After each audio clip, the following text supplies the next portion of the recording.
Welcome, ladies and gentlemen, to the final day of the LCK Spring 2021 regular season. This one is for all the marbles remaining. So we ran out of marbles. A little bit unfortunate, but we still do have some good matchups. Thank you to production. I unfortunately was not prepared. Lack of marbles aside, we still do have some really good previews for the playoffs, don't we, Chronicler? Hopefully. Now I'm just upset that no one told me about the marble shortage. I know, there really is an issue when it comes to the marbles. Yeah, I was getting pretty excited. I actually think the first series is going to provide us with a ton of cool gameplay. I don't think it's going to get crazy in terms of picks, but I still think there should be a high octane matchup, whereas second one, let's leave that for when we get to it. That seems like a fun series, but that is for the future. Now we have Harmor Life Esports taking on T1. So let's bring up these points of the match and check them out. A final gut check before playoffs. Of course, both of these teams are not going to be in the same match in playoffs as well, nor will they be able to meet unless they make it all the way to the final. And when you look at just the raw score, Harmor Life actually slightly favorable to win this one. As opposed to T1. But T1, of course, you can't neglect the fact that they have been, over the course of this season, experimenting so much. And now they found a roster that works. It's a roster that's looking real good, and hopefully they're not going to swap away from it. And if Chovy wants to get that first place in the POG standings, as we all know he deserves, he needs to get it done today. And he has to get it done against Faker as well, which is another really, really cool thing. This is a matchup that has been difficult for Chovy in the past. If you guys remember back to some summer finals of Griffin versus SKT, there were some weird and wonderful drafts. There were Pantheons where there shouldn't have been. There were Talias where they shouldn't have been. This is something that does date back a very long way, and we know that this T1 roster has definitely been firing on all cylinders. And remember, these are the teams that are likely to win the first round of the playoffs. So this might actually tell Damwon, who has to make the choice out of potentially which one of these two teams they choose to face off against. Maybe this matchup is going to give them some information as to which is the right choice.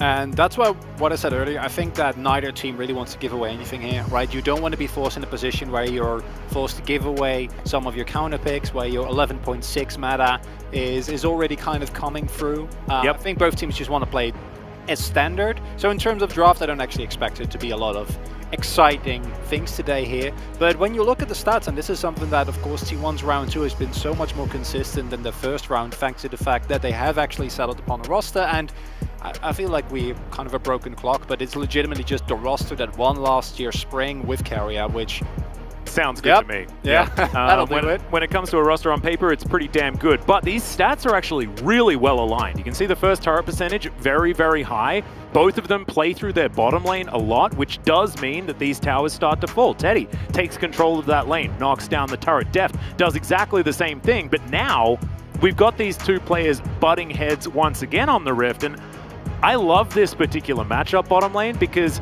Deft and Teddy have always been compared, but they've never been the same. And you can never really work out which one's better because they're better in so many different ways. And Deft really has come back into full form. Of course, the whole lineup for Harmor Life, Morgan, Johan, have also been looking better and better. I know you in particular have been a fan of like what Morgan has been doing recently. I'm getting on the Morgan hype train. Yeah, where he's really coming to his own, and that means that Chovy, Deft, and Vista, who's also had a stellar split and has really taken Deft's lessons to fruition, also admitted this in the interviews, where like Deft is really helping me become a better player. We've seen that happen, and now it's not just Chovy and Deft trying to carry the boat. It's actually the entire team getting stronger and stronger, and that does kind of alleviate one of the main criticisms that we collectively had, which is if Chovy or Deft doesn't carry, they just kind of lose. The one big thing is, of course, still the drafts, but T1 have had similar issues. And speaking of T1, this will be your roster. No changes yet again. Kanaka's, Faker, Teddy, and Carrier. Of course, Faker having a tough time in that mid lane, but he's dealt with Chovy in the past. We'll see whether he can do it again. I think Kanna and Kuz this will be a lighter game for them as far as their matchups, but I think eyes are going to be glued to the bottom side of the map. Carrier versus his former lane partner, and Teddy versus Deft is a tale as old as time. But this mid lane needs to be looked at because this is the match record, and I know everyone's talking about Chovy. This guy is so good. How do you ever lane against him? It's so difficult. Fake has a winning record against him, and this dates back to when Griffin debuted, and they debuted on a high note. It's not like Chovy came into the league and he needed time to ramp up. No. They went on like one of the most dominant split performances in that spring that we have ever seen. And it's something that we haven't really seen matched any time since. I think the DRX lineup of this roster could have come close if they actually continued their rise to dominance, which they clearly didn't, and you were already lampshaded this one. Deft versus Teddy is just huge. That's going to be 24 to 24 as well. This is going to put it over the edge theoretically, unless we finish game 2 and it's 1-1, and then we have to cancel the next game or something. Yeah, and Teddy, if he wins 2 games today, also will get his 400 win, which was also already pointed out in the points of the match. And please don't give us Senna Kench into like, we want to see interaction, okay? I want to see these 2 players duke it out, and that's not something that I necessarily actually expect to happen, even though on one side we had, I don't know what's going on with Morgan there, even though of all people, we had Carrier getting a player of the game on Kench. And it was well deserved as well. Like, we couldn't even say that it was a silly idea because he was so pivotal. But that does raise some eyebrows as to what extent this will be an exciting matchup. However, in terms of the performance of both of these 2 players in team fights, the rampage that Deft has been on, particularly with the power of his Carrier, of his Jinx. Yeah. Yep. I'm sure he misses Carrier though, although Vista has done he used to have the power of Carrier, now Teddy has it. It's unfortunate. And I think that is actually going to create some interesting questions in draft as to who ends up with that, who puts more priority on those hyper AD carries, because both these 2 players are actually really adept at playing with those, and that can kind of warp. We've seen more of a move towards higher priority for things like a Tristana, for the Jinx, and away from the Kai'Sa, which I still think Kai'Sa is a strong pick, but I do really wish that we collectively would stop picking it into Tristana, because every single time the same thing happens. It's reminiscent of something the LCK has done of old, where, you know, the Nob pick comes to mind, even though it was already solved repeatedly. And it's not that if it goes wrong once, you can't say, listen, we'll try it again. But if it goes wrong like 5 times, thank you, that's when you really should reconsider and go, okay, we need to find a different approach to what we're doing here, because it's not working out. And I think that a Jinx ban coming out from T1 wouldn't even surprise me. I think that the Jinx ban is really important. Teddy hasn't actually played it so far in the LCK, which is actually a bit of an eyebrow raiser. I think he had the opportunity to do it when Thresh slipped through a draft, but still decided to go with the Aphelios instead. Still, definitely one of those options that does excel when you do get the Thresh on your side. I'm expecting Harmalife Esports to let it through, though, and try and get that one for a first pick.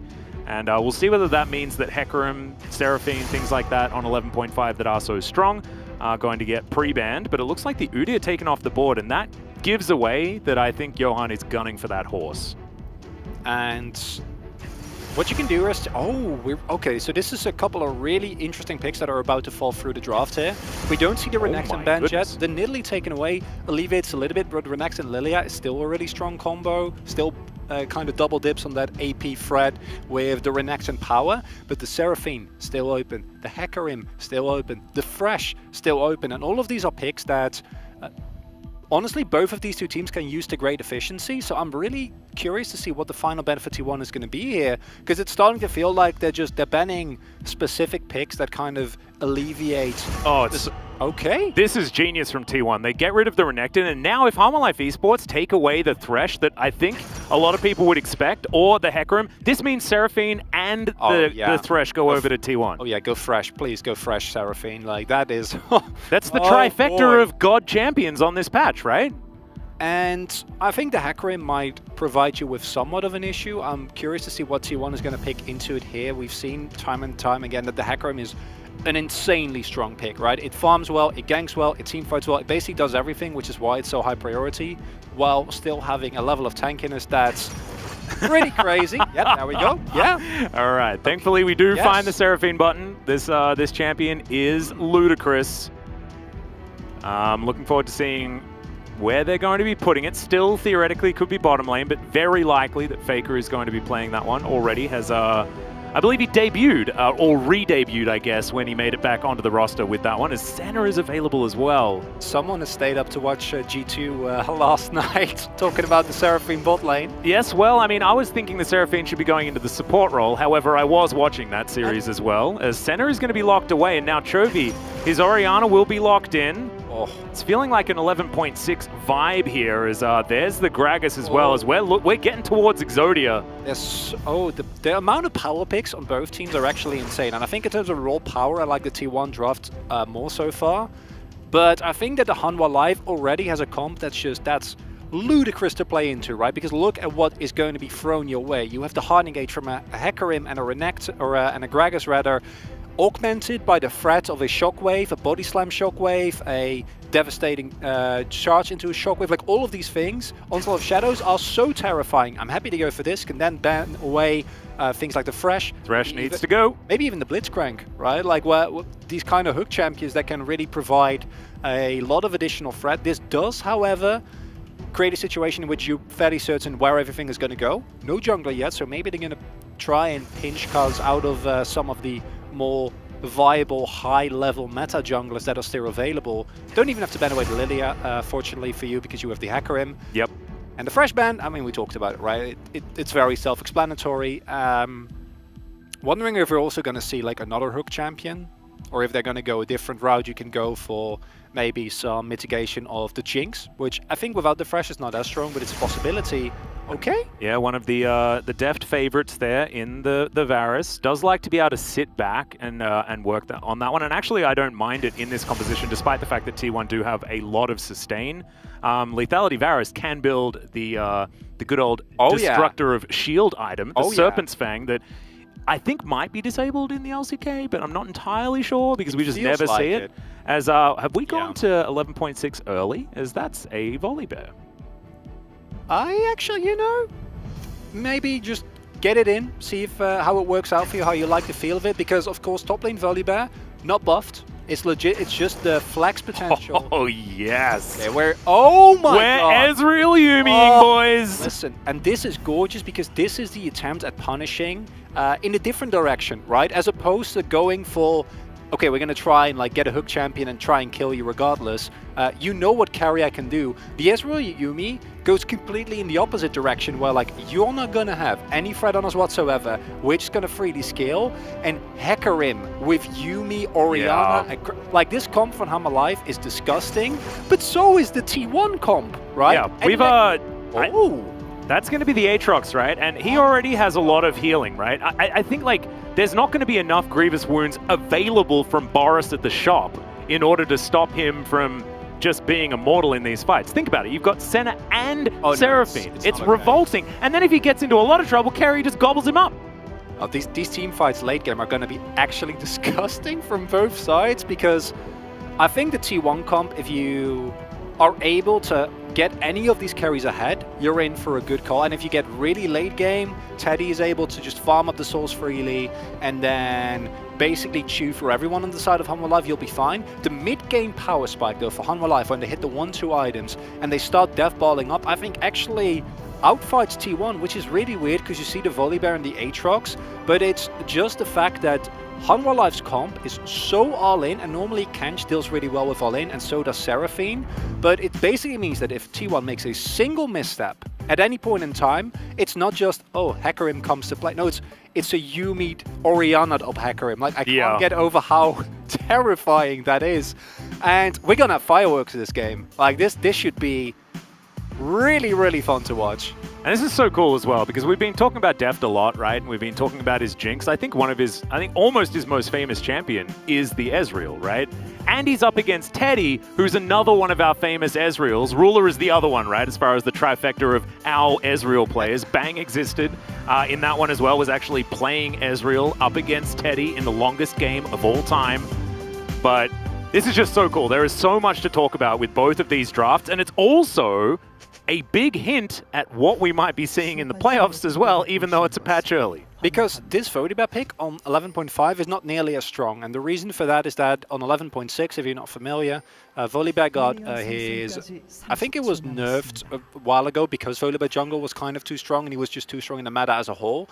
And the sustain that he got from proccing his W repeatedly, like munching on the monsters, gave him not nearly as much health. That has now been, I think it was partially reverted or just fully reverted, meaning that he will actually heal the full amount. And that creates a situation in which he can basically just clear the entire jungle with full health, and Volibear on level 3 with press the attack is actually disgusting, right? Like the champion just smashes almost everyone, up there with the likes of an Olaf, in terms of just raw dueling power, and that can create a lot of pressure around the map. Oh, at this Aatrox is the only part where I'm like, I'm not entirely sure how much I love it, but then you see Senna and Seraphine with Aatrox, I'm like, actually, he will just never die. Yeah, no, that's the thing, it's right? It's not happening. He's also really good at not dying just by himself, in general, and it's only going to get worse. Plus, the dive ability of these bash bros of the Aatrox and the Volibear is Teddy and Carrier set up in this brush here, and you know, Deft and Vis are not going to worry about it too much. We've got things like the zoomies. There's a lot of sustain in both of these lanes, so expect to see a fair bit of trading, but I don't think the kill pressure is necessarily going to be there in the earlier stages of this lane. It's a bold take, Atlas. Oh yeah, what's that? Yeah, it's a very bold take, because the kill pressure, can't you see it? On both sides? I mean, this is Tom Kench. Yes, and Yuumi. And Yuumi, yeah. And Ezreal and Senna, neither of which want to do anything but just farm up and get to... I mean, there's always, they can right-click each other. Like, actually, it is possible that one of these players does go to 0 health. I hadn't thought about that. Yeah. But there are heals available, which I think might even tilt the equation further towards nothing actually happening. Yeah, no, this is the issue. I'm glad we're sticking with this bot lane as well. Yeah, this is where all the action is. I mean, there is a lot of action. It's just not action that really means too much. And here you see the early game power that comes out. I think, especially on level 1, the Senna has a big leg up over the Yuumi and the Ezreal, with her being able to just consistently pull out those souls, use Glacial Augment to get favorable trades, and the tankiness of Tom Kench is also something you can't really get through combined with the sustain. Okay. Yeah, so the LCK has never been good at Ezreal Yuumi, ever. I actually thought that it was a bad combination until I watched other regions and saw that back in the heyday of Ezreal Yuumi, it was actually ridiculous. We always found that Lucian Yuumi was the best way to utilize the kitty cat on a book. Doesn't mean that it's not strong, and also, you know, Deft is a pretty good Ezreal player and always has been. It's just something that we've never really been able to get over. Even when Lehens was actually, no, Yuumi was just always banned against Lehens. He wasn't allowed to play that one ever, because he was just too good at being the cat. But yeah, it's just, it doesn't have a very great win rate. Doesn't mean that it's terrible, but it is still a pretty old matchup, or at least combo on the bottom side. As Cuz takes a bit of damage here. Johan just making sure that he can take his Rift Scuttler. Cannon moving on over, as it is looking like a 3v3 here, as Chovy off to the side. Not going to get beat dropped this time, but is going to get tagged by that Q as he misses a few creeps as he makes his way back to lane. And misses all of those. Oh my goodness. Oh boy. It's the worst farming game for Chovy I've ever seen. How dare he? You know, how bad? Is this why we say Chovy's washed up? And the reason why we're like making these jokes... Oh, Choky's here early. Is that what's happening? Nothing is actually happening. And honestly, I don't expect anything should happen until level 6. I think you saw T1 maybe look for something there, and they do have the early game power to take those skirmishes. But there's not really a need, right? And double scuttle was nice, but do you really want to flip the game that early on something that in the end is not very consequential? Absolutely not. Nope. A big thing here, though, has been that Teddy and Carrier are actually able to continuously have prio towards the top side. Kuz is now pathing from his top towards his bot side. They already have vision. Faker generally has prio, so this should open up, once Kuz is backed, the possibility for an initial Drake will be an Infernal, which...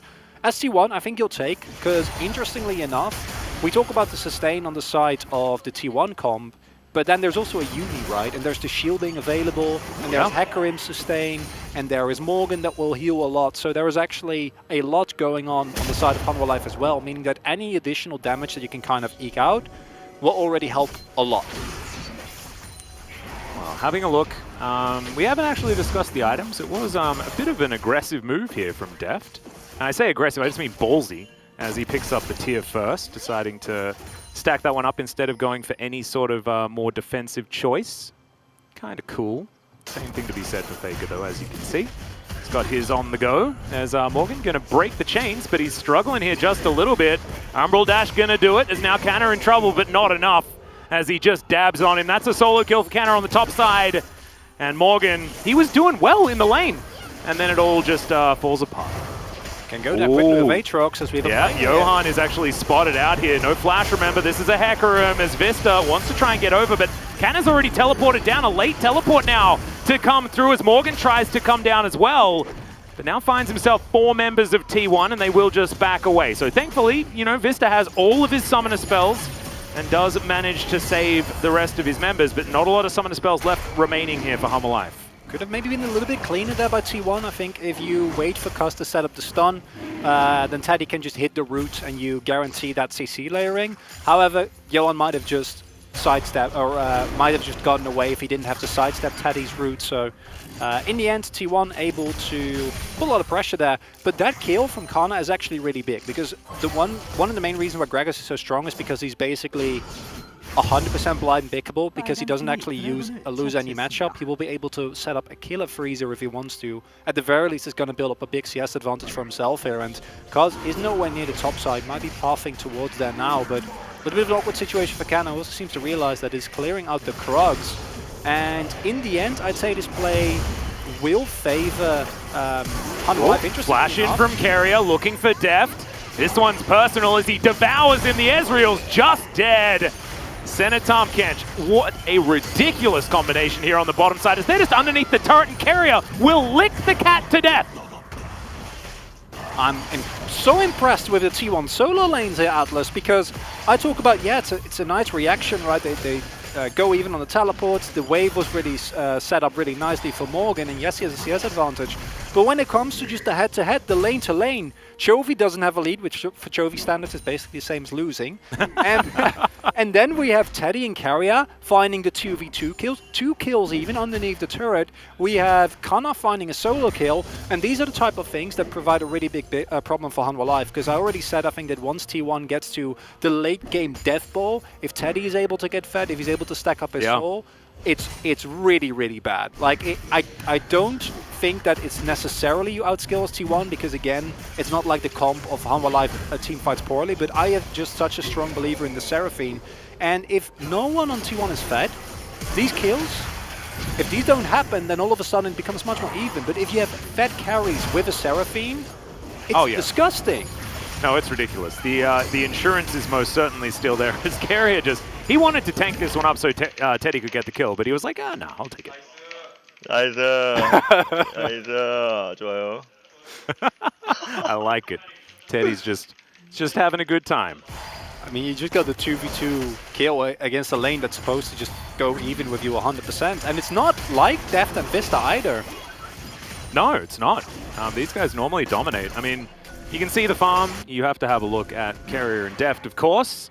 It's very even. And honestly, when it comes to, you know, Senna X lanes, like fasting Senna lanes, if you're behind 20 CS, you're still pretty much winning, just with how silly that lane is.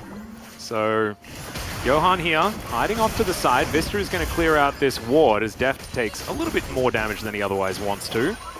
They'll allow their horse to make his way in. No vision available here as Carrier will move on back. Still hiding in the brush. Teddy will rotate up now as okay. Maybe we could trade one back as Canna has to flash. Flash advantage now available for Morgan as Teddy has to get out of the way of Johan, who pops the Ghost and did go for something, but we didn't really see what was going on as Chovy's just chilling out, 1v2. Yeah, Ghost used it by Johan in an attempt to kill Teddy. Teddy just immediately realized, I'm dead here, flashes over the wall. I mean, if he didn't flash, he would be 100% dead there with Deft, and Vista ready for the follow-up.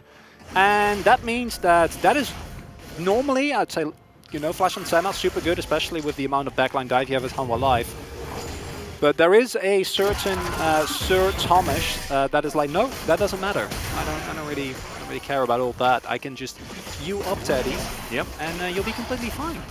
No flashes required.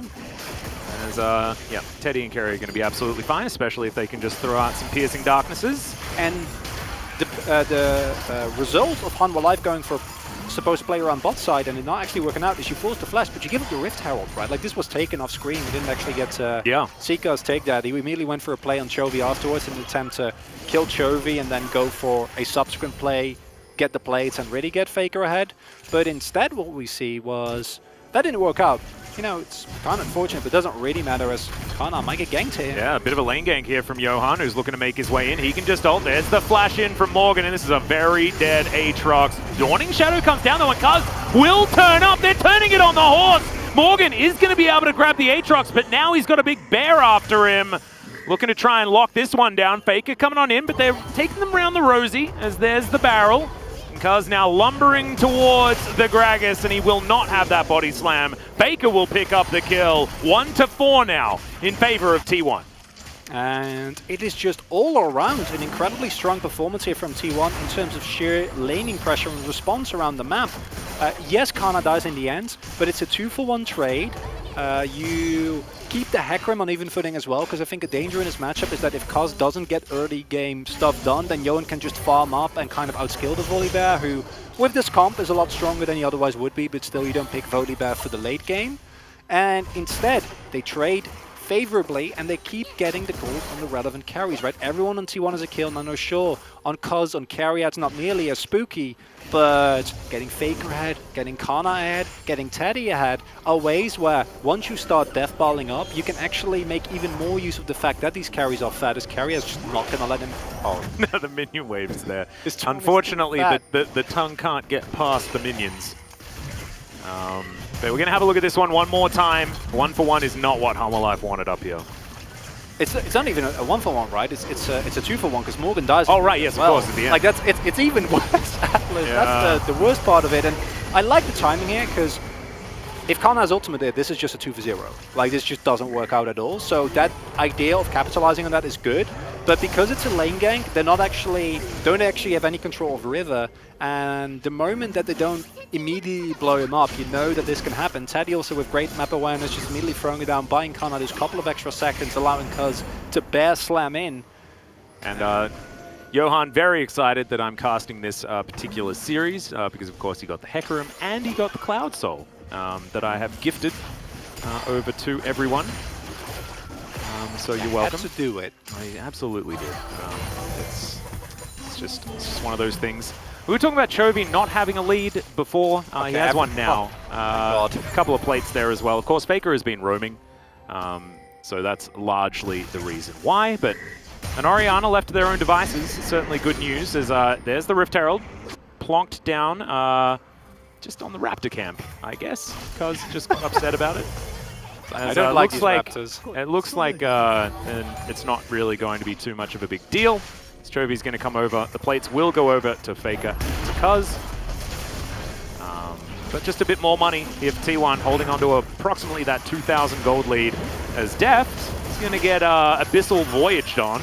But he's got the zoomies. He should be okay. But final chapter coming on down here as Teddy just locks up the kill. And Deft had flash, had cleanse, used nothing and died. I don't think he was expecting that crit. And I was not expecting that crit, Atlas. That is...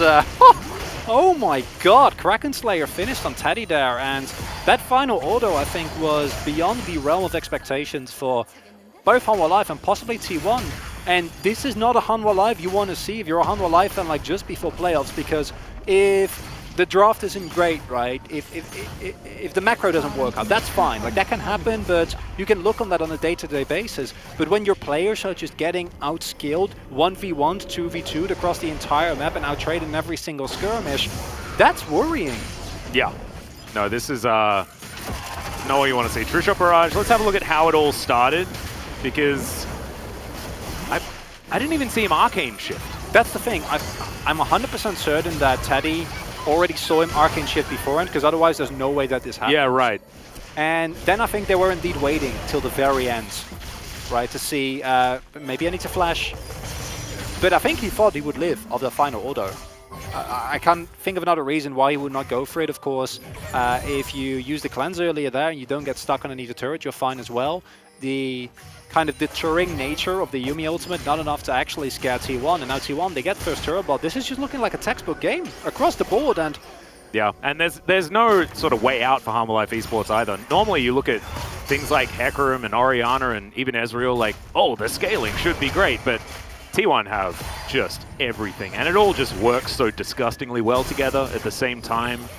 Like, this is very, very rough for Harmor Life Esports. Especially because they're fed, right? Like that's a yeah, no, point. Straight up. They're not supposed to be. Like, we'd almost still favor T1 if they were the ones down 3,000 gold. And I do have to put a little bit of a caveat with that. Of course, the Harmor Life team comp will always have the inevitable win condition of T1 death balls up and they miss Chovy's ball just one time. Right, like they don't see where the Orianna bow is, they get caught in a shockwave, a Yuumi ultimate on top of it. Like, as a Hanwha Life fan, this game is definitely not lost just through the sheer like wombo combo fighting power that you have. But if T1 keep it scattered a little bit, if they're able to position nicely enough, not group up while still using utility, they should be fine. Yeah, well, in goes the horse and the cat. Let's see what this can do. True Shot Barrage doing a fair bit of work as well, but oh my god, the Encore is fantastic. Shockwave eaten by all of the shields as Deft now tries to keep himself alive, but he cannot. Faker locks him down with an auto attack with a whole bunch of notes on it. Chovy getting chased down by a carrier. Oh, ex-teammates, but not friends anymore by the looks of it, as Canna will put him in the grave. And T1, 10-1. It feels like this game's pretty much done. You can't fight at this point in time. I'm talking about your wombo combo. You need items for that. Orianna does hit a 3-man shockwave, but it doesn't matter at all. And here you see Cod's going in aggressively here. Looks bad in any other team comp, but just because of the fact that look at his health bar, it just doesn't go down. Yeah, it just doesn't happen. Faker, it's a beautiful encore. Chovy and Deft are not able to actually contribute to this fight because they haven't hit their spikes yet. Deft at the very least wants to finish his Moramana, which I don't think he has here yet. No, he doesn't. And preferably also get Surreal's Grudge. And I guess you also can't take Putrefier on the Yuumi because otherwise this is just going to keep happening and happening. But the problem with taking this fight right now as Hanwha Life is that now you've basically pushed the point where you can actually win these fights forward by 10 minutes. Or backwards rather, which bad for you, I think is. And those 10 minutes might actually just be the next game, right? Like, we may not even just get there at this stage because it's 6,000 gold the lead for T1. Oh, he just choked him out. The Campac. Yeah, he actually built the Staff of Flowing Water, but sold it when he was in base and decided to go for the Putrefier instead, just because of the disgustingness that is the Yuumi and the amount of healing that she provides. And now it's not even close, right? God, Death just takes so much damage here from Teddy, and Carrier is super tanky right now as well. As there's the final chapter used mainly in Fear. Teddy just needs a couple more autos. Yep, the Piercing Darkness will do it. My god, he 3-shots Depth. And that's not including the Kraken Slayer proc. Like, oh my god, this center is just revolting. Yeah, this is disgusting from T1. Oh my god. Just a little kitty cat with a dream. Oh, and Vista's just going to be obliterated. T1 running an 11.6 comp in 11.5. I'm wondering why they weren't just doing that the entire time. Because, yeah, Shirley might actually be dancing on the Nexus. Atlas, might I remind you that Hanwha Life is up in the standings. They're 12-5. Yeah. T1 is 10-7. Yeah, so is Gen G, by the way. Did you see what T1 did to them? This is not supposed to happen, and I made this call before, and I actually think that it might come to fruition where, as the T1 staff, you're just going to laugh so hard when you're experimenting in spring actually still works out because you were actually playing 4D chess because you just had this roster the whole time and you didn't use them, and who cares? You're in playoffs. You're looking absolutely stellar. I mean, you can't do that with Yuumi. You're very good at helping other people phase check and go for ward clearing, but you can't do that because this is just fundamental misexecution on side of multiple, basically every single lane besides Chovy from Hanwha Life. Chovy's just kind of along for the ride, doesn't actually get to have any impact on his game because you see even if he does it to shockwave, the damage isn't there, the healing is too much, and I don't think we're ever going to get to the point where his damage will be enough because I'm talking like 4 items at the very least. And Atlas, I like the idea behind the Ezreal Yuumi, but the execution, just not there. Morgan getting solo killed, not allowed. And now T1 has an absurd gold lead. Sure, the Cloud Soul is not great for them, but who cares? They're going to win every single team fight with this Deathball comp. Yeah, no, I think that this is basically done and dusted. We are very close to a Cloud Soul as well as Teddy's over here. There's the final chapter. Devour is going to be available, so Carrier just negates all of that. Johan's getting chunked by Teddy, As, Chovy doesn't even utilize the Shockwave, decides instead he just wants to flash out of this one. If he could flash out of the game, he probably would. Because, this is just looking almost impossible for Harmolife. Morgan now chasing after Canna. Will be able to smash him back towards his team, but maybe that's not where his team wants him, as Def gonna get chunked. Does make it over the wall. Decent Shockwave to buy a bit of space, but in comes Teddy once again. He's got more damage than a nuke right now as Faker throws out the ult. He doesn't really find too much. He may have found the Yuumi, but the Yuumi died in the blink of an eye. The Ezreal doing exactly the same thing. 6-0-7 for this Senna. Looking to make it 7-0-7. But the tower is not something that Teddy wants to be under. And now T1 are just going to waltz down mid. This is not okay. I was really excited about this match. I thought it was going to be a banger. I thought it was going to be close. And you know, Wolf, he's always a little bit of the negative side. I was like, nah, come on, Chronicle. Like, this is not going to be good. I was like, no, I believe in these two teams. I think it's going to be I mean, I think the reasoning why it's not going to be good is because this means nothing, right? So you can't, it's actually really difficult to draw conclusions. However, you're right that watching these two teams play does give you an idea of how they're going to perform theoretically based on their form, but I don't know, man. It's all a little bit horses for courses at this stage, but T1 are looking like 100% the better team in this particular game. No, but I was just expecting at the very least like a cool competitive League of Legends game. Instead what they're getting is, I don't think they've hit the timing yet, but I'll use your nomenclature for this, an absolute shellacking. Yeah. That is not the kind of shellacking that you get when you play with a Nidalee Renekton comp, because this scaling don't stop, baby. Like, this is just gonna this is just gonna keep happening, because these health bars are not gonna go down. And this is where as Hanwha Life we're like gonna be, well, I guess we've learned that Seraphine is more important than Hecarim. 100%. Well, Morgan, he does have a look in here at the side as Johan wants to desperately try and get towards this Baron. He will get on in, but he's dead way before any spite's even relevant. And T1 didn't want the Baron. They wanted the team fight. They wanted to win the game. Def is just going to get popped. It's Canna that dives on over and smashes him into the death chamber. The Baron is taken in the end as, the Yuumi pops out. Chovy now will find another two-man Shockwave. He's consistently hitting quite a few people with that, but it doesn't actually matter because it doesn't do enough damage. And now, three members of Harmolife Esports against the world of T1. And they are so scary. Yeah, Chovy's just going on a little bit of an adventure here. Wants to see what it's like on the T1 side of the Rift. And in the meantime, Kerry is just going to stop any potential backs. And I think this game's just done. Faker, surprise, out of the brush. Very, very dead. Chovy, Vista, of course, is going to be going down as well, as they're just going to follow him around as Kerry he's going to do the... This one's done. Make it stop. Oh no, they're just hanging out. This is adorable. Quick, get the jukes. Oh wow, he really has been juking for a really long time. It's 20-1 is going to be the advantage here for T1. The rest of Harmolife are going to respawn. They're not going to give this one away for free necessarily. The Baroned up minions will make it very difficult, as now we're going to get trolled by an inhibitor, as in goes Johan. Does knock back the Senna. Teddy will just get cast to the face. And now Morgan's trying to chase down Cuz. Canna in a little bit of trouble here, but Deft isn't going to find the Mystic shots. And okay, well, it's not over just yet. Aha! We have not cancelled this one just yet. Haven't hopped out, as Morgan's even teleporting in. All right, Faker from over the wall. We'll say goodbye to the Gragas. And we'll lock down that kill. Deft inside the Raptor pit.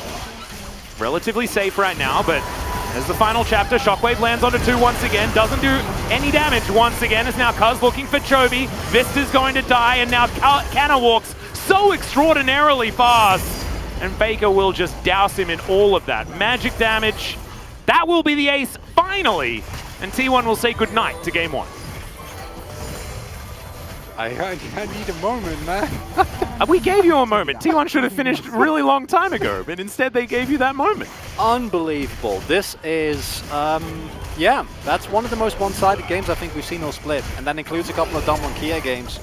I mean, I can see your vote, by the way, but did you see the 909? Do you want to renege on your choice? No. No? Okay, we're good. I think that I might not get the redemption here, But I'm okay with that. I stand by my choice. I think that in terms... I mean, the game didn't last long enough, so... That's, well, I mean, that's like a 4th or 5th item. It's... Yeah. Man. What do you say about a game like this? You all saw what happened. T1 outclassed in every single lane. And it's also a little bit of, you know, you have to talk about the draft and what happened, what was flipped as well. The really interesting thing is that, you know, Thresh went through the entire first round, but T1 answered, leaving that Thresh up so beautifully by leaving up the entire trifecta of ridiculously OP champions. And there's not even a trifecta at the moment, especially with Senna and especially with the two AD carries that we have in this particular game. Both Deft and Teddy are very, very good at that champion. I think Teddy is probably one of the best in the world. Like, he's just ludicrous on that particular pick. We saw that demonstrated. But you can't leave up all of these OP picks for your opponent to get their pick of the litter on the red side. But here's the problem. It's like a Dublin situation where, like, should you really be wasting these bans on these champions? And then you ban those champions and then they pick something else and they still stomp you. And that's the type of game where, like, yes, I think that T1 had a really good draft, but I don't think that the Hanwha Live team comp was unplayable. Like, I think that if you go in there on even footing into the mid game, those Chovy ultimates actually do something. You saw the combo, right? Yeah. Like, the combination of, like, engaging with the cask, throwing in the shockwave, throwing over an arcane barrage, locking it down with Yuumi, that can still work, but not if you lose in every single lane. It was misexecution on the ganks that were countered really nicely by T1.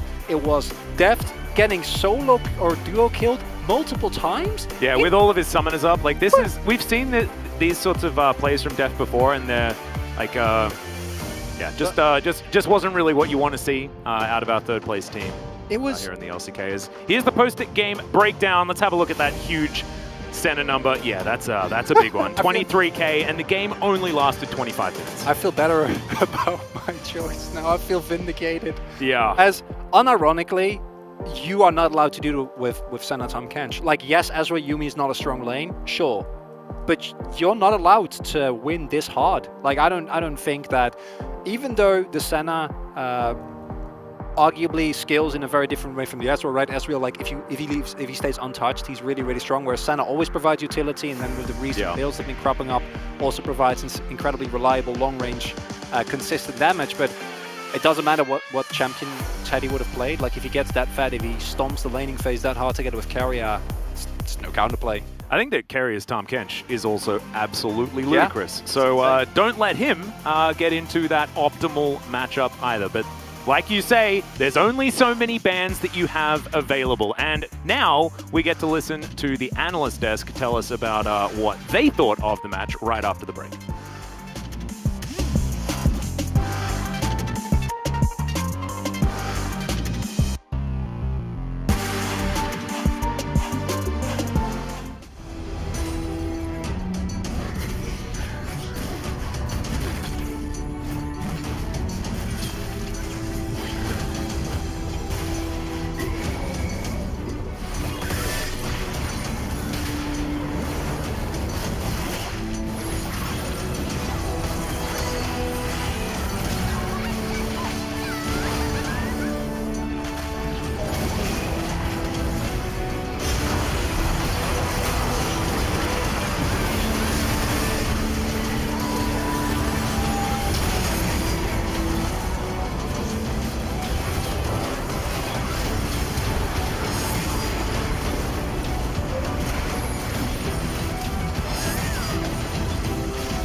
들고 그래. 이거 나 없어서 최대한 빼는 게 좋아. 오케이. 강남 해도 돼, 강남 해도 돼. 나 공 있어. 한 빼자. 한 빼고 싸워줘. 빨리면 안 돼. 빨리면. 괜찮아. 빨리면 안 돼. 빨리면 안 돼. 잡았고. 우리 하나. 끝났다. 알파카. 야, 억제에 나온 거 왜 아무도 몰랐지? 글자 25. 갑자기 나온 거 말하긴 했어. 나 플래시 아, 근데 플래시 쓸 때 나와가지고요. 너 말하고 나서 바로 나오긴 했어. 억제에. 말하고 나서 빼자고 한 거였어. 아, 왜 빼나 했어. 안 돼. 야, 억제에 나온다고 말하면 알아서 한다 해. 올라가지. 들은 줄 알았어. 한 번만 말했지.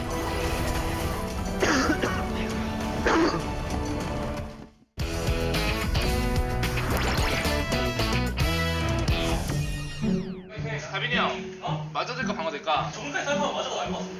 태민아, 별소자 마피아. 이겼던 걸로 가자. 이겼던 거 다 이겼어. 하고 싶은 걸로 가. 너가 정말 별소자 마피아. 별소자. 오케이 별소자로 가자. 그래, 끝. 먹고 빼. 빅토르. 뒤에. 빅토르 마무리했고. 나이스. 빅토르 노플. 빅토르 노플이야. 미드 가면 끝난다 이거. 봐줘. 사연. 펜타강인데? 나 살려줘. 아니 펜타 달라는데. 아 이제 1킬 했으면 뭔 펜타야. 못할 것 같은데? 펜타 줘.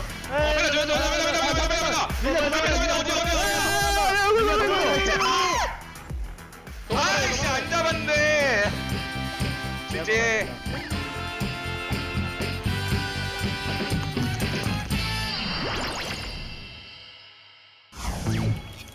얘들아 4용 때도 한타 줘도 되니? 아 한타 줘도 된대. 용 줘도 되니까 용 쌈 이기면 바로 먹거든? 그냥 쌈만 봐. 오케이. 나 먼저 먹을게. 발려 잡았어. 가자. 끝까지 가자. 이거 가자고 끝내도 돼. 가자고 끝났어. 끝났어. 나 지금 다 찍을게. 아 끝났어. 앞에 타워 나오긴 하는데 그냥 무시하고 때리면 그냥 무시하고 때리면 돼. 나 궁시 무시하고 때리자. 안 끝내려나? 끝났어? 오케이. 얘네 바로 먹는 거 느리거든? 이거 그냥 가서 끝낼 생각으로 해도 돼. 이거 끝낼 생각 하자. 그러면서 그냥 마크해. 그러면서 밀어줘. 마크해줘. 오. 가려고 하네. 씨. 야 5대5 하자. 어디하면 이겨, 어디. 그리고 여차하면 내가 그냥 백도어 가면 돼. 백도 한다고 형? 얘들아, 이거 끝났어. 갈게. 너네 리콜 끊고 텔 박을 테니까 텔 타줘. 못 끝내려나? 가긴 한다. 야 이거 쌈 봐야 돼. 이거 너 살쌈 살아야겠다. 이거 그냥 이제 쌈 보면 그냥 이거 카이사 가인 빠져가지고 이번에 확실해. 오케이. 나 살았어. 걸렸다. 갈게 나도. 블러프. 차이 잡았어. 세라핀 볼게. 낙궁 있고 잡았어. 끝낼게. 게임 재밌네. 아 근데 그걸 못 끝내네. 나 공속이 너무 느려.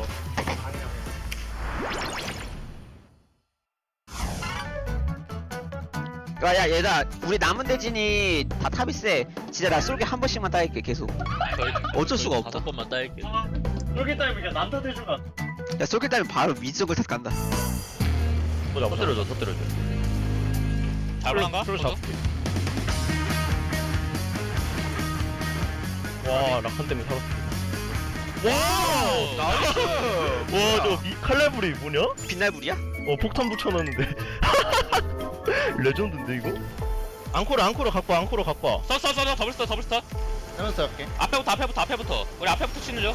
아 우리 310 맞았다. 괜찮아. 자 이길 때. 가자. 뺐다. 님이 더 주죠. 아 질련 개사기인데? 질리언 개꿀챔. 뭐야? 다리 좀 깊긴 하다. 와 잘못 뺐다. 뭐야? 나를 공 뺏어야 되는데 잘못 뺐어. 죽지마 아무도 죽지마. 0대4로 끝내. 제발 빼자. 나 탑 보인다. 아 점프. 아 몰라 들어가 그럼. 아 그럼 해. 맘대로 해. 빼. 야 그라 살려. 포백트 게임 안돼 피해. 까비. 빼면서 해. 빼. 못 아 끝내. 뭐해 우리 원딜. 못 끝내. 빼라니까. 빼. 바로 가자. 바로 가자. 바로 갈게. 가서 치고 있을게. 바로 갈게. 바로 먹을 수 있을 것 같아. 바로 먹을 수 있을 것 같아. 바로 먹을 수 있을 것 같은데. 이걸 왜 끝난? 바론각 나오지 않았어? 아니 바로 먹으면 1점 더 주는데.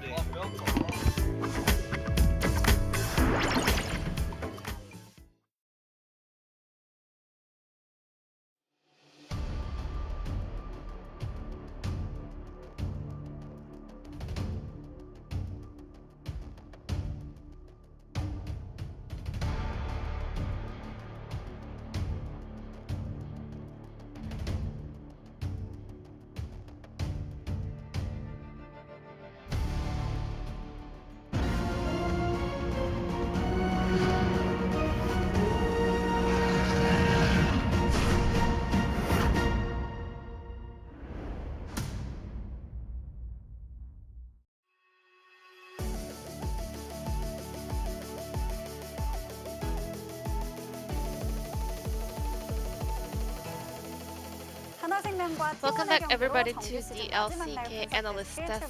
This is the final day for the LCK Spring Split Analyst Desk, and today we'll be joined by Subinhyun, P3 and Gorilla. We have all teams now locked in for the playoff, and this is gonna be their final check before they are heading into the playoffs. Hecarim, Thresh, and Seraphine, the top 3 OP picks were open. So Hana Life Esports chose to take Hecarim, and then T1 answered back with Seraphine, and then they completed their Senna Tomkench duo. We actually came to a conclusion that if we open 3 OP picks on the blue side, well actually red side can also take 1 or 2 of them, so that was not a bad choice for Hana Life or T1. But I think the most critical and effective pick was Senna. Usually when you play Thresh with a marksman champion, well there are some counter picks such as Senna and Tomkench. So T1 actually played the mind game really well, so they completed this Senna Tomkench duo really fast, which was also a block to the Thresh together with Marksman bottom duo. So Hana Life Esports had to play Ezreal and Yumi, a champion that cannot beat those 2 strong champions in lane. I think T1 played Tomkench because they prepared this jungle Volibear.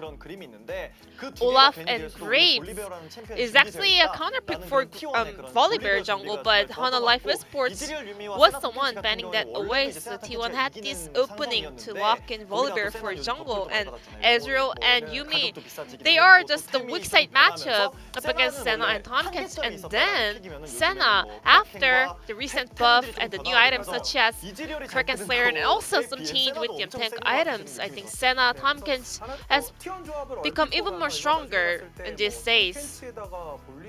Tomkench, Volibear, and Aatrox, they had a very beefy front lane, but still, not many people could do damage over there. But with that multiple duo kills happening on the bottom lane, well, T1 was able to get super ahead, and Senna was already super fed to compensate the missing damage coming out from the front line. We had a very one-sided storyline over here in favor of T1 in the end. So we were really curious about that Ezreal Yumi matchup up against Senna and Tomkench, and it actually went as we all expected. So Daft made a very critical mistake. He thought that Tomkench would not be in a close range to save Teddy, but you have to keep in mind that Ezreal actually didn't have his flash at this point in this game, but he still wanted to go in aggressively by Arcane shifting forward to Senna. But considering the fact that he didn't have flash, that was not the ideal play that he wanted to pull off. And then a very smart setup pulled off by Keria over here. Ezreal used his arcane shift earlier, so Keria was looking for that ultimate angle, and then because Teddy was able to outrange the Yumi's ultimate, he just walked behind the wall, and at the same time, they didn't walk straight into the opponent's face. They actually took a detour And still, Teddy was able to find his autos, so he stayed super safe away from that Yumi's route.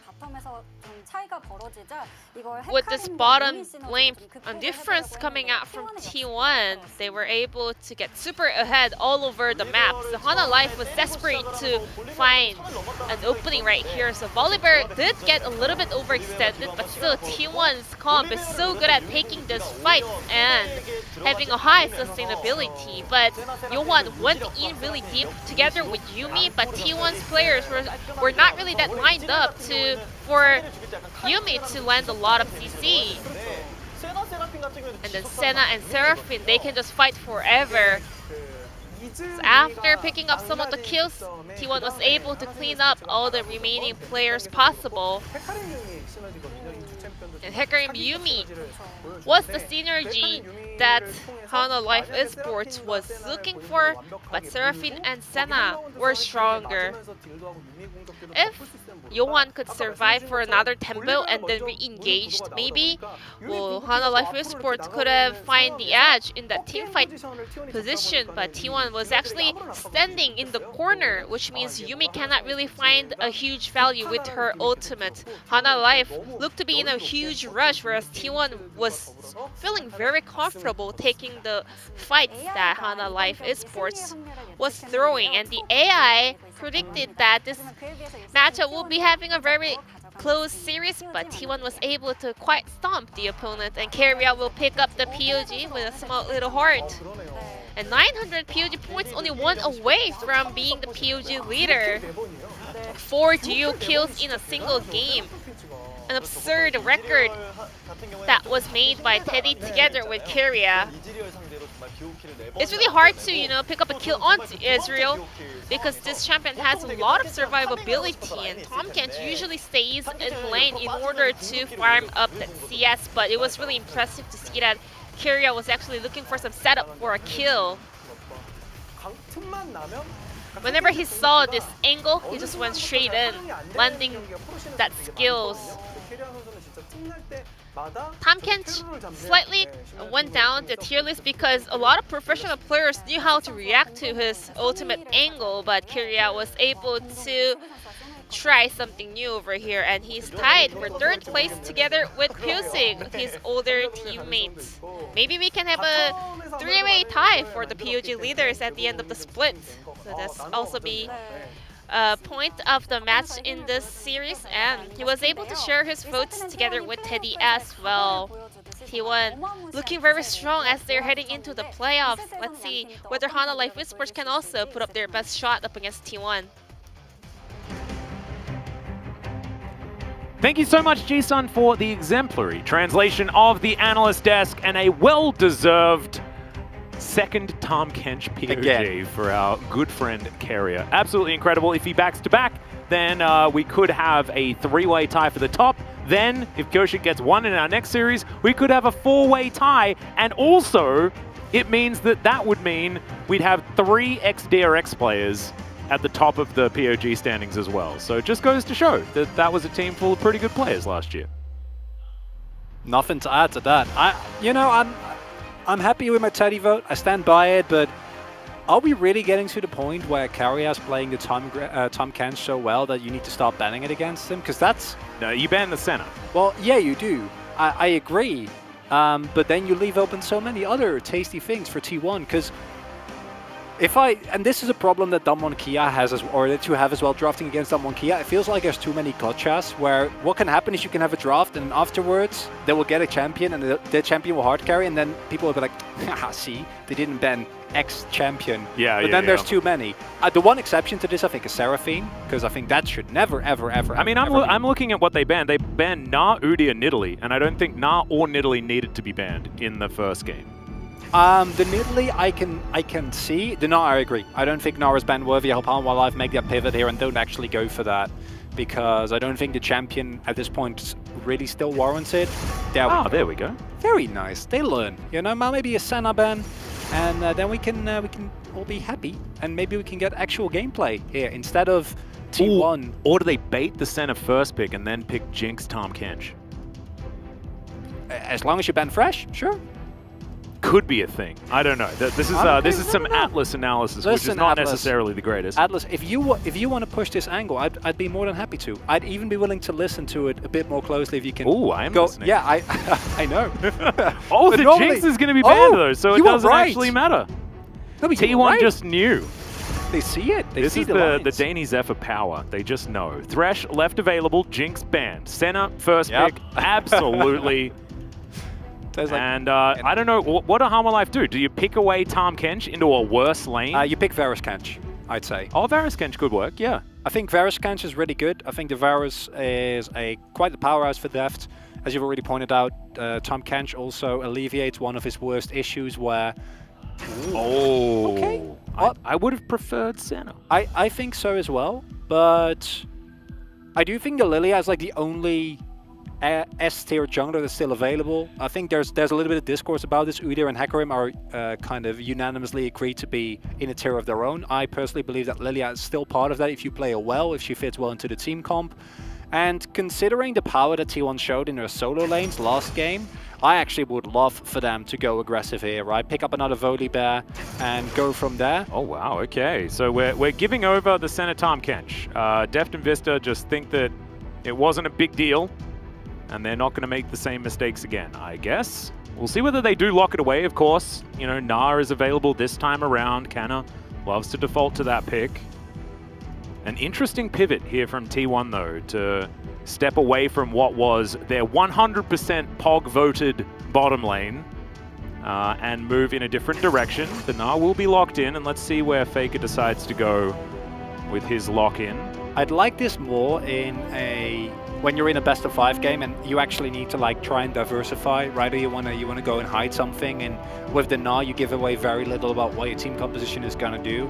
In this situation, though, I agree with you. Just lock in the Senna and the Kench. Teddy literally has gotten too many POGs than anyone should ever get on Tahm Kench, because normally that champion, literally the only value that it provides consistently is it allows you to protect and make defensive plays. But we saw there, Carrier was the one, he was setting up plays on it. Oh yeah, like it was a Leona or an Alistair. Like that's not okay. That's not what he was the carnivorous catfish. Absolutely, and just tearing into them. T1 go for a very different approach here, where they just say, listen, we're just going to pick raw power. I'm listening. Tristana going to be considered right here, and I actually like this just because it pairs with a lot of different supports there towards the bottom side. You've got the Alistair, you've got the Rel, and T1 only have a couple of bans, and we'll see whether that is where they're going to go, because of course Tristana Gragas, another decent one. You've got so much displacement with that combo, and I wouldn't be surprised if that is what's going to be locked in here. Remember, that Scion not definitely going into the top lane. This is Harmer Life Esports. Chovy does like playing the Scion, and so if they want to avoid the Gnar matchup, theoretically they could throw Morgan something else. I wouldn't mind. Yeah, Camille could definitely work. There's a bunch of picks that can just make the Gnar's life pretty miserable. With the amount of damage you already have available, I even think you can look into something like the other beefy boys, right? You can look into something like the Malphite even, which I think in a vacuum works, however, with the double AP threats on T1. It's not necessarily that great outside of that. Rakan getting banned away there, that's pretty interesting. That's telling me that Senna Tahm Kench is coming back, because Rakan historically pretty good into the Tahm Kench. Yeah, because this is just looking like an Alistair pick. Yeah, Alistair or Rel, right? Vista's absolutely fine with whatever the choice. Because we have really dropped the Rel in priority. Okay, so we were expecting a Chovy Tristana. That's what T1 was making sure they don't have to worry about. The Rel is going to be locked in, and now with people that are tilting their heads being like, T1, why would you ban the champion that you should be picking? Well, the answer is because Chovy could have been on that Triss, and then they'd run into the same problem. I'm literally tilting my head as you said it, and I gotta imagine that this is some scrim info or some other info that we're not privy to. I mean, right? it's also it's Chovy info, right? Assume every champion can be played by Chovy. I agree, but I still don't think that warrants not picking, like banning the Senna yourself. I don't think it's that strong. Oh, I've already spoken today about I don't love this. I'm not a fan of picking the Kai'Sa into the Tristana. If you do it early in the draft, I think you can make an argument for it where you're like, listen, Kai'Sa's just generally good. We're just going to take the risk, make that work. However, what's happening here is you're just completely opting into a matchup. And this is such a pivot from T1's drafting last game. Like last game, last game was like 11.6 Exodia Magic that they created. And this is 11.5 Pitfall. That's what this draft is. And we've seen it lose many, many times. There's the Rise picked up. And this could be where Chovy's gone. The thing that I find ridiculous is having casted Doinby for a very long time playing Rise, this is like the classic I get all of the CS everywhere on the map forever pick. And so we're not flexing the Sion into mid lane. This is Chovy literally being a rift-wide Hoover. And this could be scary moving towards a late game. It's like one of those vacuum robots. That's like moving around the map, and instead of vacuuming your apartment and playing music, it just it eats up all the creepies, which is something that Chovy is generally good at. But when you have Rise, which has the wave clear of, well, yes, a Chovy. He has the wave clear of yes. You have the wave. Maybe we should like start using Chovy as a unit where like if your champion can hit the 10 CS or the 11 CS per minute reliably, 13 CS per minute. Well, that's a Chovy +1, right? But like the baseline Chovy is 10 CS per minute, and then from there you like go up the scale. Actually, I wonder what his like just normal regular CS per minute stat is, like his average CS per minute. I think it's actually higher than 10, as I will be able to have a look, I think. Which should not be a thing. Yeah. Like that's considering actually like I think Our Life has been good, but they haven't been amazing. They've been a pretty good team. Obviously, otherwise they wouldn't be in the position that they were in, but they still have a multitude of weaknesses that... No, you're actually right. It's Chovy's just sitting on 10. Okay. And he's not actually the highest farmer. Ruler is actually highest, then Gumayushi, and then Henna, surprisingly enough. So, on average, of course, guys. And this means that, you know, there are some games that are just over before you can get to that extraordinarily large CS margin. So some caveats there. But yes, 10 CS per minute is actually a pretty round number. So that's one Chovy. However, on the Rise, I expect it to be at least like a Chovy and 0.2, 0.3, if not more. Yeah. I mean, his highest in the LCK so far is 12.2. There we go. On his Lucian. That's pretty disgusting. Yep. I mean, 12.6 is actually the record for this particular season, tied between Henna and Deft on Aphelios and Jinx, respectively, in games that, you know, lasted... For Henna's sake, it was 36 minutes, which is a bit longer. Deft managed to hold on to 12.6 CS per minute in a 28-minute game. You guys might remember that one. That was ridiculous. But, you know, Deft's Jinx is a thing that needs to be banned a lot of the time, and was banned in this game, was overlooked in the first. But let's do it. Let's stop focusing on some of these CS numbers and instead have a look at where these teams are starting as T1 with a very 11.5 draft. Doesn't mean it's going to lose, right? Like, T1 are a team that pull out wins based on comfort picks for their players rather than draft a lot of the time. It's why they're infuriating to a lot of our analysts, because the drafts don't necessarily make sense and then they still win. And you're like, but why? You shouldn't get positive reinforcement for bad drafting, blah, blah, blah. But because they're so good with picks that they're good at, you can understand exactly why they're doing it. As Humble Life will have the push here towards the bottom side as Chovy, actually taking a lot of damage here from Faker, as it's eating through his potions. Corrupting Pot there for Faker, as it is going to be the tier start for Chovy. Okay, yeah, we've lost a bit here on good old Kai'Sa. And this is Kai'Sa into Tristana, which is one of the reasons why we don't like Kai'Sa very much. No?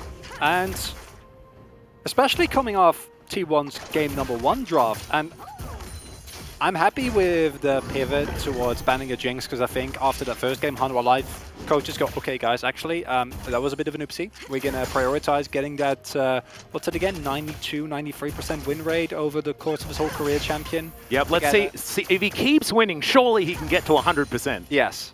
Long enough.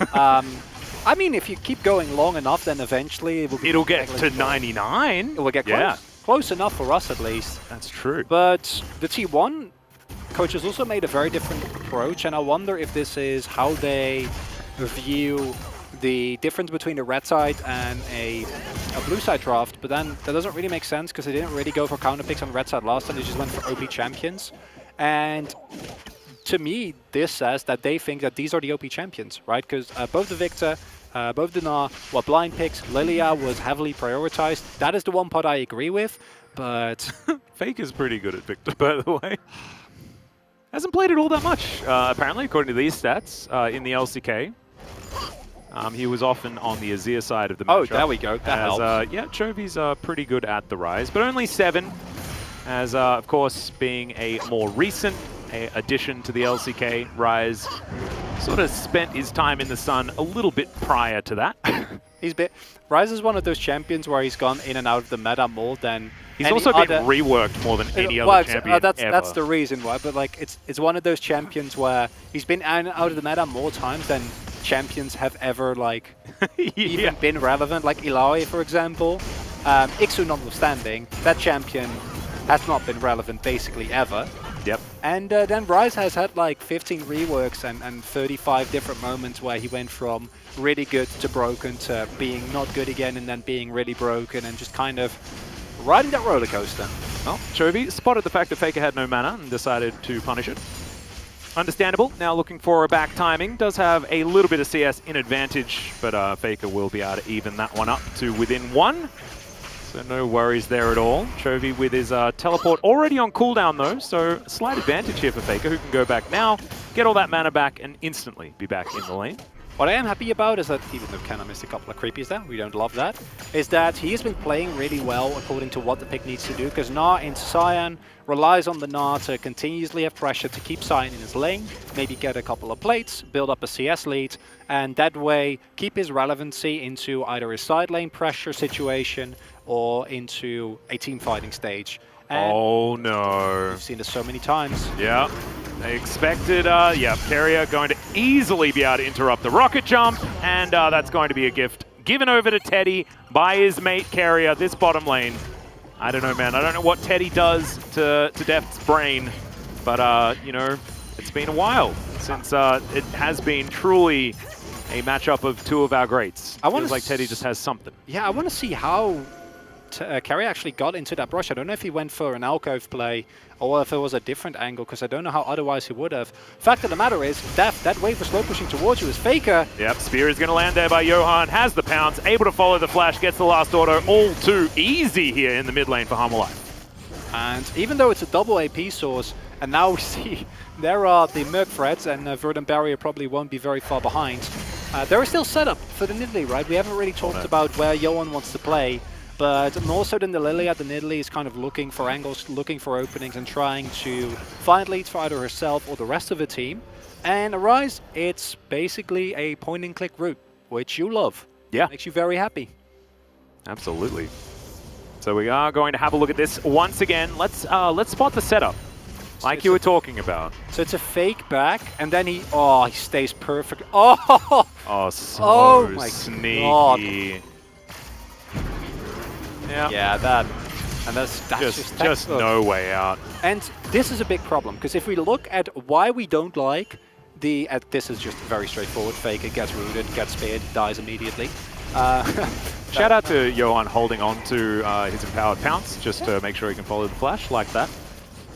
But the problem with the Tristana into the Kai'Sa matchup is that what happens very often, we've seen this time and time again, where Tristana just gets fed and then can jump on you whenever you like. Like, if your support ever leaves, you're just dead immediately.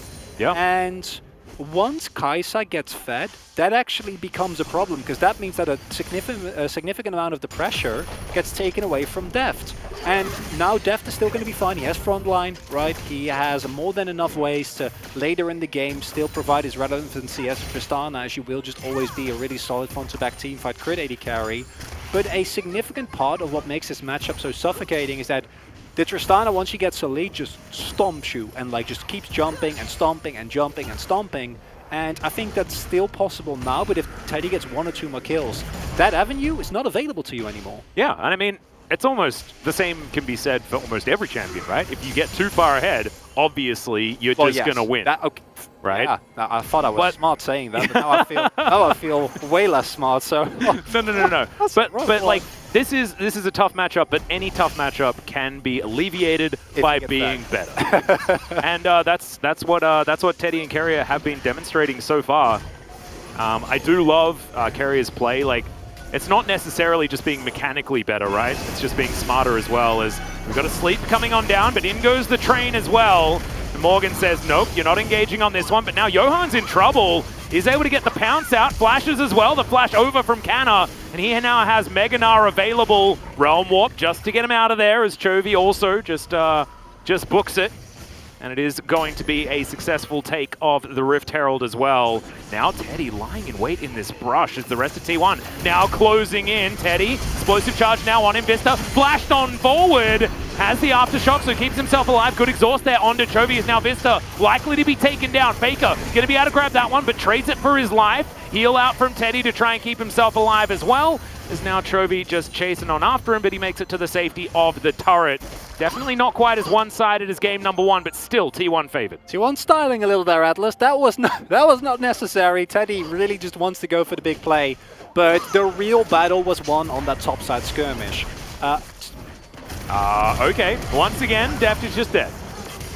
It's, I don't know what it is, man. There's just something in the water. Deft just struggles against Teddy. No way. As Johan coming on down, looking to see whether he can land some spears. We'll find Carry, who doesn't have a lot of mana. As, yep, gets in there. Track Repel, going to help out with the stun. As now Johan's just like, Deft, no, you just do that. It's fine, just kill him. It's okay. I want to talk about how T1 won that top side, but they're not giving me an opportunity because they're just having fun. Like, this is not disciplined gameplay, okay? You're not supposed to use your explosive cask just to secure yourself a Rift Herald or a Rift Scuttler. If it was a Herald, it was fine, but a Scuttler is not okay, as the punish immediately comes in. And I hope we get a replay of the topside play. I think we will. I think we'll probably be in like a state of in the past for quite some time. There are a lot of replays to go through. Lovely. But this is the key one, because I think in a straight-up 4v4 this is playable, especially with the Meganar not being available for Kana. So you're like, we can actually take this. This is pretty good. But it's very disjointed with Vista, Morgan, Vista, Chovy, and Morgan trying to get into a choke point, which you can't do against a Victor, right? You're not allowed to. So then we have Johan just off on his own, as this is not necessary. There's no reason for you to do this at all. But T1 is just like, you know what? We want to get fed. And Faker, really greedy, goes for the kill there. I think with the heal, he possibly could have gotten out, probably not. This kill on Deft is fine. The subsequent play on the Scuttler, absolutely not. You know, just leave here. And normally, if this was a match where the result had more impact, T1 would leave it at that. Yeah. But they're not, because they're having some fun. Because after last game, I can't fault them. I mean, why not? Hummer Life Esports, they're going to start having fun here as well as they take down the Gnar.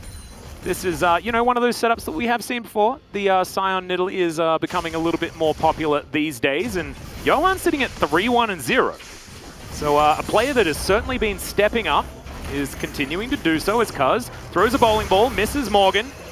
Might be able to put him to sleep if he wants to, but this is still quite a difficult health bar to get through. No ultimate available for Morgan, though, as Johan does come on over. Cuz not going to overstay his welcome. And there was a Cuz in the past that would have definitely overstayed his welcome there, but shout out to Cuz. Certainly has grown up a little bit. He would have gone for that 100%. I think that he knew himself as well, because he didn't use the Watch Out Eep actually on Morgan. I think that he could have hit that if he wanted to, but playing it a little bit slower. This, as straightforward as it gets. I talked about the setup in mid lane. Setup here, even if you do miss your ultimate, is fine. It's a zoning ultimate, you know. It actually was in this area. Straight up. I say it facetiously, non-ironically. It absolutely was. So not bad at all. Chovy's continuing to farm well as we have a look, but not when it comes to the clock. Now he's making his way back to the lane. And Johan now looking for Canna, who's looking to steal away his red buff. Should be able to get it, yep. Smite, better than Hyper Proc, as it turns out. What I am happy, as I already kind of pointed towards earlier, is that T1 is actually playing, or rather Canna is playing around the pressure that this Gnar is supposed to have. Because often we see teams pick Gnar, and then nothing happens, right? And he got punished once, sure, but outside of that, if you ever go back into this game, like watch how far forward Kana is playing and how much pressure he's actually drawing from Johan and how much pressure Morgan is under, because it means that the Sign can't go for any teleport plays. It means that you can't use that ultimate as well as she otherwise would. And it also showed earlier why Kana is always early to the play just because of the pressure that this Gnar gives him. And within this context, you can look at this draft from T1 and say, okay, are we a fan of it? Not necessarily. Is it as good as the draft in Game 1? Not really, but as you pointed out, if you're good enough, you can make anything work. Well, Chovy just phase rushing away, Cuz trying to do the same thing here, but sleep will come down. Chovy getting flashed on here by Faker. Killer Instinct from Teddy says goodbye to Mr. Rise. And Carrier clearing out some vision. It should be finally time for this Infernal Drake to go down, and we'll see whether the Atlas effect is going to continue to Game 2. That's what we call it now? Not going to happen. Okay, guaranteed. It is going to be either a mountain or an ocean. And of course it was going to be a 50-50 between the two, but thankfully I'm only one cloud this time around. One cloudy sticker. Yep. One cloud Atlas. That's what they call me. No, they don't. They call me Has all the clouds Atlas. I don't even know if anyone has ever called you all the clouds Atlas. Yeah, no, maybe it's just me. Here's a Magnet Storm on the bottom side of the map as Carrier. Getting taken down relatively low. Deft tries to find a few more bullets, but instead just decides to throw Teddy back with the Buster Shot, who gives himself a good old thumbs up. Okay, we're still hunting for more, but not actually able to find it. Gravity Field going to be avoided there by Chovy. Runs real quick. Mid lane feeling like a little bit of a wash here because, of course, Faker has so much wave clear. Interesting to see them put so much attention here. I feel like there is definitely response possible, and there is a teleport that will mean the end to that play. And this is a bit over-forcing, I feel like. Maybe Humble Life is just looking for a response. So, like, we want to force out a teleport so we can make a subsequent play, because knowing that there's just 3 people there that are looking to dive and definitely can dive with the amount of ultimates and resources that are not available for T1. Force out a response, they might be able to pick up a turret here as well. Although in the top side, Kana will just single-handedly take it, and Cuz is going to invade the top side jungle, and all of that feels very, very good for T1. And yeah, top side of the map is just Dunzo. Cuz is going to come on over and say, thanks for the leash, buddy. Helps him out. Deft will be able to take down that bottom outer turret, so that's certainly good news for Humble Life fans, but it is still, that 2,000 gold lead certainly feels good for T1. Humble Life, it is a very different situation to last game, right? Like, there's no Seraphine effect to worry about, there's no Senna problem that you're running into, but T1's comp will still function very effectively the longer this game goes, and it's not like Humble Life Esports have the most ridiculous of scaling, despite the fact that the range advantage should be there in a front-to-back fight, for Deft especially. And have to see how it goes.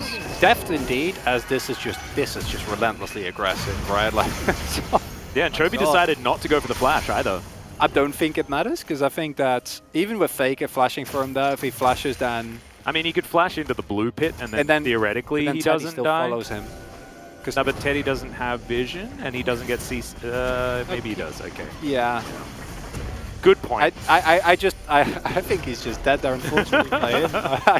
I like the angle, and I think that in team fights, Hanwha Live, they do have range extra. Oh, they're going in here?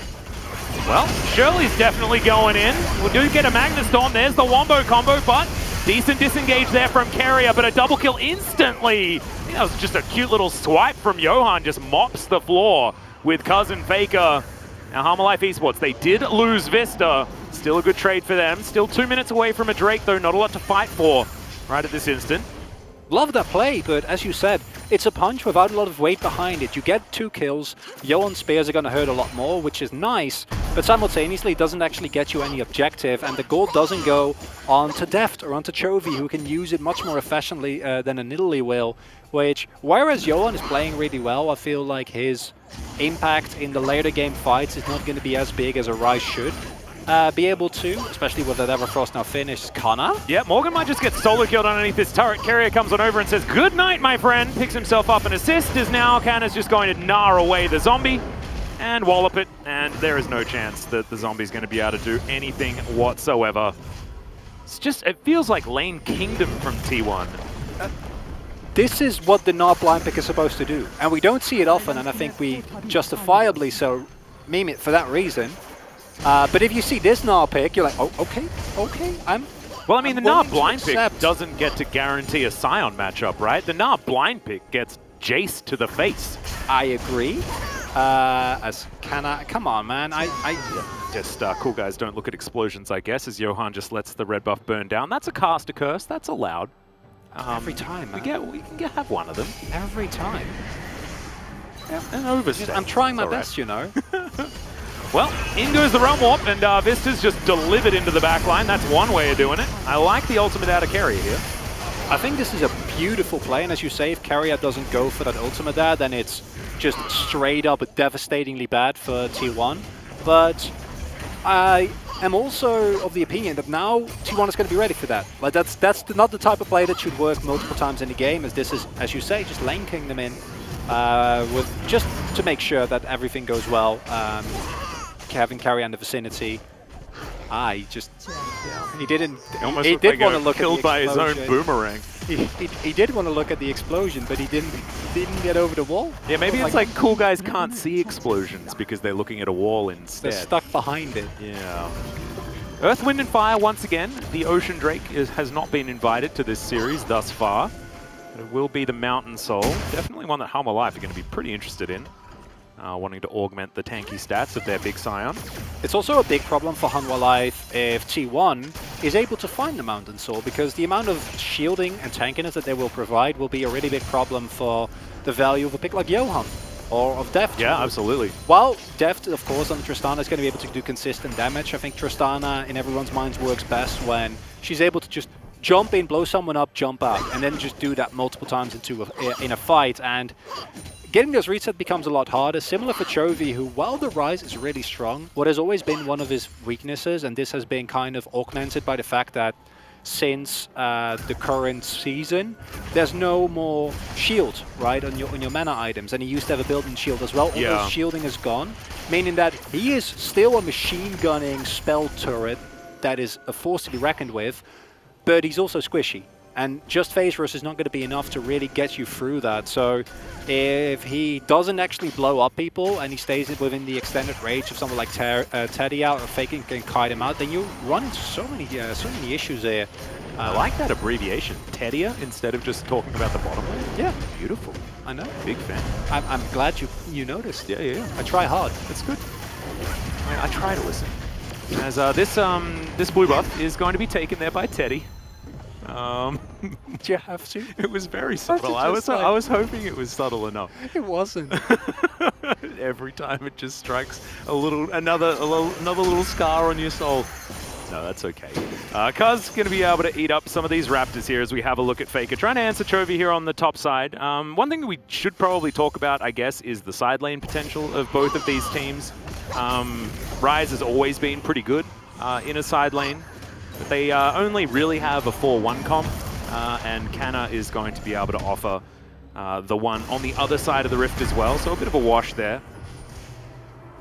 As Deft is going to come over, look to see whether they can help out on anything here, but just a little bit of happy feeding for the Tristana. And what you saw there is one of the reasons why I would be afraid, really happy that they pointed out as well, to side lane into the T1 comp, because both side laners for T1, Canna obviously a lot more easily, but Faker has it available as well, is that Teddy can be waiting in the brush. And he already has level 2 Killer Instinct. Once level 3 is available, that range is going to be even more absurd. And the moment any CC gets hit, Teddy dive bombs in, blows you up, and all of a sudden you're fighting a 4 versus 5, which T1 know how to play around. Well, they've certainly showed that they're a cut above Halma Life so far in this series. And the lead is only extending, right? Like it's 3.2, something like that, as now Baron has been started. Vision available for Halma Life as Vista throws in the control ward. Low. Yep, Nidalee is nowhere near this area as, okay, Vista's going to get thrown back. Does manage to get his CC down as Canna keeps the Baron leashed. Johan, can he actually make it in time is the question. Chovy not going to be able to flash on over, and it's just a little bit too late. It's the wrong time to reset. As Canna has now looked for Chovy. Killer Instinct gets Teddy over there. And this is Halma Life Esports once again circling the drain. It's what we just talked about. The moment that anyone gets caught away from the rest of the team, Teddy dive bombs in and blows them up. But the real problem there, and I think the smart move by T1, is they kept Cuz out of that Baron pit. And I think that was one of the reasons why Hanwha Live was, wait, are they actually doing Baron? Because you'd expect the jungler to be there. Cuz, however, was still clearing wards outside of the pit. And yes, Hanwha Live respond, but at that point, it's too little too late. The 2-item spike has been hit on Teddy. Faker has a lot of damage available as well. And with the double Leandris, they just shred through that Baron, and now T1 free reign of the map here. Oh yeah, this is looking more and more difficult for Hanwha Life as this goes on. T1 continuing to extend their lead, and now the Baron power play. You'll have a look at that number after this replay, but let's have a look at how they play this one out. As Canna just walks on it, and look, he just stays on the Baron this whole time while the rest of T1 deal with Hanwha Life Esports. And it's a mixed comm here, I'd imagine, by Hanwha Life Esports, where Vista clearly wants to go in, not wanting to give over that objective. As, oh god, Kana, come on, man.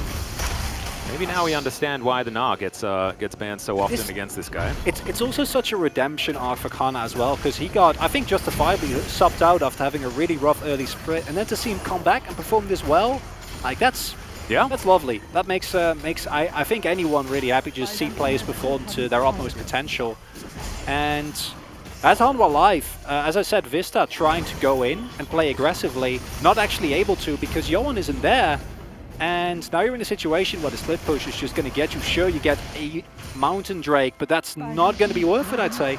Yeah, they're going to trade it for possibly an inhibitor turret and an inner turret at the same time. But Canna is going to rotate back.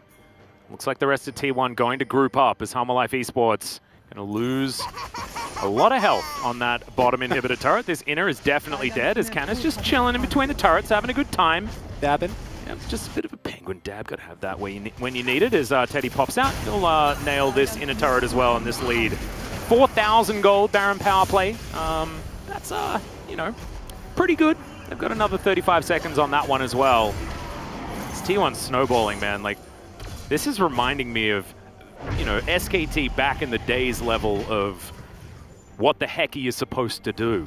Yeah, it feels problematic for any opponent. And we saw, coming into this match, T1's win rate, I think it was in round 2 specifically, with a lead at 15 minutes is 100%. That's some Damwon Kia level of dominance right there. And as a whole, as Hanwha Life, the problem is that yet again what happens is theoretically this draft, while I think it's a little bit clunky with on one part Johan and Chovy, you need to get close. Hui, Canna's having a good game. Yeah, he's been playing really well. That's a bit. I'm pretty sure. Ah, very nice. I was like, I'm pretty sure Chovy's dead, but he uses his problem defensively, which, you know, for T1 fans, that one might sting a little bit because they have not always used the realm of defensively. We've seen some offensive ones, which I'm sure they'd rather forget. But we can look back at it now and kind of laugh because had everyone known that this is the T1 that they were ramping up to be, I don't think anyone would have minded those early games nearly as much. No, and I think this sort of goes on to the playoff story, right? That we are going to be telling in only a few days' time. Oh, baby. Right? It's not like it's not a large wait before we get to our first round of playoffs, and both of these teams will be participating, not against each other, and not likely that they're going to be playing against each other in the playoffs or whatsoever, right? It has to be the actual final if we are going to see Hanwha Life Esports versus T1. But it certainly crazy. Is, like, if you're DRX, you're like, oh, damn, we're against the wrong team, right? Like, this is real scary for them. Hanwha Life, they're going to be against Nongshim. Should be something that's winnable for those guys, but DRX fans, it's going to be frightening. And, you know, Damwon Kia is sitting there. They have the first seed. They get the choice. And if you're watching this and you're going to draw conclusions, I think you're going to be choosing Hanwha Life Esports. As Johan, taking a few autos here from Canna, who's built a lot of tanky items, but also does a lot of damage, especially against the very, very squishy Johan, who has almost as Zonya's, but none of the tanky portion of it, and otherwise just damage. A bit peculiar here is that T1 actually has a similar gold lead to game number 1. Like, we look at the gold, this is 10k at 27 minutes. Oh, yeah. That's insane, and the game might look a lot closer, but I think it's because T1 has just decided, you know what, like, why would we force? We have a... It's a pretty early Flame Horizon as well for Canna. We were talking about the inevitable Chovy Flame Horizon, but that's not happening. Nope. That's not a conversation to be had for this particular series. Faker has just done his Faker things, right? He's very good at neutralizing, and he's done it once again. It's what he was paid for, you know? Like, many, like, you go back to 2018, and the reason why Griffin never made it over the line is because they just couldn't get past the brick wall that was put up by T1. And it's, you know, some of these tales just continue throughout, right? It's a time to reminisce, but I just want to reiterate, it shouldn't be. T1 is up 10k gold. They can do way more, but they're taking it slow. They're taking it easy. Yep. And I imagine we're going to see them go fight a Baron, then realize, wait, we're actually way stronger than them, blow them up, and then win the game. I mean, I think it's probably, you know, the next team fight will be the end of it. Seems likely. As, oh boy, that's a teleport ward. This is rough. We are zooming all the way out. Jonas Strong can sense that something's going on. Deft gets himself a red buff. And the ward goes over, spots out the Trist, who does immediately take that one down. And yep, Hanwha Life have to give up all of the ground that they've picked up, as Canna is just on mid lane clearing duty while the rest of T1 move on over. I believe they've started off this Baron. We can see that. Hanwha Life Esports can't. Things pretty dark on the Rift for them, but they do have an inkling of what's going on. Spear comes on through as Johan, can he actually steal this one away? As you can see, Canna just being a wall, but Johan's gonna have to go golden. Can he get out of the stasis? The answer is no, as Morgan gets on in towards the front line, looks to knock up Teddy, and does so. Spear is going to connect onto Carrier as Teddy jumps in towards the back line, but look at that, the damage has been eliminated. The wallets are so damn heavy on the side of T1. Faker's going to pick up a double kill. Johan was trying to slink away, and Teddy says no. That's the ace, and that will be the very swift, very clean 2-0 for T1. Unbelievable, Atlas. I'm just sitting here baffled watching it happen. This is a victory lap for T1. Going into playoffs, this is the form that you want. You want to be looking this strong, you want to be looking this dominant, and honestly, I'd be afraid if I was any team going into the playoffs against this T1 roster. I think that Hanwha Life can do a lot better, but it's T1 that just plays this one out clean from start to finish. The fights are gorgeous, and there is just nothing to be done here. Yep, it's Faker that's going to grab the kill onto Deft there as Chovy. Nothing that anyone's going to be able to do because the Nexus is dead. T1 utter dominance here today against Hanwha Life Esports. We have to point out once again, Hanwha, they've locked their position in playoffs. They are ahead of T1 on the standings, but you wouldn't expect that after what we just saw here today. 400 games for Teddy, and 399 and 400 were both pretty damn impressive. Just Still 214 to catch up to Faker though. That's going to take a while. Yeah. But T1, there is a reason why a lot of people feel like, even including us, right, that going into playoffs, I think Gen G many see as a legitimate contender, but so is T1. And based on the record, based on the standings, you might not think that. If you haven't watched every single match, you might be like, how does this team not have a better placement? How do they not have more wins? And the really, really straightforward truth of the matter is they didn't play with this roster. And now they do. And it's just light and day, Atlas. It's insane. It absolutely is. Interesting that, you know, we talk about this all the time, but it's the same roster that, you know, we expected them to be fielding at the beginning of the season. But having a bit of experimentation, you know, playing around with some different possible options, giving players more breaks than they otherwise would get is important. And I want to go back to sort of like how they won both of these games, right? Because game number one, I think that T1 just outdrafted the heck out of Hanwha Life Esports.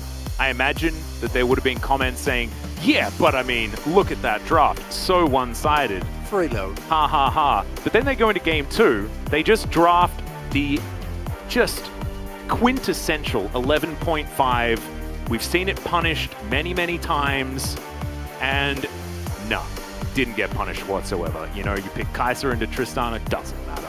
Like, Carrier and Teddy are just too good.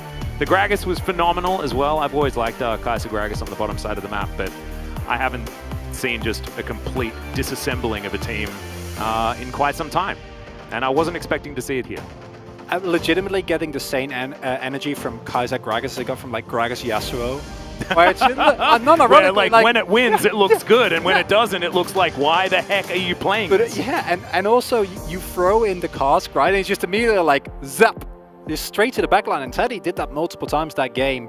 For me, the story of the game was really Kana on the Gnar. You get a Gnar blind pick, you get it first. Obviously, as you said, there was the potential for a punishment.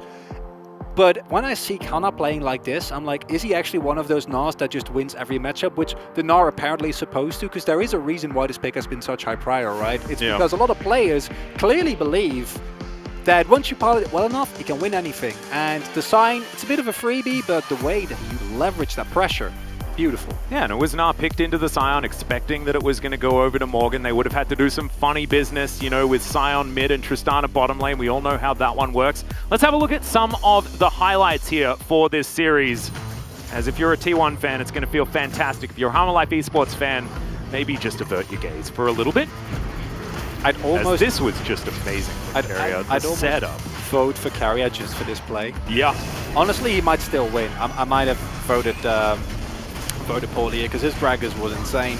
But the problem is, honestly, I think everyone from T1 played incredibly well here this game, and it's similar to the last game in that it's just the overall map movement, clearly a less clean game because plays like this are just not necessary whatsoever, right? Or the Rift Scuttler play that we might be seeing a little bit later, where it's just like, T1, come on. I know, we get it, you're having a little bit of fun. It's okay, but is it really necessary? This is another example of a play where this can backfire, right? You don't have vision in this jungle. The flash followed up by like the immediate blow up, it can go wrong, but it clearly doesn't. And this is the one play that goes well the entire game for Hammer Life. And even that is like, it's okay, but it's a 1-for-2 trade, and that's it. Yep. Because, you know, the disengage from Carrier was very good there at the same time. Carrier once again finding Vista here, eliminates him. I think he might have chosen wrong. I think that we are going to have a three-way tie moving into our final match of the spring season. I'm okay with that. I stand by. It's one of those cases where sometimes, you know, you vote and you're like, actually, I made a mistake. That's just not right. In this scenario... No, I think there's a lot of people, you know, that are deserving. I think Teddy also had an amazing series, but bit of a role player, but that's exactly what you want, right, in a comp like this. What I'm really happy about, which I didn't get the chance because it was actually a pretty high-octane game throughout honestly both series, is how disciplined T1s have been with Barons, where you see they don't go for the flip. The moment the enemy jungler gets near, they just leave the Baron at like 2-3k. Yeah. This last game as well, which it seems super obvious, but we've seen many examples of teams not doing that. You can see just how chilled out these guys are, right? Like, just having a giggle, having a good time. Teddy, of course, very, very happy. I don't know what they were talking about. I think it might have been something to do with Carrier getting another player of the game. Could be. Only one of us spoke Korean. Yep. They said something about like T1. I'd imagine that every T1 fan will say that after.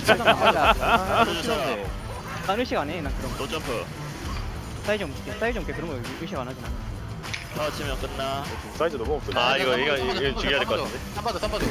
야, 끝내. 땡큐. Oh man. Well, it was a very fast series. I'll give you that one. Cuz shaking his camera around was hilarious. And this damage graph tells a lot of the story, which was Johan had a decent game, took a lot of the gold, and wasn't able to transition it. T1 were just much better today. Every lane, every single game. It's just, I think the Johan performance was nice. Chovy, not really visible, but I can't really fault him for that considering the draft and like the champions that he was put on. Orianna and Ryze, neither of which are expected to have a really big impact early game. And on the Orianna, he still hit multiple three-man shockwaves, but it just doesn't matter. And honestly, the most shocking to me is Deft and Vista losing this hard. And yes, listen, Teddy and Carrier are insane, but Deft and Vista normally, they don't fumble like this. No, they don't.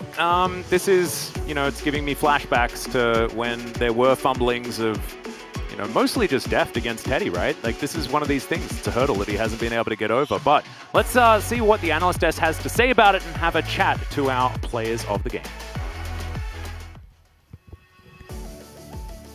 T1 Thank you very much, guys. And T1 was able to pick up a very clean and perfect 2-0 win up against Hana Life Esports, bringing their split to a very successful end.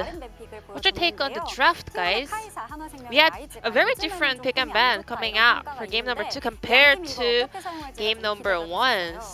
We really wanted to see how Rise can perform in this game, but everything started off on the bottom lane. Tristana was the first pick coming in for the bottom lane, and Kaisa has been climbing down the ladder of the tier list, and regardless of the win rate of Tristana here in the LCK, still this champion is very strong into Kaisa. However, T1 was able to bring Kaisa's losing streak to an end. Kaisa is a good champion when she has the right surroundings and conditions, but Rise, we still have a question mark over this champion. So I wanted to figure out why Hana Life Esports wanted to play Rise. Maybe it was because of Italy, because Rise has CC, or maybe because it was the Gnar and Sion matchup, because Sion can never chase down that Gnar. Maybe they wanted to match the side lane pressure with that Rise pick. And we had some new technique coming out for Hana Life Esports, sending the Rel to the back line with that Realm Warp, but still, we were not able to see the best value of this champion. I think the game got pretty one-sided from the beginning, so we were not able to witness the power of Rise because he was not able to hit the power spike. So Deft and Keria used to be a very friendly duo, but they were this time around fighting up against each other on the opposite side of the map. So let's take a look at this highlight where we have a very long one here. How Teddy and Keria was able to pick up another lane kill. So Deft and Vista, they shove in the wave and disappear from T1's vision. And because T1 doesn't have this information whether they have recalled or placed the ward, Teddy had to go back to his base, whereas Keria was left on lane in order to check whether Daft was left to place a ward in the jungle. But because Daft chose a very smart position to place that ward, that was not spotted by Keria. But still, because Keria saw on the inventory that Daft used his ward somewhere in that jungle, so we can see the ping going around the Dragon Pig, a possible location of that ward used by Deft, but it was actually right next to the Crow camp, so Cuz actually got spotted by that ward. So as soon as he saw Lilia approaching to the bottom lane, Deft was able to safely back, and then Teddy places a ward on that lane, and then he just predicted the location of Deft recalling back to base, and then Teddy decides to freeze that lane, but Tristana had to get back to the base in order to match the items with Teddy. So Vista stays in lane in order to take some of the XP that could have been wasted by the lane freeze. And then because of that ward, Keria spotted that Vista will be recalling soon, so he sneaks into the brush outside of Hana Life's vision. Was on a secret mission, and then after that Waves gathers up on the left-hand side of the lane, he sneaks into the next brush and then waits until Deft arounds this lane, and he was pretending that he was actually back at the base, and a very long mind game played by T1 and Hana Life Esports. It was too much information maybe, but we just wanted to point out the amount of mind game that was played by the players was on point and incredible. It was a long one, so let's move on to the second highlight. So let's take a look at the first Baron that T1 was able to take away very easily with their macro power. I wanted to break down why T1 started off that Baron. T1 had the information that Rao used the most of her ward around that jungle. So they knew that Hana Life cannot get any more vision for that Baron, and then Hana was having the right tempo to join that Baron try. He was walking back from going back to his base, so he didn't really need to invest his teleport for that Baron as well. So this Baron try was effective enough to draw the attention of Rao. So she had to face check that Thrush, and then T1 was able to successfully take that Baron after picking up that kill onto the enemy support, and then T1 was once again pushed this issue forward by picking up the kill onto Chovy as well. I think T1 has become a lot more proactive heading into the end of the regular split. With this successful match coming out from T1, we are looking forward to their performance up in the playoffs as well. And Teddy will pick up the POG on Kaisa. 400 POG points on his 400th game in his career. T1's bottom duo has outplayed the counterpart of the opponents. Tristana got picked after he made the rotation down to his lane. Kaisa was every time participating in that kill T1 was able to set up. Aggressive and proactive and also very decisive moves from Teddy was the key to T1's comeback. And we had a bit of a split vote, but Teddy was able to win 4 of 9 in total. This reflects that every T1 player has been performing so well. Now it's time to invite the T1 players for this POG interview. Congratulations on your win, guys. 안녕하세요. 감사합니다. Hello, thank you. Keria, T1 was able to end the split on a very good note. How are you feeling?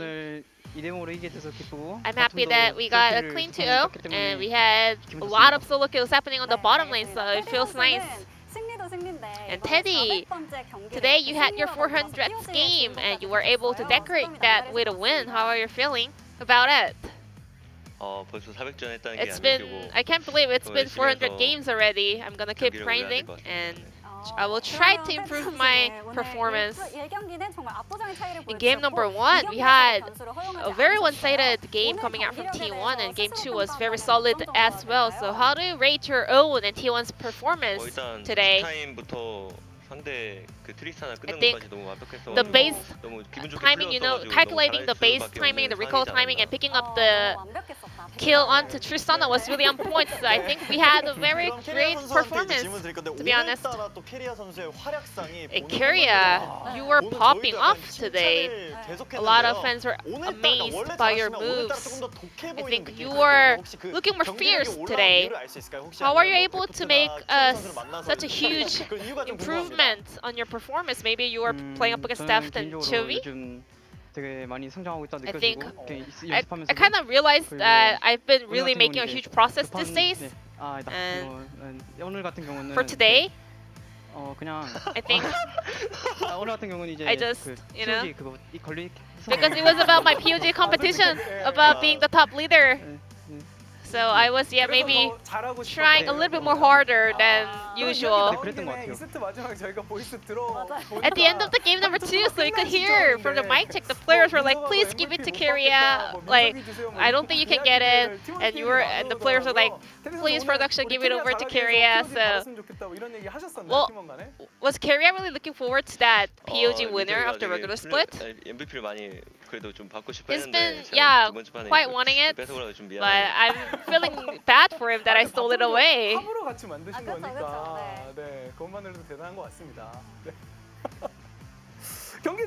Let's go back into the game, but so in game number 1, we had a lot of OP picks that were led through. You know, some of the must-ban Quartz, Seraphine, Hickory, and whatnot.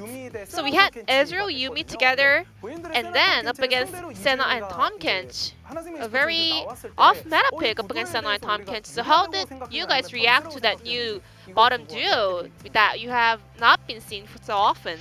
일단 세나탄 캐치 할 때 Whenever 유미가 나오면 되게 we are 세나가 playing 골드 뜯기가 너무 쉬워가지고 Senna and Tahm Kench, it's actually so easy for Senna to get the extra gold by landing autos on Yuumi. So I felt really good after seeing the Yuumi locked in. In Game 1, we had a lot of duo kills with the power of Tomkins, especially the second one was really impressive because you didn't really farm the wave. You were hiding in the brush, clearing out the vision, and then you went in with your ultimate for the kill. Could you kind of break it down for us? Ezreal, Arcane Shift has a very long cooldown, and we were way stronger than the opponents, so Ezreal didn't have his dash, but still, I had this feeling that they're gonna overstay and make a mistake, so once he took a step forward, I just went straight in with my ultimate. Was the Ignite for the duo kills as well? Did you want to play the lane a lot more aggressively? 뭔가 이제 something like, you know, 킬각이 계속 나올 것 같았어요. I thought we will be able to see a lot of kill angles and duo kill angles during the laning phase. 이런 생각이 듭니다. 그리고 보이스가 아무래도 좀 끝날 때마다 화제가 돼요. 이제 A lot of people were paying attention to T1's mic check in the end, and about the conversation about the Yuumi was really funny as well. So who is the one that starts up that conversation, because you guys didn't kill the Yuumi in the end. 저희 그 상혁이 Like Faker was like, don't touch her, like don't kill that Yuumi. So we were just following his call. 알겠습니다. 네, 이제 이 경기 얘기로 좀 넘어가 보도록 Let's move on to game number 2. 오늘 두 번째 경기에서 카이사를 Teddy, 택하셨는데 you 카이사가 played 최근에 Kai'Sa, 8대 a 0 champion 리드를 that 기록하면서 was on 8 어떤 카드가 games 아니냐, losing 이런 streak. 운명을 쓰고 A lot of people 있었는데요. were considering 테디 선수의 it 카이사에 as 대한 a 평가가 어떤지 trap card. 궁금합니다. How do you rate this champion right now? 카이사는 일단 Kai'Sa 딜을 잘 넣을 각을 봐야 되긴 has 하지만 to see the angle to put 뒷발도 있는 the 것 damage 같아서 by herself, but it also depends on your team, you 자기도 know? 잘해야 되지만 She 팀빨을 also 좀 많이 requires 주지 a very good 않을 것 같아요. synergy with your team. 팀원의 도움이 필요하다. 그래서 T1의 카이사는 다르다. I guess that's why T1's Kai'Sa is something else. 인터뷰에서 테디 선수가 또 And Teddy, 바텀에서 초반부터 2세트 잘 풀렸다 뭐 이런 이야기도 하셨는데 earlier in this interview, you said you were super glad that you were able to get ahead in lane. And we actually analyzed the mind game of the reset timing and everything in the analyst desk. Who is the one that makes the decision about all those calls? 그냥 일단 Well, 일단 이 세트 같은 경우는 in game 일단 2, 상혁이 먼저 집 갔다 온다고 Teddy said 말해주고 he's going to 그리고 reset 그라우스 back to base. 승부는 또 그냥 다들 자기 And 할 I 거는 자기가 Was able to get into that rush by following my feeling, you know?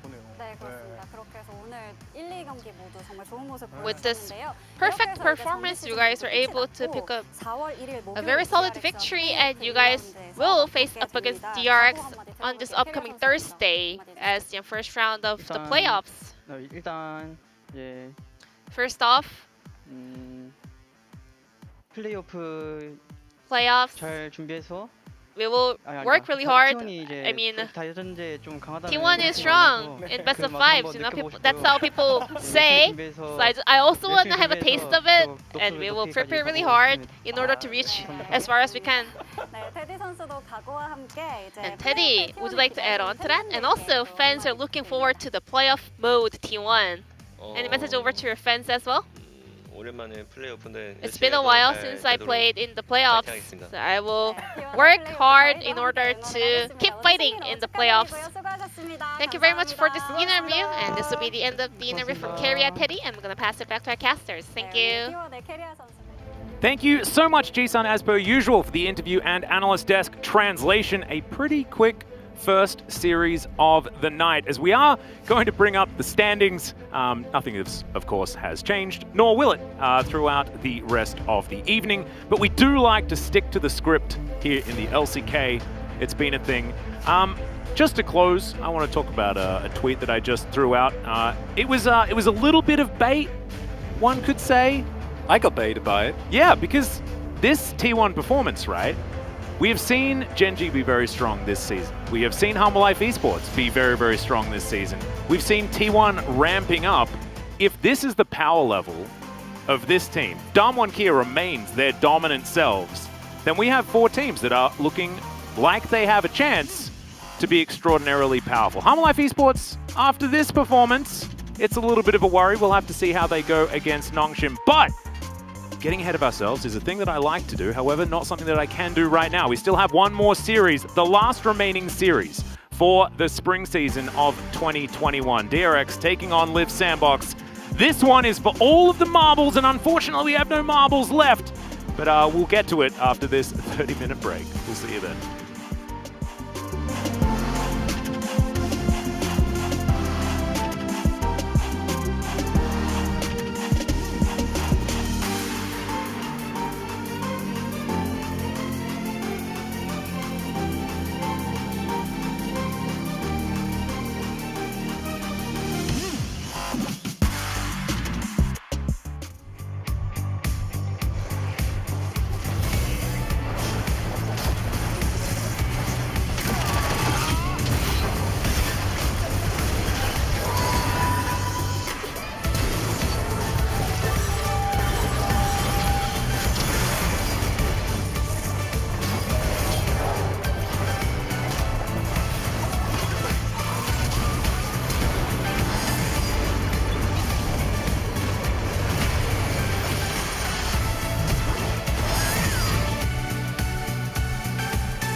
뺏을 수 있어요. 뺏을 수 있어요. 강타 4레벨. 오래 깡타를 누가 뺏죠?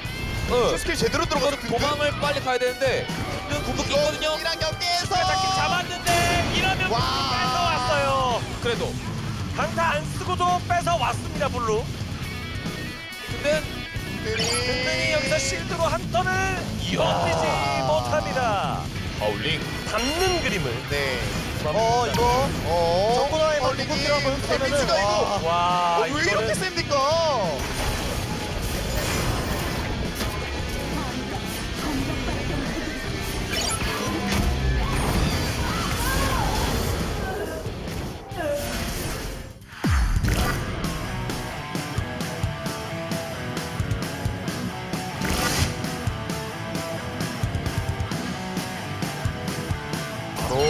쪽으로 상대를 끌어들일 생각. 야! 저런 지달리가 죽으면 안 되는데요. 지달리 최대한 버티는데. 잡혔어요. 그래도 톨랜드 부활이 있고. 수호천사라서 사이언 스킬. 정보라인 대박 났고요. 정보라인은 초대박이는데. 자, 근데 여기까지면 완전 매섭죠. 아직 몰라요. 똥심도 더 들어가야 돼요. 한들이 한번. 여기까지 트리플킬 갔었어. 라인전만 어떻게든 커버를 한다면은 쓸 수 있는 챔피언이다. 이거 맞췄어요? 강제로 열려는 거죠. 근데 전면에 바꿔서 써가지고 이거 CG가 쓰시죠. 와서 로버를 잡아냅니다.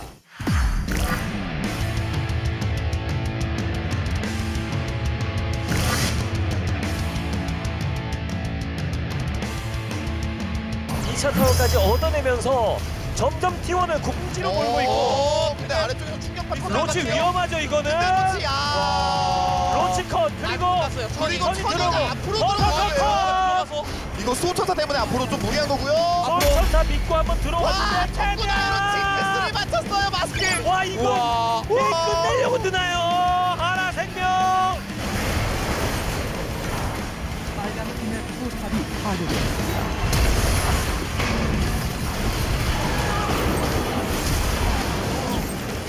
그리고 또 아트록스를 자르러 가기에는 지금 일단 가긴 하는데 그러니까 미드 내고 아트록스를 잡자란 생각. 근데 전멸로 자 이런 오히려 줄이 상대가 와요. 하나 싸움 납니다 이거 줄 이거 안으로 들어갔고요. 이거 좋은데. 코르키가 때리기 시작하면 다릅니다 여기가. 자 첸시 이거 마스크 앞발 킬 쓰겠는데요? 첸시 잡히고 오 마스크 와 달려들죠. 앞점했었어요 코르키. 말랑 타워 이 사이 들어옵니다만은 체력 바로 안 차고 와 지금 코르키 어리죠. 카우까지 마스크가 미쳐 날뛰고 있습니다.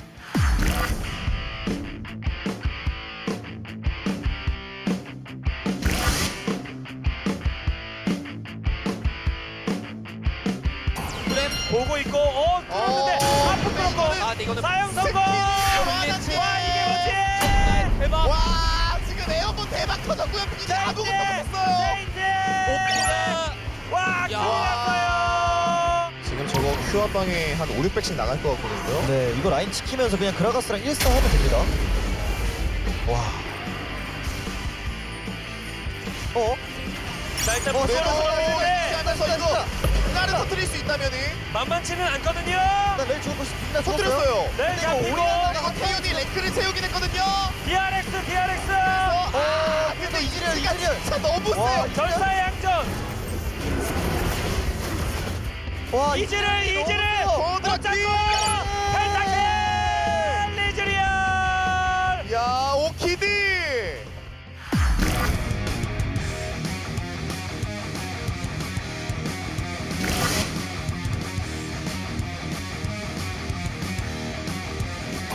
하나생명 e스포츠가 처음으로 오브젝트를 좀 노려보고 전멸 이거 여자 당기면은. 한번 더 때려서 야 파우테. 이것이 프로의 크랩.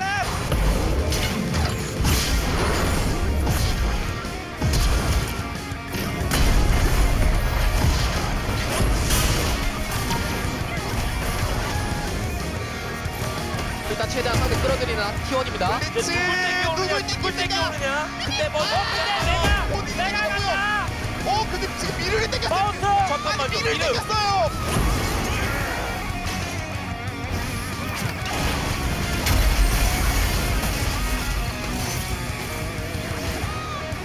잡고 디스 진입. 에스퍼가 지금 한대 때문에 패시브 안 터집니다. 하나생명. 용까지. 안 끝났어요. 3용 맞고 오! 버서그 잡으면 헤드가. 하나생명.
Welcome back, ladies and gentlemen, to LCK Spring 2021. I'm Atlas. This is the final match of the entire regular season, and I'm joined by Chronicler for it as well.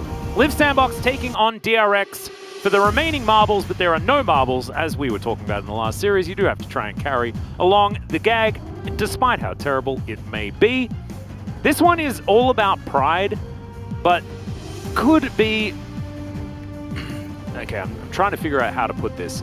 It could really tell us a lot about the first match that DRX has in the playoffs, because they're going to be up against T1. T1 have already shown us that they are playing for keeps, despite it being the regular season and not meaning a whole lot. This could be worrying if DRX do the DRX thing, where the consistency isn't quite there. This needs to be a 2-0 match, is basically. Yeah.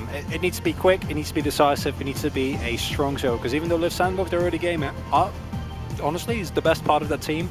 DRX, today's the day, you just need to smash it, because if you continue your, honestly, kind of not great form at the moment, you take that into playoffs against the T1, we just saw it's not good. No, it certainly isn't. Coach Song has actually been very vocal about this with the fans as well, saying that, you know, the players are feeling it, and the losing streak is a big deal, right? Like, we've all felt it, right? Doesn't matter whether you're playing solo queue or whether you're playing competitively, it feels bad to lose, and it especially feels bad to have it compounded. So a win here, and a decisive win like you're calling for, a 2-0, that's going to be very important, despite the fact that this match doesn't actually mean anything at all. And I agree with you, it doesn't mean anything for the standings, but neither does last game. And I'm asking you, Atlas, who feels better going into playoffs after that last series? T1, I think, probably feels better. I'd say so. Yeah. And even though, you know, you can hide your picks, you can say it's 11.5, the match doesn't matter, it's basically a scrim, even then, you can't get through my ad getting stomped like that. It's not super bad for your mental if you ever face that team again. Now, of course, the odds of that happening are fairly slim, because if it would be in the final. Yeah. But still, it's not a place you want to be. And Absolutely. for DRX, it's the same.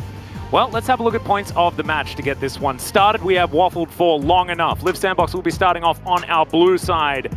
And there is actually a little bit for Live Sandbox to play for here, as they could be in either 7th place or equal 9th. In 9th, 7th place, equal 8th, or 9th place, based on where they finish here. Of course, it doesn't actually mean anything for too much other than when you look back at Spring 2021 to see where the teams stacked up. So theoretically, still something somewhat to play for. It's a security, right, that the franchising provides you with, no more stressing over there. And I think we all would have wanted to see Live Sandbox make it in. I think that their early game looked very decisive, but then we saw that heartbreaking game on Friday where they just completely crumbled under the pressure. And if they do get to 2-0 here, they can still, as you say, get that 7th place rather. Whereas DRX, I still think that this team is better than they're playing right now. I don't necessarily think that they're on the level of teams like T1, of teams like Gen.G, but they've looked uncharacteristically weak even in situations where previously they were good. Yeah, they haven't pulled out any of the magic. The DRX magic just isn't really there anymore. And it's a little bit sad as we have a look at the round 2 stats. And as you can see, not exactly very much to be excited about when it comes to both sides of the bracket. But when you've got a team that is going to be not even in the lowest position in our playoffs, DRX should be looking better than this. However, they certainly have been slumping. And it's something that they, as you said, themselves have been talking about a lot. Now, this team, Live Sandbox, honestly, I wouldn't mind if that roster stayed together, because what we saw, the glimpses that we saw, if they were able to maintain their discipline, could have been so much more. Because Summit and Croco have been stellar. That last match notwithstanding, Fade has been incredibly consistent throughout really the entirety of the split, but really ramping up in terms of how well he's able to step up to his lane opponent. And Prince coming in hot. At this point in time, at least, I thought initially I wasn't super convinced of him, but right now I'm pretty happy about it. And Efford also ramped up beautifully across the split. His power in roams was impeccable. Yeah, definitely much better. As we have a look at the DRX roster, King and Pyoshik, Solka, Bao, and Becca. Bottom lane has been the success story, but it's been how they've managed to steal victories out of the jaws of defeat way more often than any team really should, right? Yeah. And it's not that their opponents are consistently throwing. It's that they are able to keep themselves together to a point where they're able to capitalize on the smallest of margins and find themselves victories. At least that was the case in round 1. Now we're going to be having a look at the top lane because Summit, I feel, has definitely stepped up, especially in the second round, and he's back to being one of these players that we get to be excited about, that we get to talk about positively after a pretty woeful round 1. Because this is insane for someone that doesn't even make playoffs, right? Like, yeah. This is legitimately absurd stats, considering the plays that we have. And yes, Liv Sandbox always plays through their top side, more so than I think any other team besides the Freaks does. But even taking that into consideration, it's been clear that he has been the main win condition together with Croco, whereas Kingen, I think he's super solid, but he's not necessarily the main win condition. It's more the stability that he provides, the depth of his champion pool, and his ability to just say, you know what, I'll just blind pick. That's fine. Doesn't matter which matchup I'll get, I'll be okay. I won't feed. I mean, that's obvious. Look at these firsts, man. CS difference of 15, ahead by 14.2, gold difference of 15, also first. XP, also first. This guy just wins lane, so blind picking for him seems like a no-brainer. And I feel like I say this every single time we have a Liv Sandbox match. I'm going to say it again, it's about top jungle.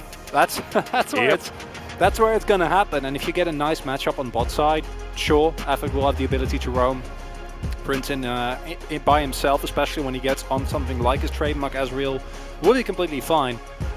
Whereas I want to see the magic back for DRX. Yeah. It can be on the back of POG's trademark Kindred, it can be a Riven jungle, it can be something else that he's cooked up in his fun house of smoke and mirrors. I'm looking forward to the Riven when it finally comes out. Listen. It's been in the... I know. I mean, I don't need to... I was... Don't need to be reminded. Yeah, but the Riven being cooked up in his laboratory is certainly one that's exciting to think about. And remember, there's a lot on the line for POG here. He wants to be able to get to POG 1,000 points. If he picks up 1, he gets to tie with Showmaker and Chovy. If he gets 2, he is our sole player of the game winner for 2021 spring. Which is insane. Like, this is a player coming in. I don't think a lot of people were excited about them. People liked his personality, sure. He had like the tragic backstory of, we even see it in the introduction video, right? Of all his friends, all his teammates from DRX leaving, going to different teams. Honestly, all of them also performing exceptionally well. Yeah, every one of them is performing way better than they should. Even Doran, who was on the least successful team, has still looked super strong at moments, has been able to carry games single-handedly for KT. Going into this draft, it's going to be jungle bans, it's going to be the blind pick Camille from Summer that gets taken away, and I want to see Croco on a comfortable matchup. Possibly going to leave the Udyr open here as Liv Sandbox, because you snatch that away every single time. Yeah, we'll see whether that means that also a potential early ban on the Hecarim, as DRX do, in fact, respond with that. Now it gets interesting, because if Liv Sandbox decides to not ban the Udyr here, then DRX can leave. Oh, there we go. Yeah, I like it. Otherwise, DRX could leave the Udyr and the Seraphine open, and then you get one of the two. And now I think that Seraphine is on a whole nother level, so I would not really have minded if Liv Sandbox had traded that, just from like the sheer force of that pick. But Fate has looked best on carries that not even necessarily win lane, but are able to consistently help the rest of his team set up. The Syndra in particular comes to mind, where his scatters just make it so much easier for Summon and Croco to make these big plays. The follow-up is always really good, and something like that would not surprise me to see him on, and it will be the Udyr first pick here, picking it away from POG, who can still go into a Nidalee. If he wants to, he can go into his Lilia. All of those are fine, but they're not quite the level of the Udyr. Yeah, Lilia a little bit more comfortable to pick with the with the Hecarim on the bench. So likely to be locked away here. We'll see where DRX go with the rest of their lanes. Nara's still up, and something that you know, Summit is very, very good at.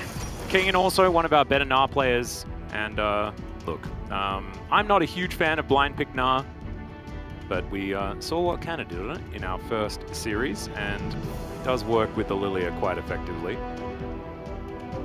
See where they go. As bottom lane could also be part of the focus.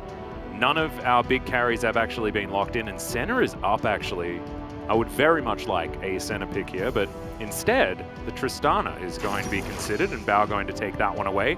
Rel or Alistair, both of them going to be a possibility to be locked in last here for DRX in our first round of picks.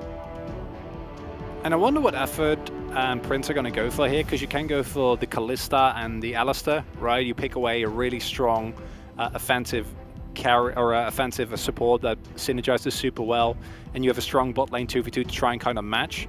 However, this is more in line with what they normally do, which would be a very comfortable pick for Prince. But picking Ezreal into Tristana means you basically saying, we're not going to have lane pressure, we're not going to have prio.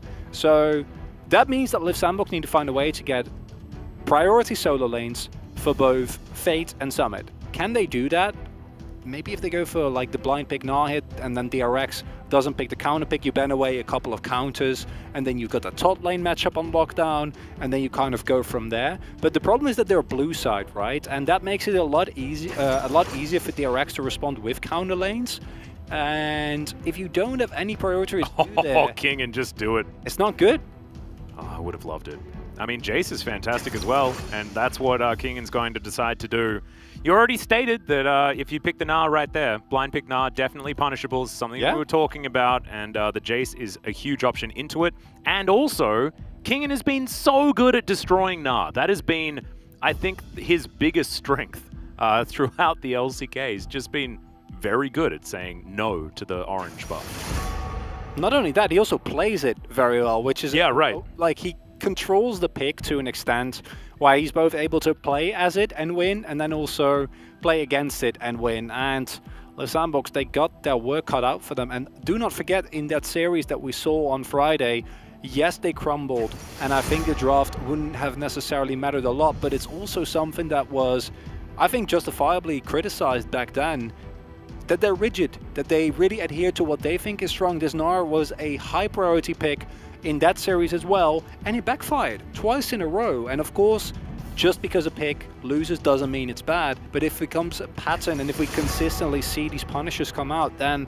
you do need to start reevaluating, especially when I think that as Liv Sandbox, you can just lock in your support there, be decently safe, and then maybe you are able to get a counter pick for your top lane, and maybe DRX actually leave that open, right? Or maybe they go for the Gnar, maybe they go for something else blind like a Cyan, and go from there. Well, Orianna going to be taken away from Solka. Solka, another one of these players that does like to augment the rest of his team. Two up-and-coming mid laners actually in this series, as the Victor is tried and true, and he's going to be locked away. It's going to mean a lot of magic damage coming out of the mid lane, but we saw, you know, T1 Lilia Victor worked out relatively well in their last match. That being said, a different look here, and I do like the fact that they have a lot of magic damage and a lot of physical damage, and we'll see where Becca goes as he counterpicks the support on the bottom side of the map. Fate, very standard when it comes to the mid lane in this Syndra pick, but does feel a little bit old-fashioned these days. I mentioned it, right? It's what they like. Liv Sandbox, they stick to their guns, and perhaps to a fault here, as the Rel, it's okay. Don't know whether I like it that much with an Ezreal. Yeah, I like the Alistair more. I think that the problem with the Rel is that outside of a flash engage, you actually will lack reliable engage. Oh, this is even better. Brad Ezreal, that's actually some lane power. That's actually, I agree, that's actually really, really good. I think the downside of Bard is that picking him blind is a big risk, as he is counterable. And by going for the Alistair, you do provide your team something which you don't have, which is actual hard engage, right? Like otherwise it would be an Udyr or a Scatter the Weak, and then or Gnarflacker. That's basically it. Yep. Alistair means that, as opposed to the Rel, which is now not really pickable anymore because it is a nice counter matchup that you get there, is able to consistently go in even if he doesn't have flash, just throw the headbutt pulverize combo. And you need that against DRX, because this is basically a poke and then all-in new comp from DRX, which we've seen him play to a devastating extent before. And it's something where I think we put question marks in it in draft, like, well, this is not a tanky top laner, right? It's not a traditional front to back. Can they actually do it? And then they smashed it out of the park. And if I see this setup, you're going to have prio on bot side, you're going to have prio in top lane, POG is going to have free game anywhere outside the early game, because I think that that's where Fate has a little bit of an edge, but Fate is not the punishing type. I like this early draft here from DRX. Yep, and also this is extreme comfort for Soccer as well. He does very much like Victor. This guy just likes control mages in general, and POG, when it comes to tearing apart an opponent jungler, it makes it better when he's on the champion that he literally birthed into the LCK in the Udyr, right? Like, I think POG should be able to play around Croco quite effectively, especially with the amount of lane priority that they do have. But certainly 2 drafts that we're not looking at when it comes to like 5v5 and things like this. These are both drafts that are trying to get themselves advantages around this map early, and I think in that sense, DRX are ahead. The one thing that you have as late game inevitability on the side of Liv Sandbox is that Ezreal, where I don't think late game anyone should be able to get on him unless Bao finds an angle or Becca like hits a solar flare, which should never ever happen. Yeah. Prince can basically win the game single-handedly later in the game, but that is so far off, and I think this mid-game spike that DRX is going to have is going to be absolutely monumental. The problem is, can they actually do this? Because this team has struggled time and time again with actually finding these early game leads, especially in round 2. Yeah, exactly. Well, let's see how it goes. Onto the Rift here for game number 1. Liv Sandbox up against DRX. Kinging with one of the old coolest Jace skins. It's been a while since we've seen that one. As the Korean cast having a very good time. Kind of want to know what the joke was. Maybe production can let us know at some point. But no one's laughing here. No, not funny at all. I just not really. I missed the joke. If there was one, I missed it. Maybe weird a joke. Yeah. Now I'm just like actually paying more attention. I'm like trying to listen. Like, is Sunke just being hilarious again? I think he must be. Odds are. Yeah. I think we've just caused a whole lot of people to switch over to the Korean broadcast. Hopefully they didn't miss the joke. As we have a look at some of the stats here, certainly not looking great for Liv Sandbox, who are, you know, a team that could potentially be 9th place at the end of this series. As said earlier, I think Liv Sandbox, they have potential, and potential is really overused, but we see it in their games. This is a team of a player like Croco, who really doesn't have that much in terms of experience, but still was able to really get a lot done throughout this split. Oh, that's not good win rates on the Tristana and the. No.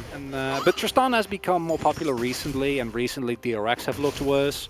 And I'm going to be looking towards that top side, which, as we can see here, even though it's not as favored as it might otherwise be, or as one might expect, I can guarantee you that the laning phase is going to be very one-sided. It's more about what happens afterwards that's a problem for a lot of teams. And DRX, as said before, with this composition, basically has 2 modes. It's either poke, or it's hard engage with Leona and then dive in with the Lilia, the Jace, and the Tristana. And up until that point, you're just looking to hit some lasers, hit some shock blasts, and it is something that DRX has shown already that they can play. Becca getting zoned off a little bit of the early wave, but the same is the case for Summit. Yeah, Summit not going to be having a great time here towards the top side, as the boomerangs are at least connecting. But that's not what this is about, right? This is about having the lane in exactly the position that it's in, as there's a Zenith Blade. Pretty good one. Becca's going to turn around and just stop any follow-up from Effort. Actually, a really nice trade there for DRX bottom side. A couple of creepies missed there by Bao. So, while it's a good health trade, it does cost him a little bit of resources. The real problem is that the Ezreal Alistar will just not be able to match the raw damage output that the Tristana and the Leona can get against you in an all-in, so they're kind of reliant on Croco, who is buffing towards top side. So is POG, but the prio in mid and top lane means that I don't think that Croco can actually go for the crab here. Vision is secured as well, and with Fate's health bar, Summit going to be stuck underneath the turret again. I don't actually think that they can do this. Oh! Soccer actually laning pretty well, has missed a few creeps just because he's been attempting to harass as much as possible, as Croco does take the top scuttle. Bottom one might be contested, but POG's a long way away from this. Yeah, that's actually back. really interesting. Not going to be interrupted, but Croco will be able to head over and get this double scuttle. Yeah, I figured with the priority they will be able to go for it, but they seemingly don't want to take the risk, and that's a double scuttle being given away with priority on your top side. I don't really think that was necessary, but maybe they don't want to risk it. The Udyr can really overpower a lot of other picks if he does find the lead in the early game. Liv Sandbox, though, they are the kings of early game. It might have looked really bad last series when they were not really playing like themselves. However, this series, very much not the case, looking much more in control. And POG, this invade, we've seen this backfire time and time again. He's going to get found out here. I mean, it was so obvious that Croco was going to be here as well, as Croco's just running after him. POG gets the smite off, but immediately the follow flash is going to be there. And yes, I mean, POG should be able to kite this one relatively well with Phase Rush, as well as just being Lilia, so he does make it out. But still, trade of flashes, is that something that you're really that psyched about? And he's also not able to take the Krog camp fully away. And the main issue there, because I think the flash for flash is fine. I think Udyr is more reliant on the flash than Lilia is. But the main problem is that now you've traded a lot of health. And this early game from Liv Sandbox is just too much. Yeah, flash out once again. Croco's just going around stealing flashes everywhere. He's not done? Nope. May as well continue. Good control ward there as well, as POG realizes that he was not invited to this area of the map. Even the boomerang's going to connect there, so Zenith Blade here on the bottom side. Good cleanse there from Prince. Now trying to turn this one back. Becca taking a lot of damage now that the Eclipse and the Aftershock are running out. DRX not able to find any all-in or anything like that. They do get the cleanse at least out of Prince. Really key interruption there by Effort means that Bao couldn't keep going. He couldn't get the rocket jump damage off, and because of that, Prince was able to favorably trade. Good lane control by Summit as well, because we talk about how this Jace is supposed to have an early edge. But what actually happened was Summit were able to slow push a huge wave into the turret, which synergized with Croco going for that invade. Fade as well had Prio on the mid lane, and this is a problem because getting behind early in this matchup exponentially creates issues for Lilia down the line. POG is currently level 4, right? Like, he's 11 CS behind. He was not able to get any scuttles. His invade failed. Then his top side was completely cleared out by Udyr. Now he's waiting for his bot side camps to spawn. If he also doesn't get this next grab, he's going to be stuck as a level 4 Lilia. And from a player that really was known for carrying his team in the early days, we can see the stark difference between DRX at the beginning of the split and right now, because this is not looking like the same team. No. And POG once again going to be discovered by Croco, and look at him, he's just running, the bear man, just running so fast, stealing things away. POG might be able to contest this, but there's the flash up Pole. As POG gets exhausted, it looks like he's okay for now, as Bao just going to jump on top of the cow. Croco also in trouble now, as I didn't mean to rhyme everything, but sometimes these things happen. Flash into the brush, Croco in trouble, and Bao is back in this game. Okay, that's what we needed to do for DRX. Just curse them, and they'll be right back in the game. My magic is strong today, Atlas. I'm kind of perplexed at how consistently this has been happening, because what we saw there was Liv Sandbox. I like that you go for the Rift Herald play, or the Rift Scuttler play rather. I think that's fine, because denying that from POG actually means a lot to you. And you do have a really strong early game, but you need to be all on the same page. And what happens instead is Effort flashes hard engages on the POG, which the idea makes sense because he doesn't have flash. But then there needs to be damage. There was no damage, and instead now you're knee-deep into a Tristana that has a explosive shot on you and is stacking it really, really quickly. Gold on the two hardest scaling carries on the side of DRX. That's a rough one. Yeah, that certainly is. Solka getting that kill is also huge, just because of, you know, Fate having a fair bit of lane control at the beginning of this game. That is likely going to change. As here on the top side, first serrated Dirk, certainly a big moment for the Jace. Does have that one now completed. As we have a look at this one more time, and it looked cool. You know, Effort just popping out of the brush, getting himself a bit of a headbutt pole onto POG, but it's just not enough, right? And this is also... Oh. And Solka's dead in the mid lane. It's going to be Croco grabbing that kill. Flash used by Fate there, so I imagine it was a flash scatter that set up that play. Croco just following up and leaving it at that. But what we saw there is a lack of respect for the priority that the DRX had on the bot side, because Prince was roaming as well, but it's Tristana this early on in the game. If she gets a priority on the roam and she gets a fully stacked play of, you just lose. Right? And here we see it again. We were interrupted very rudely last time. Yes, by the action. By the action that was happening on the other end of the map. And now you need to like funnel into a choke point, which you can't really do whatsoever with the health bars that you have. That flash from Bao, I don't really think it's necessary. I think one Mystic shot does not really do that much. I think it was mainly just trying to get vision on Udyr so that he would run away. And yeah, look, that's a way to do it. Yeah. Interesting. Well, now there's a Nara into the wall. Doesn't quite get the stun, but it looks like they will have the damage. Kinging going to flash away as POG Not a lot that he can do. Does put them to sleep, but no, Summit actually going to be okay. Back to Mininar at exactly the right time. That's the hyperproc you were looking for. As we've seen Jaces destroy this matchup. Kingan's done it before, but Summit, he's something else this round. Summit and Croco. This is the Summit and Croco we wanted to see last game. Yeah, where were they when it meant something? I mean, they were. I feel like it's overused, but I legitimately think that in that case, it was just the pressure. Yeah. It was just the knowledge that we have our power in our own hands. We have our fate in our own hands, ironically, because their mid lane is fate, which wasn't actually the problem. It was specifically Summit and Croco. And then you go back, and this is why we were excited about this team, right? This is why we want to see Liv Sandbox go for these proactive early game draft. This is why we expected them to actually make it to playoffs, even though the odds were not necessarily in their favor. And I'm loving what Summit and Croco are serving, man. Yeah. That's a killer stew that they got going right there. Whereas DRX, the overforcing that they're trying to do on top side here doesn't make sense because your bot side is winning. Like, you have a fed Tristana, reasonably far at least, with a Leona for setup. Yeah, and it's all going fine. You can see they're able to grab a couple of plates down there as we have a look at this one more time. This is just largely Kingan out of position, but Pioshik, he'd started off the Rift Herald, and Croco just wanders his way in. That level advantage still so important.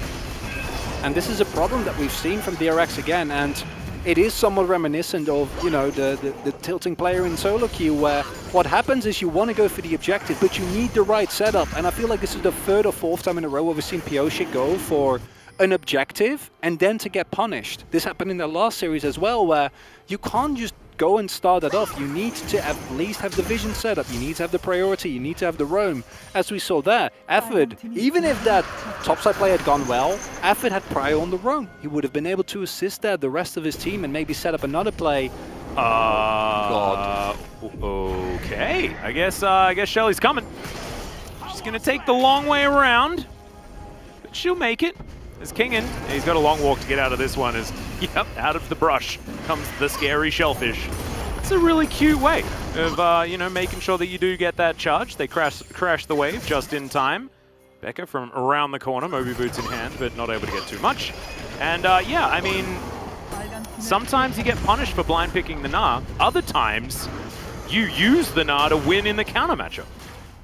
Or the chosen matchup into the Gnar. I guess you can't really call it a straight up counter, but still, this is a matchup that we do see Jace winning the majority of the time. It's not a straight up counter, but it's not a matchup that's supposed to go this way. Yeah. I can assure you. And it's not even that Croco necessarily paid an insane amount of money to or attention towards the top side, right? Like, yes, he made a play, but it wasn't like that was his only position where he's paying attention. Summit and Croco are pretty nuts. That is really, really good. And this is actually make the last series that we saw from him even like sadder. Yeah, I know. Like non-ironically, I'm super impressed by this team every time that they're able to keep it together. And this is one of the very few lineups I'm like, I hope they stay together. I hope we get to see this exact lineup. I hope they are able to like polish, to develop themselves into the spring split, because I think it's good if we have teams that have this strong an early game that are consistently able to outlane their opponents, to put pressure and not just play the classic weak side top laner, utility or power shoving mid and a powerful bot lane into farming your jungle and going from there, because this style of aggression, it keeps us honest. Yeah, but also like what a good early game indicates is that you all are good players. Yeah. But a poor late game means that you haven't quite got the communication, coordination, and macro and that sort of stuff. But that can be taught. Like, a lot of just being ridiculous in lane is something that is talent-based.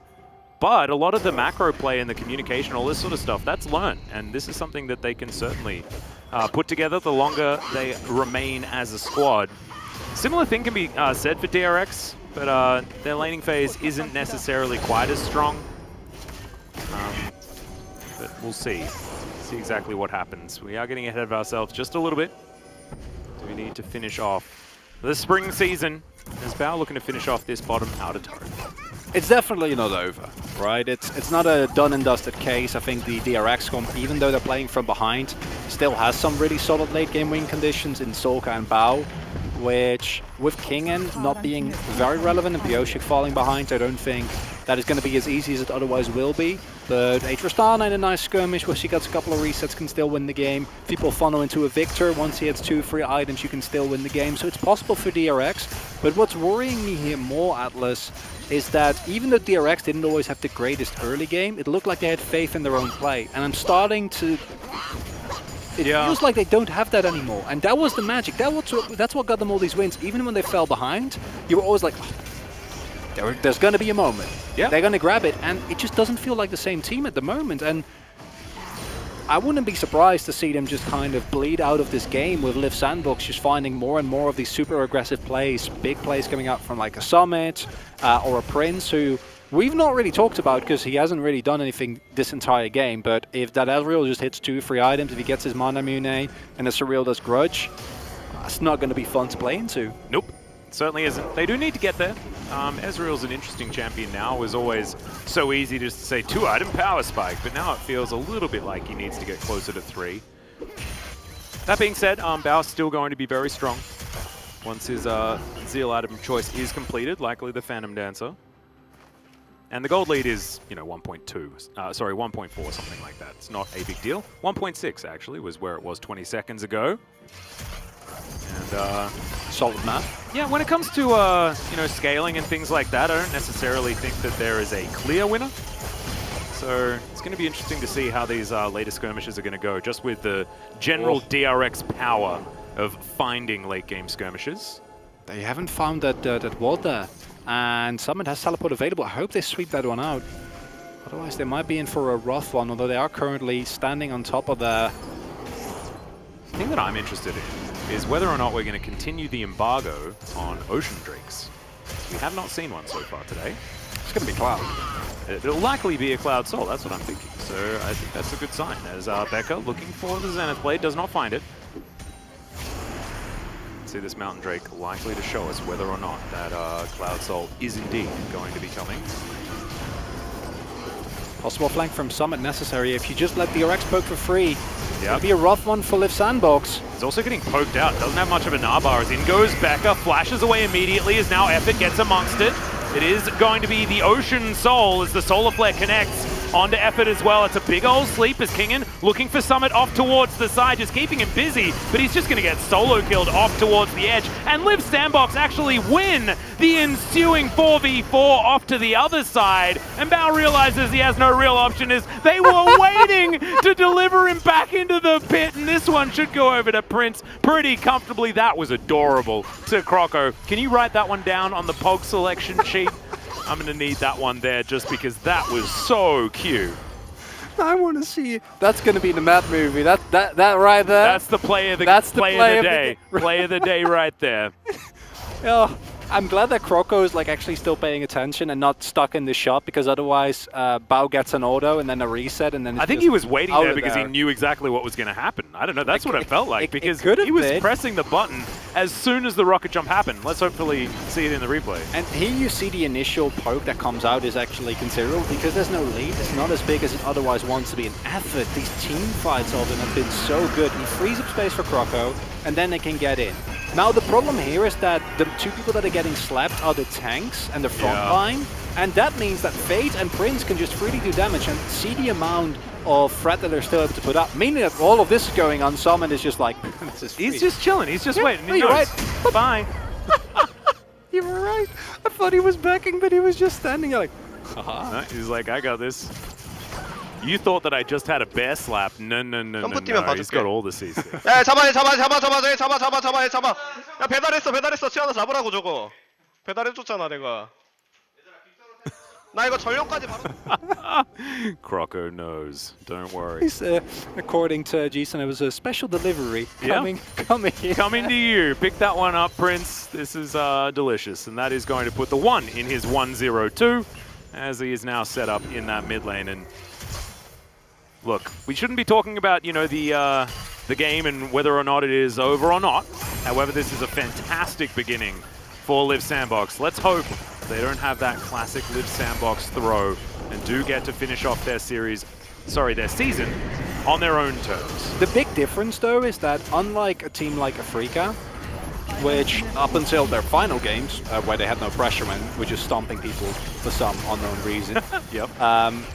they actually have not had like swings that were as bad when the entire map was it was specifically because Prince and Affid were often losing lane to the point where it was a question of who can carry harder, top side or bot side. And then on the sandbox, Summon had to like force something in the sideline. He tried to apply pressure, and then he would get killed. The problem with this new and improved Live sandbox, which unfortunately we didn't get to see in the game when it actually mattered, as we can't keep pointing out because it's just so sad. Because look at how good they look at. The entire team is working together very well. We see, yes, Summon and Croco are smurfing, but they've been throughout a big part of the split. But the reason why these teams couldn't get wins is because they couldn't get it together. And they are playing together. They're playing the team fights really well. They find multiple angles. Effort's team fighting has been stellar. Prince, I think, can't be allowed to play Ezreal anymore because it's just getting to the point where, like, I guess he just... I mean, if you're the opposition, yeah, absolutely. Yeah. And it's rough. But also, like, Ezreal suits their composition so beautifully. It's similar to how KT play, right?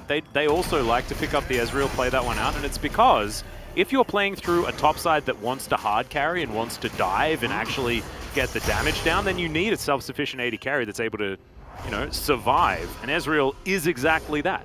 It's even something that Dom and Kia did in their 2020 run, where they straight up, yeah. where they loved the Jhin and the Ezreal and the Senna. And of course, Senna needs a little bit more support, but as all picks, they don't necessarily need as much attention, with Beryl just roaming around freely around the map. And that's one of the things that we called effort on for, which he was doing super well, even when the team was struggling. And I'm starting to feel like we're getting to a gold advantage where even if comp-wise it might be a little bit rough as Croco, that's a brush, by the way. It's a bit of a spectator buck. He's standing in a brush, but he's also standing in a ward, so it's quite the sometimes you want to be a ward, you know, and he is Udyr. Or he's definitely not, or whatever. I don't know whether we're doing the joke or not. Are we? No, up to you. Yeah, we've done it a few times. As Bao just doing his very best to try and keep up with Prince, who does have his Manamune completed. It's just getting a little bit scary here for DRX. Is now summoned as Meganar, looks for the wallet, finds it. They're just going to be tagged by an E. Not too much more going to come of it. It's a big problem when your poke composition is getting out-poked.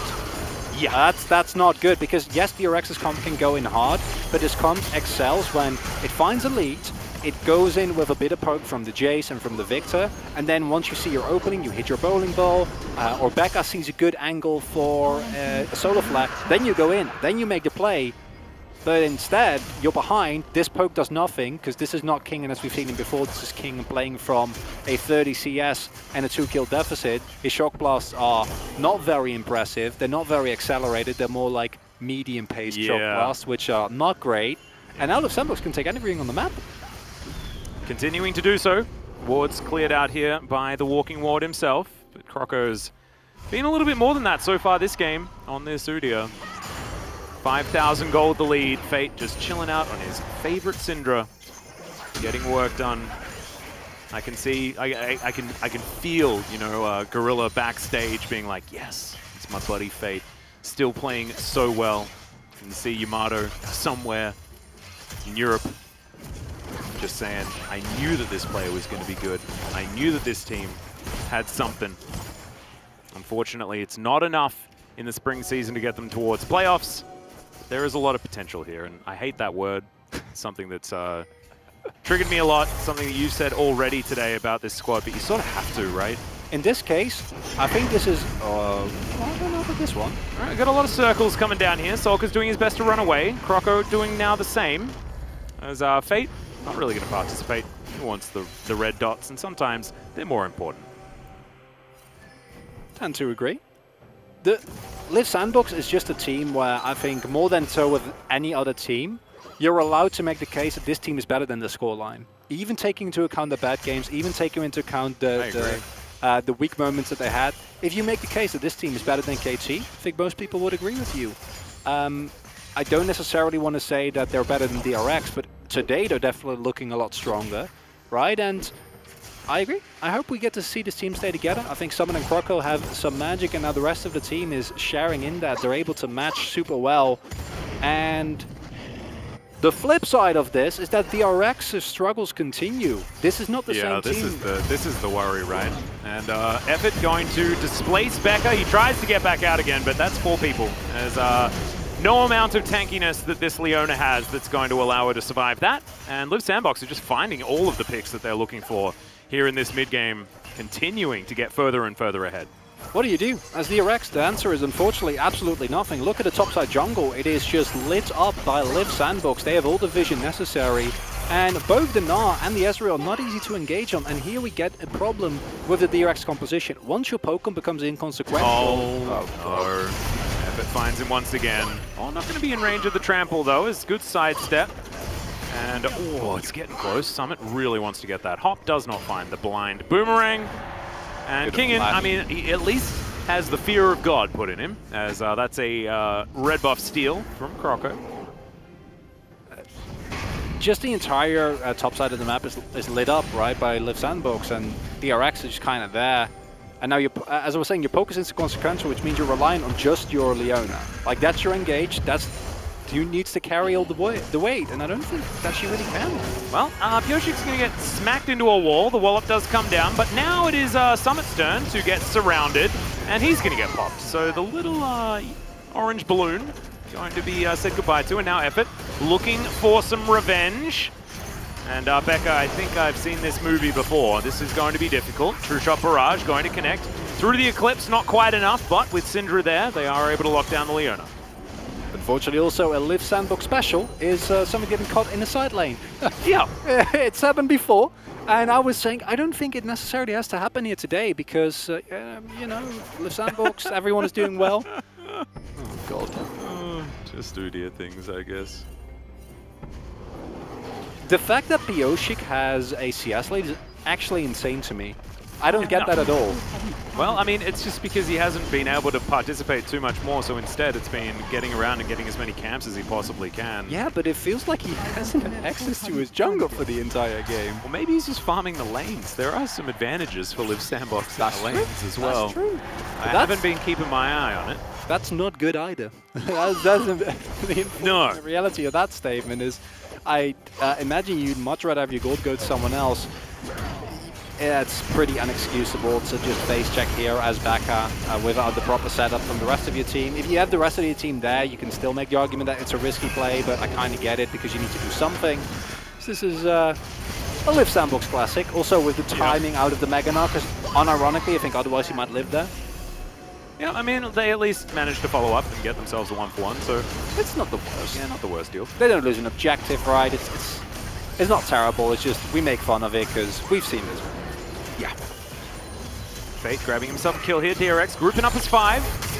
And we're looking for Soul Point on the side of Liv Sandbox. They get it, as I say it. And now, okay, poke on both sides, remember. But you do have to be really careful. This Ezreal is hitting like a truck. Kingen in so much trouble. He'll get stunned. There's the pole. Goodbye, Jace. The trade's going to be there most likely as the Alistar will fall down and the Chaos Storm did do a fair bit of damage. Summit looking for the re-engage as Solar Flare finds a slow onto Fate. Pioshik goes golden, but now he might be out of position. Has to flash, but does make it to safety. 1-for-1 still, as DRX are looking now to disengage. And the fights are really going well for Liv Sandbox here, even with Effort dying there in the very end.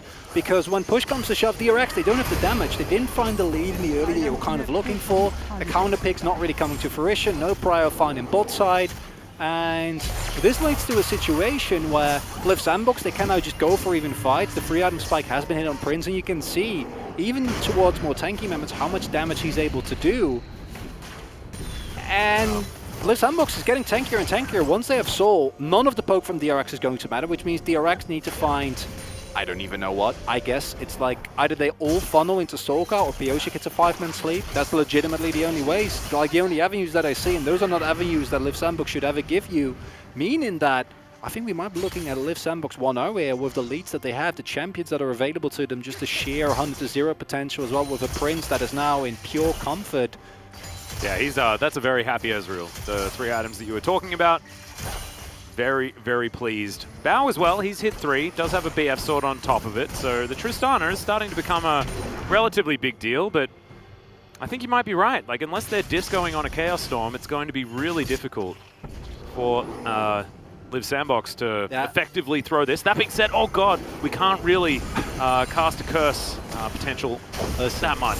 Oh boy. Yep, is it happening? Is Summit once again going to get caught out of position? In goes Bao, hops back out with the reset, and he'll be able to grab it.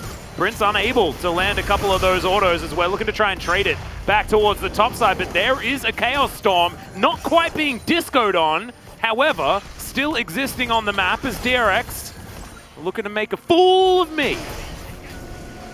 It's POG and the boys, and the newest single, Discoing on the Chaos Storm, is coming to you hopefully soon. I'd listen to that. That sounds like a rad track. I think we all would. I'm glad it was you who said you would listen to that track. Really appreciate that one.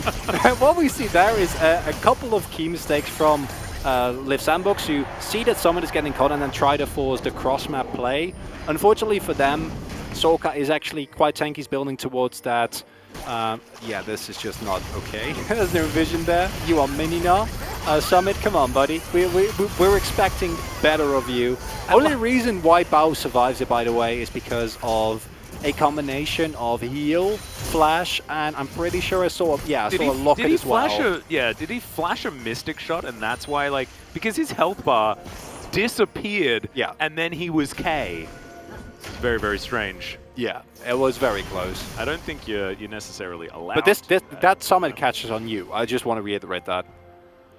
Yeah, no, I know. To take full responsibility for that. Okay, no, I just want to get that out of the way, you know.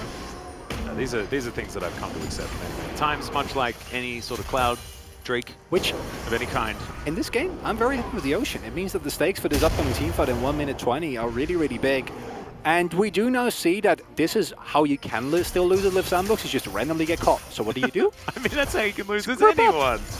Well, yeah, but they are more prone to it, I think. That's very true. That's very true. I do appreciate you, though, like continuously making sure that my analysis is a little bit deeper. We got to keep it honest. We got to keep it honest. Got to keep me sharp. That's fine. But it's the end of the split, you know, and it's the end of my first split, so I can take it. It's fine. No, exactly. I enjoy it, and I actually enjoy poking a little bit of fun at it too, because it's like, it's not wrong, but it's also one of these things that Live Sandbox, they understand. They've made these mistakes in the past. But they still done it like twice in this game. And DRX have been the best at capitalizing on mistakes of anyone. This is like, yeah, that's one of those things. Last time we saw these two squads meet, it was a 2-1, and it was in favor of DRX. In fact, there's only one series. It was a best of one. It was in Kesper Cup. It's the only time Live Sandbox have beaten this team, I believe, in the last 2 years. It's one of those hurdles they haven't been able to get over, and now Summit looking for an opportunity. POG goes gold. True Shot Barrage a little bit too early as the Bambi just escapes. Gonna be all right for now, but that's a lot of buttons now on cooldown as Live Sandbox look to take down their Ocean Soul, and they should be able to just grab this for free. Yeah, plenty of damage right there. Scat of the Week doesn't land, but who cares? They've got an Ocean Soul on a comp that has some pretty decent poke. Scary stuff. It's not good. Atlas is what it is for DRX, and even with a possible overcommittal happening there, the main thing is that they just blow a couple of summoners, that they blow a couple of ultimates, and just zone DRX off of the objective. Because this is not a Baron, this is a Dragon. Dragon does no health to you at this point whatsoever. And with your Mountain Drake, as well as the two Ocean Drakes that you're already able to pick up, you already have pretty good sustain, right? And you can see that the health bars don't suffer nearly as much as those from DRX. And now DRX is facing against a team, and like you have your poke items. Oh yeah, we have 3 items, Jace, and then you look at the Mountain and Ocean Soul, Mountain Drake Ocean Soul. It's just like, what do you do? It's absolutely ridiculous. You can see Ezreal now just goes back. I believe that was a full Duskblade that he put together, and so that is a lot of extra mythic stats right there that he's claimed for himself. Croco just seeing whether there's a potential option onto Fate that he can mitigate. Now the Baron should be the focus until this Elder Drake is on the field. POG still ahead in farm, so he's got that going for him. But Summit is just massive, as is Fate. 50 CS in the lead, and more than that for Summit there on the top side. So whether the Udyr is ahead or not is largely irrelevant, because he's done his job. The early game was great from Croco.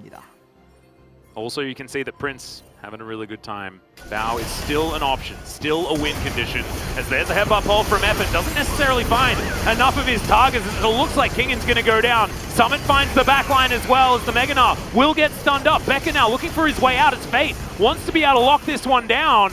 Croco is dead already. Bao is at full health. There were some lower health bars on the side of Liv Sandbox and DRX. It could have been way worse for these guys. Oh! Yoshik just gets completely clobbered by the True Shot Barrage. Prince is massive, and look, he might have had a lower health bar, but he never needs to go in range. I think Prince was just trying to proc his Ocean Soul there, but instead he goes in and finds an immediate kill coming through there. And that is actually something that might be backbone breaking. Like, that single True Shot Barrage kills the jungler, means that no one from DRX can come in without having to back. And that Baron going over to Liv Sandbox might be the final nail in the coffin for DRX. Yep, and the health bars are full again. I think I might have forgotten a little bit too much about the power of the Ocean Soul, because Liv Sandbox, they got chunked after this. It was a decent effort for DRX. It's unfortunate for Kingan, but he soaked a lot of aggro, and then Summit doesn't find quite as much value as he wanted. Still, Ocean Soul. Yeah, It's just Ocean Soul, right? look at Prince's health bar, because that's why I said I think that he was just looking for health. But look at his health bar. Plus 62, plus 62, plus 62. That's not okay. Yeah, that's a lot of health. And now it's a lot of Barons. What happens there is you see in another world, right, the win condition for DRX is actually that kite back, where they do have to kind of run through the Victor, where the engage in the lockdown from the Gnar is not enough to get on top of Bao and Sorko, can then kite back, just auto, combined with the continuous DPS coming through from the Victor, and then go from there. But unfortunately for them, it's not like, as you said before, Liv Sandbox, they don't skill poorly either. Sure, they don't have the greatest of teamfight comps, but they have hard engage. Effort has been super diligent in making those plays work, and I think the base is just going to crumble here, Atlas. Yep, certainly started to, as that's a decent scat of the week. Onto Becker, he gets taken down below half health. Not going to be engaging anytime soon. Eclipse not enough to save this guy. There's just too much damage on Liv Sandbox. So many poke options, and yeah, Kingan just not able to be the Jace that he wants to be. Here's the reset. 2 inhibitors go down, and we've got a minute and a half on this Elder Drake. DRX in a phenomenal position to be able to lock that one down with the amount of pressure from these super creeps coming in from the lanes. I assume you mean Liv Sandbox? Sorry, yes. I might have mixed up some of the names. It's understandable, though, because normally this is where DRX shines, this late game scenario where yes, it's messy, yes, they might be at a slight deficit, but they always find an angle, they always find a way to get themselves back into this game, and it has to be Bao and Sorka. There is still a way. If those two make it through a team fight, if Effort can't find the X's, and there is not actually enough damage available, or rather it doesn't land onto these carries for DRX, then it's possible. Even with the gold deficit, this is a 5-item Tristana. Like, Bao has gotten insanely fat just through the farm. The fact that it was 37 minutes in the game. They actually just completely juked them. All of Liv Sandbox headed towards the top side. The obvious play was to move towards the Elder. Instead, they decided to come up here and get themselves a free turret. Not going to be able to get the inhibitor off this one just yet. But you can see Summit, he's just taxiing some minions up the mid lane, and they're going to retain all of that extra pressure. There goes the final inhibitor, and there's still 30 seconds on this Elder that's going to be almost impossible for DRX even to get to, as now they get to play around the other lanes that are much closer to the Elder Dragon and rely on super creeps coming from top side as well. You can't leave your base. It's just not happening. Even if Prinska hits there, he hits 1-2 Mystic shots and he's fine. Again, he's going for the TM at his final item here. Oh god, okay, Pioshik gonna go golden. Shock Blast lands. This was a different Jace. That would have been actually something that mattered, but unfortunately not quite, as Becca has to flash away as well. So much range, so much poke, so many things just flying towards DRX. Liv Sandbox now just going to kite back towards the Elder Drake that has just popped up. Now looking to set up a gank brush. There are many different brush options. Okay, that's a decent stopwatch from Kingan. Keeps himself alive for the moment. Flashes out, Croco gets exploded. Bao picks up that kill, but they've traded 1-for-1 for now. Effort now has to limp out of this fight, as you can see Summit looking for even more. Solka, oh god, every auto attack is so damaging. But Liv Sandbox, look at these low health bars. Does not matter. tick, tick, tick, and they're full health again thanks to the Ocean Soul. And the base is crumbling. They just lost one Nexus turret. If they didn't all go back there, they would have lost 2. The triple inhibitor down is one of the most prohibitive things in League of Legends, Atlas. You can't leave your base ever. DRX, they go for a Hail Mary fight, hoping to find an angle. They absolutely do not find anything. They just basically waste time. Sure, you kill Croco. Great, but what does it matter if you don't win the team fight decisively against Ocean Soul triple inhib? It's just gone. This is also the ballsiest play I've seen Fate make in a long time, and I'm loving it. Like, I'm here for this, Fate. Flash over the wall, go in big. It doesn't work out in the end, but you see the value that this Ocean Soul provides to this team. Where Summit, you're not allowed to normally do this as Mininar. E-Proc does 2/3 of their health bar. Yeah, it's not okay. Oh my goodness, this Ezreal is bonkers. Now he's got his Ravenous Hydra completed. My God. It's gonna the first be time we've worse. seen the completed new version of 2021 Ezreal. I like it. Prince definitely likes it as well. If you're a DRX fan, you definitely don't like it. No, I'm having fun. Yeah, now we're pushing in towards the base. Oh God, Bowie's so close to getting dragoned. But he does make it back to the fountain for now. This Nexus turret, oh my God, it explodes. Huge pulverize from Effort as well as Kingen died at some point in that fight. Now the dragon's coming down. Double kill already for the Ezreal as Effort gets saved by a buster shot actually for quite some time. But now Prince is just able to play with his food. That's the Quadra. The Nexus is dead and lives Sandbox. Make a lot of people pretty sad that they fell to a Freaka so convincingly. Pressure does weird things to a man, Atlas, but this is the team that we all see, that we knew was there. And I'm sorry, I'm having a really rough time with my POG here. I'm gonna give you the final call because I feel like I need your help on this one. And I'm glad that you're there. No, I don't know what this one was doing. I thought that was legitimate as well. I thought that it was a great game from honestly the entirety of Live Sandbox. A couple of the trademark mistakes did come through. We saw Summer getting caught a couple of times. We saw, I think, a little bit more hesitation around objectives than were necessary. Now I'm upset. I think I actually chose wrong because you didn't give me the right option. Oh, that's okay. That's on me then, not on you. Okay. It was a 50-50 for me. We'll discuss after the break. We're going to leave this as a bit of a cliffhanger as to what the choice actually was and which options we did have in order to get there. But I know what your other option was, and I think it would have been good as... it's one of those games where you can, based on how you view how the game went as a whole, you can make different calls. I agree. Who carried early game, who carried late game. Regardless, I think Live Sandbox is going to 2-0. I know this is maybe an overreaction, but if they're in this form and DRX are still looking this deep in their own mental pit, I don't see it happening, and that's upsetting. It is. They are going to be playing in the second playoff match, so there is a little bit of extra time for DRX to try and get themselves out of the funk, but what we've seen is it's been weeks now, right? It's the entire round 2, and they haven't been able to pull themselves out. Let's have a look at the post-game breakdown while we talk about it. And of a course, lot of damage done by the Ezreal. Prince was just massive this game.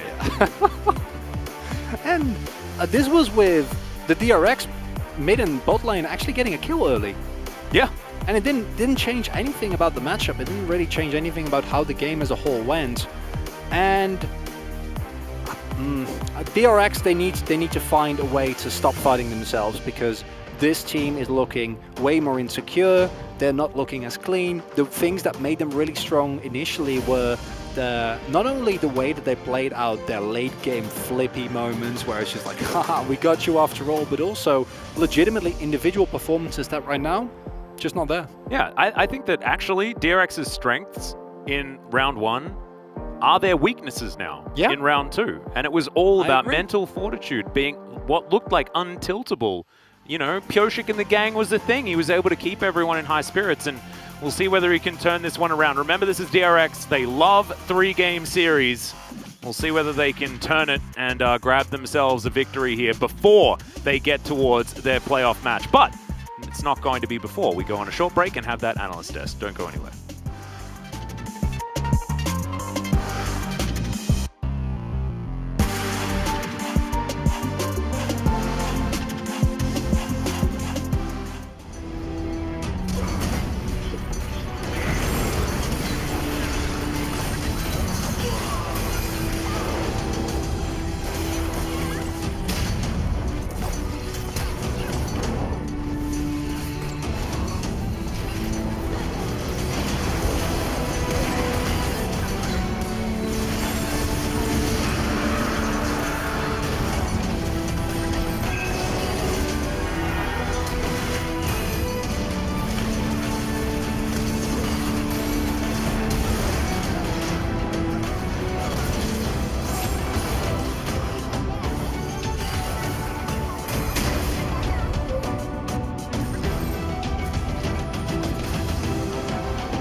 터트리는 식으로 하자 웬만하면.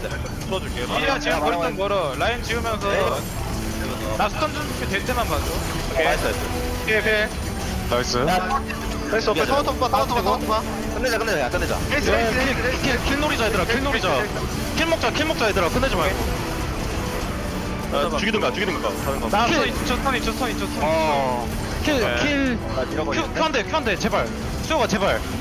뭐 제발이야. 아 그럼 내가 들어간다. 에러 모르겠다 그냥. 살려줄게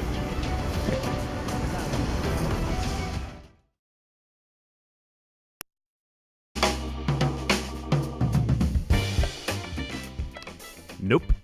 It is just me. No hijacking this time around. The season is almost over, and that means that it's time for the final episode of the POG State. All forecasters join forces for this one. We're going to do a playoffs takeoff extravaganza. All 5 games will be meticulously broken down, and thankfully, we have all of the LCK minds to do so. You can view the full episode on LCK Global's YouTube channel, or watch the full episode before the first playoffs match that is coming up this Wednesday. I hope you enjoy the playoffs. And I also forgot to mention, there's one thing, and I need you to pay very close attention. This is life-changing. Basically,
Welcome back everybody to the analyst desk for the very last match of the LCK Spring Split regular split.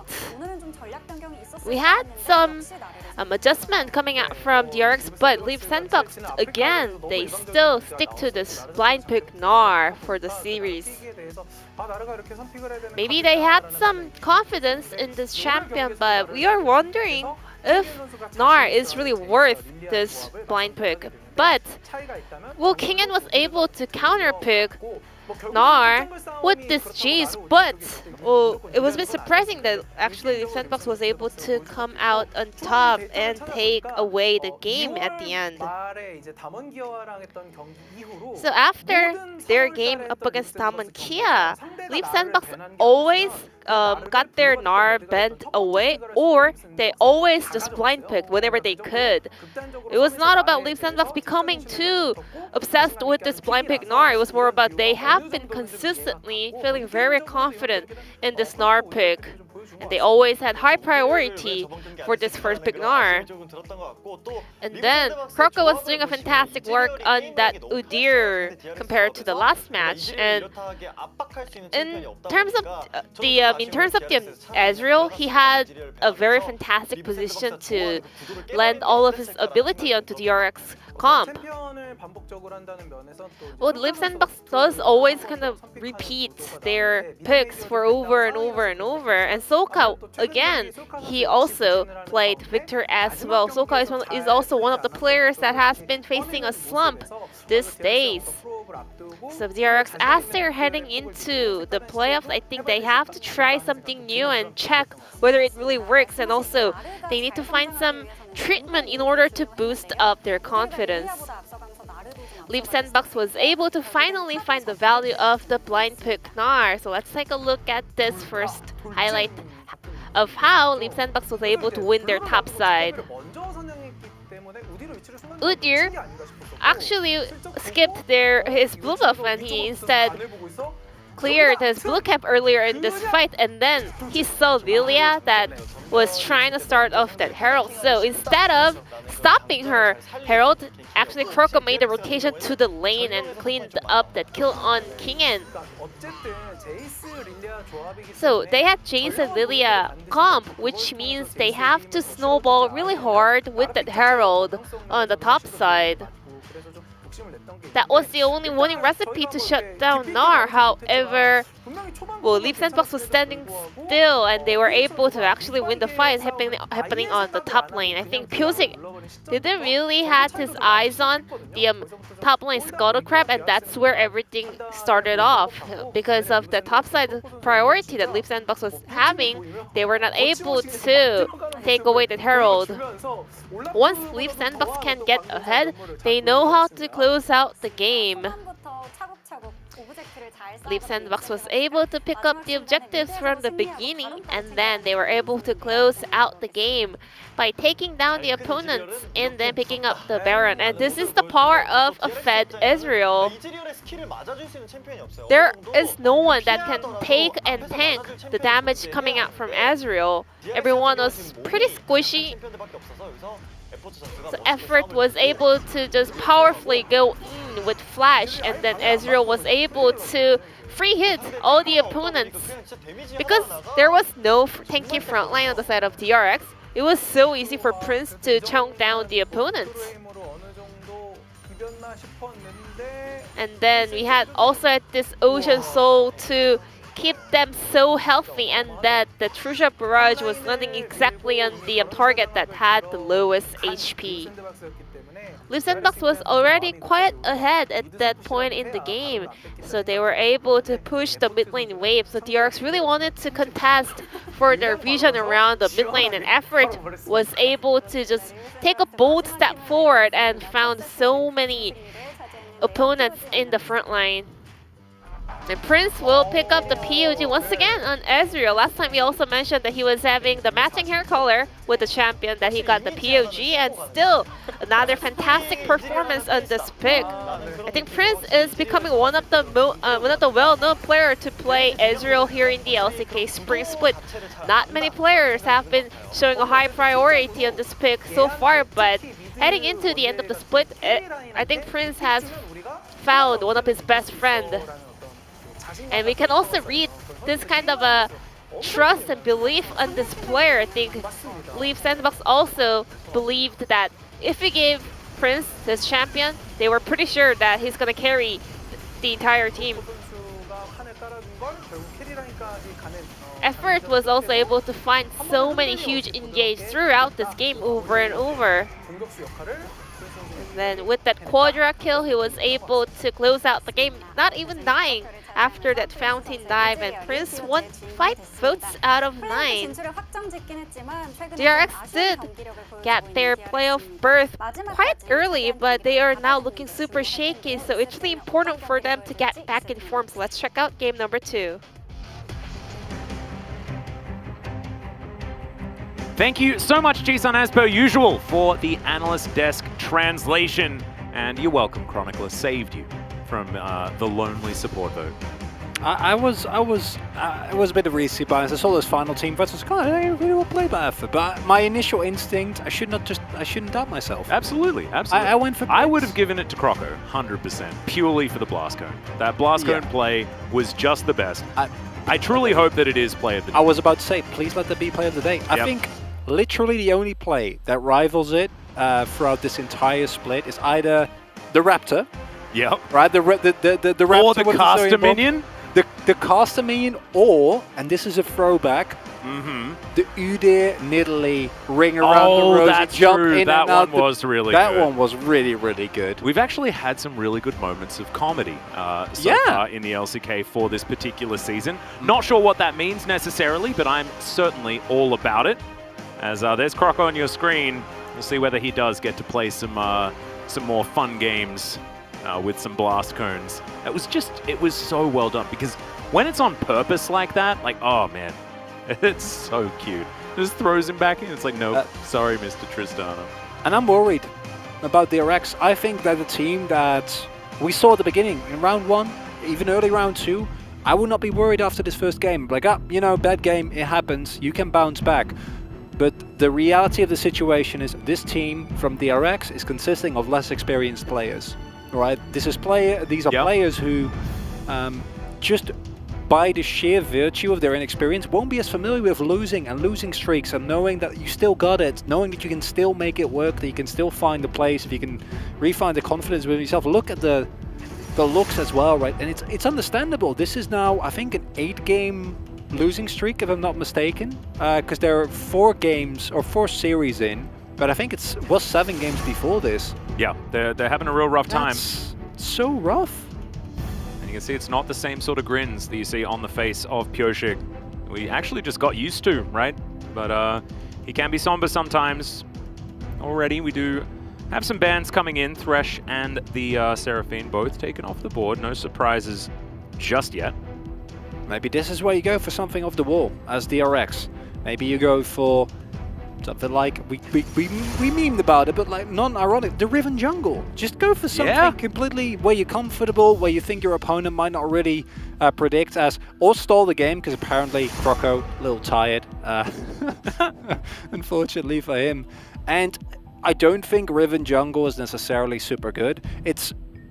My issue with the current state of DRX is that I don't think it's necessarily just the drafts or the gameplay. It's like the whole package just doesn't seem to be on the level that we saw them play early. And I think even then there was valid criticism to be had of DRX, but you pointed out so well their strengths in the first half of the split, and even extending a little bit into round 2, have become their weaknesses. And then the weaknesses that were there are still there. Yeah. And that creates a situation in which it's just so hard for this team to already perform. And in that sense, stylistically, Liv Sandbox is an atrocious team for them to play against, because if there is a team where you're just going to have to tank an early game deficit, it's these guys. Well, the Hecarim has now made it through the draft, so POG going to get his hands on that one. Liv Sandbox, with their opportunity, they could go for another blind pick now. Worked for Summit last time. Who's to say it's not going to work again? I'm interested in where Croco's going to go, though, because this must have been a conscious decision to leave the Hecarim available. And they must have known that it was going to be picked, as now Summit's like, do I have to do it? Do I have to blind pick Gnar again? I'm so sick of winning all the time on this champion. Oh dear. As Croco's going to go back to his old favorite, it is of course the Olaf. I think this might force DRX's hand when it comes to an Orianna pickup. Yeah. We'll see where it goes. Yup. Oh no. Ah, that's a no. Yeah, that doesn't make me super psyched. Is Kingan's going to run it back? Let's see whether we can do better this time around. And I do want to go back to a point that you made, as that's a Zoe. That's not an Orianna. But your point was bring out things that are off the wall, you know, some of the crazy picks. But I think that that's what you want to be doing in the playoffs. I don't think that you want to be doing that in this match that doesn't actually have any meaning or, you know, stand for anything when it comes to what we're going to be seeing in those playoffs. And I think it's time to be sort of hiding your strategies, but still having good games, right? Because you need that mentality boost. And it's an interesting discussion there, because you can also argue that as opposed to showing away a couple of maybe your pocket picks, which I guess teams will already expect you to have, how much more value will it have if you're confident again going into that next match? Yeah, true. Like that's a trade-off that we obviously don't know. We don't have all the info. We don't know what picks they might be hiding. We don't know what the internal state of this team is. But those are the type of decisions that DRX, they need to make the right one, because in a worst-case scenario, I guess you do both. You go for your pocket picks, and then they also don't work, and you still keep losing, and then you're sad, and you have no more surprises, and that's yeah. a worst-case scenario. I'm very happy about the Tristana ban here. And this tells us that Liv Sandbox prioritizes, even with the level of Ezreal that's available for Prince, they'd still rather go for something with the Kai'Sa. Probably a Nautilus is what it's looking like right now. I would not be surprised if they just pick up the Syndra for Fate, and then they go for the Nautilus, and it's not an interesting draft. It's a classic Liv Sandbox draft. Play for early game, play for burst, and then just win the game from there. And there is the Syndra ban, so I'm happy about that at the very least. Yeah, I think Prince should be locking away the Orianna here.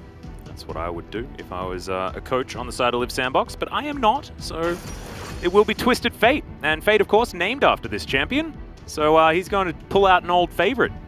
Saw Caps do it last night, or this morning, depending on which time zone you're in. Twisted Fate is globally one of the higher priority champions, honestly. Not in the LCK. He has a 23% win rate, and banned against T1 a fair bit when Fake is playing, but True. Outside of that, not quite as much, as that's Cogmore. And it's actually Xayah, so I take it all back. I was so ready for the Cogmore Lulu. Oh, it would have been fun. Atlas, I was...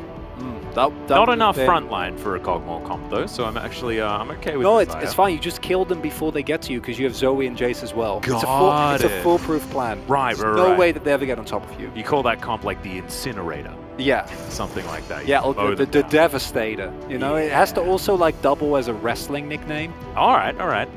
I'm more good at like song names. That's what I've figured out. Not quite as good at the wrestling names.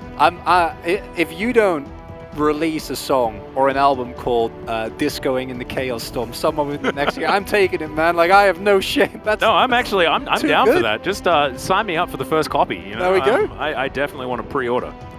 Real down. As that's the Alistar. Pretty understandable. Last lock-in here for Effort.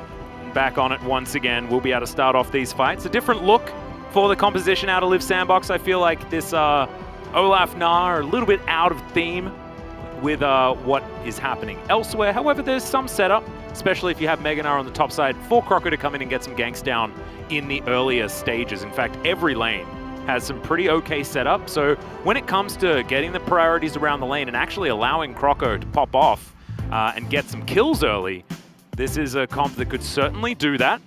But some disjointedness out of DRX as well. I feel like they've been some eclectic drafts for both of these teams. It's all over the place, because you have a part of your comp that just wants to dive in the Hecarim and the Leona. Then you have a part that wants to poke and possibly kite back, and in Zoe and the Jace, and then Xayah kind of fits in the, you know, kiting back composition, but then if that's what you want to go for, is the Leona really the call? Of course, the Hecarim in a vacuum is, I'd say, the strongest jungler in 11.5 at the moment, but as a whole, this feels like another team comp where if you don't win early, sure, theoretically you can make it work later on, but I would be afraid that you have exactly the same situation like you had last time, where regardless of the theory behind maybe we can find a great team fight late game with Xayah, maybe we can find the 100-0 blow up, you're just going to get run over by a Liv Sandbox that are really scary. Now that they're a team that has not just been able to win the early game, but then also tempo the mid game, and then get the objectives, and then have an actual considerable lead. Not just Summit and Croco that have like 1 or 2 kills, which was the position we've seen them in so many a time. And normally I'd say, if this is game 1, you know, Prio on top side, you have the strongest jungler in the game, Solka. We've seen DRX pilot this Zoe and Jace composition with really good expertise. It's all looking good. Yeah. Of course, the Xayah is a little bit weird, but if you think of it in the context of just leave her alone and like she'll scale, and then in team fight she can just do stuff. And also the classic Xayah into Kai'Sa pickup. Yeah, that we see so often. And into an Olaf and a Twisted Fate.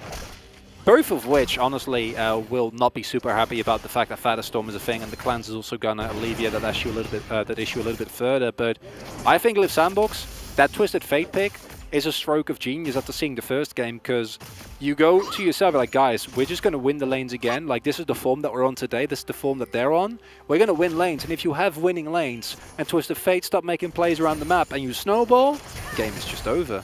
And this is also a great comp to play the Kai'Sa with as well. Like, Twisted Fate sets up for Kai'Sa so beautifully as Killer Instinct and Destiny Gate. Pretty much just global duo attack, you know? It's like Abyssal Voyage that comes with a gold card. It's some real scary stuff, and some extra damage with the Acathian Rain. Becca taking a bit of damage here on the bottom side as Effort pops that Aftershock. And Pioshik just farming out his jungle under the wary eyes of Liv Sandbox, who do have that ward right there. A little bit behind Croco's clear right now, as to be expected. We'll see what Croco's actually going to be able to do with it, as in the last game as well, he was able to pretty consistently out-tempo Pioshik around the map early. It's not something that we've said a lot. Pioshik, of course, sitting on 900 POG votes. This guy has been jungling very well.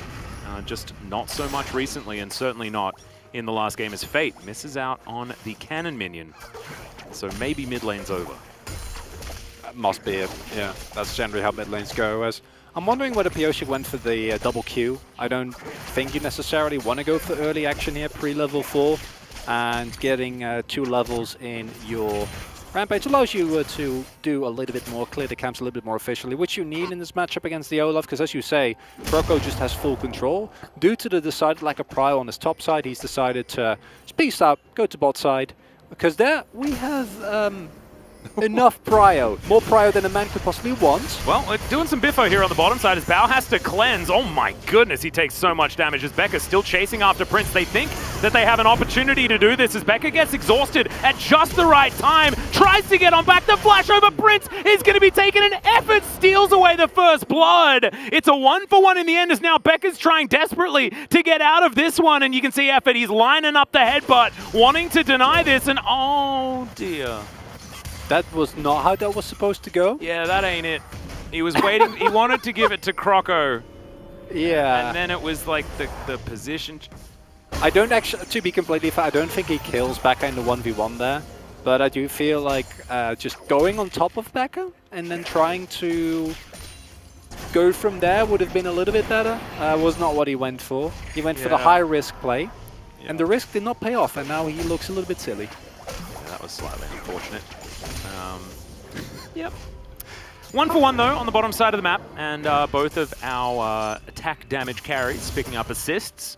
So as the dust settles, actually going to be relatively even for both of these squads. DRX with a slight advantage as far as gold here, as Prince having to stand up in this lane a little bit further than he otherwise want, as oh, the denial of the cannon minion. Yeah, it is going to be taken away here. Jonas Strong, of course, always well in tune with whether or not cannon minions are going to be picked up or go to waste. We talk about objectives, but do we really talk enough about cannon minions? Yes. Yes, we do. I think that we always talk about cannon minions. Yeah, you know what the thing is? Normal minions, there's too many of them, so you don't really get attached to them as much, and they don't have as much, not just monetary value, but also, you know, cannon minion allows you like character progression. You don't have enough like in the rest of the minions because it's like stormtroopers. Exactly. You know, it's less fun. Not just that. But I feel like, you know, Cannon, you can rely on them. You know they're trustworthy. If you go back and your lane gets shoved in and there's an enemy cannon there, they got your back. It's true, it's true. And you're good. Whereas a normal minion, they just all get taken down by the turret, and then you're just sitting there and you feel sad and you say to yourself, what if all minions were cannons? Can you imagine? Whoa. I know. Lanes would take a long time. I don't think it would be good for the game, but this is... Can we have that for maybe we could ask. We could send an email. We could send an email. It's like, can we have an all cannon minions game mode? And every single game is actually like, if you go to spectate it, they're all observed by Jonah Strong, who watches every cannon minion die. You don't get how he does it, but he finds a way. Oh yes. We've found a way to clone him because he's so important to us at the LCK. As Pyoshik, he's looking for Croco. Let's see whether he can get that devastating charge to work. Doesn't really. As Croco, level 5, not going to be able to Ragnarok, but is going to be able to blast cone his way out. And sometimes you just trade ghosts. Yeah, nothing else happens. Yeah. So back to cannon minions. No, I'm joking. I think that a super slow and steady game state actually favors DRX to a certain extent. I think that once they hit their one-item spikes, I would still like them to see them take a lot of action, because in terms of side laning pressure, Liv sandbox are very scary. Okay, that's... This is what the matchup was supposed to look like last time. It was. The problem is, though, that even though Kingen, like, he finds a really nice trade there, fact of the matter is that Summit now is going to stack armor, right? He already has his plated steel caps, and that, while the matchup is still not great, it does make it much more manageable, especially because the lead that Kingen has been able to build up is not super threatening, or like we've seen like 30-40 CS leads with a kill or two, and in that scenario it's going to be really hard for you to actually get anything done. And that it's not the case here, but at the very least this is going a lot more, as you say, like how the matchup is supposed to go. This is the counter pick. Last time they got no value for this. This time DRX, they find a minute early game lead, and if you can get those leads in Sulkai and Kingen, it's going to make every single play for objectives a lot more valuable. And this might be the last game of the regular split, and I appreciate that we have been given a relevant soul. Yeah, we don't know which one yet. The clouds are already on the board. I got a little bit ahead of myself in this particular match. It was because we didn't have any clouds last game, so I wanted to guarantee that even if no one took a Drake all game long, we would at least have a cloud Drake on the Rift. It was important to me as Kingen comes back. Now looking for Summit. Pyoshik's here as well with the same idea. There's the Onslaught of Shadows, devastating charge to bring him back, and no empowerment needed when it comes to that Shock Blast. That was a very dead Gnar. Nothing you can do there. Very straightforward. If Summit has the Mega Gnar available, you might be fine, but Pyoshik times his gank very, very well. Able to path up towards topside, find the kill, and Summit, a little bit unfortunate because you can kind of expect a rotation. DRX have been super diligent about going towards this top side and contesting this Herald, and this is looking like a much better early game here. And Liv Sandbox, their comp can still do okay in the mid game, but you do need to start using your Twisted Fate, right? Yeah. You start need to picking up objectives, because they should be able to get the Drake here, and hopefully for Summit he's also able to keep his objective above 2 plates. Because otherwise this game might snowball out of the control fairly quickly, because they do not play super well from behind. This is a close range team composition that wants to all in you, that wants to get in your face. Yeah, they want the skirmishes early, right? It's very, very hard when you destiny onto someone and then they kill you. And theoretically in a 1v2 as well, as Prince and Fate probably want to be getting things done together. Does mean that Summit is on more of an island than he otherwise wants to be, and after that pick on the top side of the map, you saw how many minions got denied. The entire time that Rift Herald was being taken, minions were dying on the top side of the map. As we do have a blue buff now picked up by Fate. He's got the Ignite as well, so he's ready. Sulka also. Both of these spell books well and truly unsealed. As the wildcards starting to do a fair bit of work when it comes to clearing out these waves. And so not exactly the end of the world. And despite missing that cannon creep relatively early on, oh, okay, perfect. No worries, says Fate. I managed to get my cannon and my caster minion, and therefore you can sleep me all you like. That's all that matters.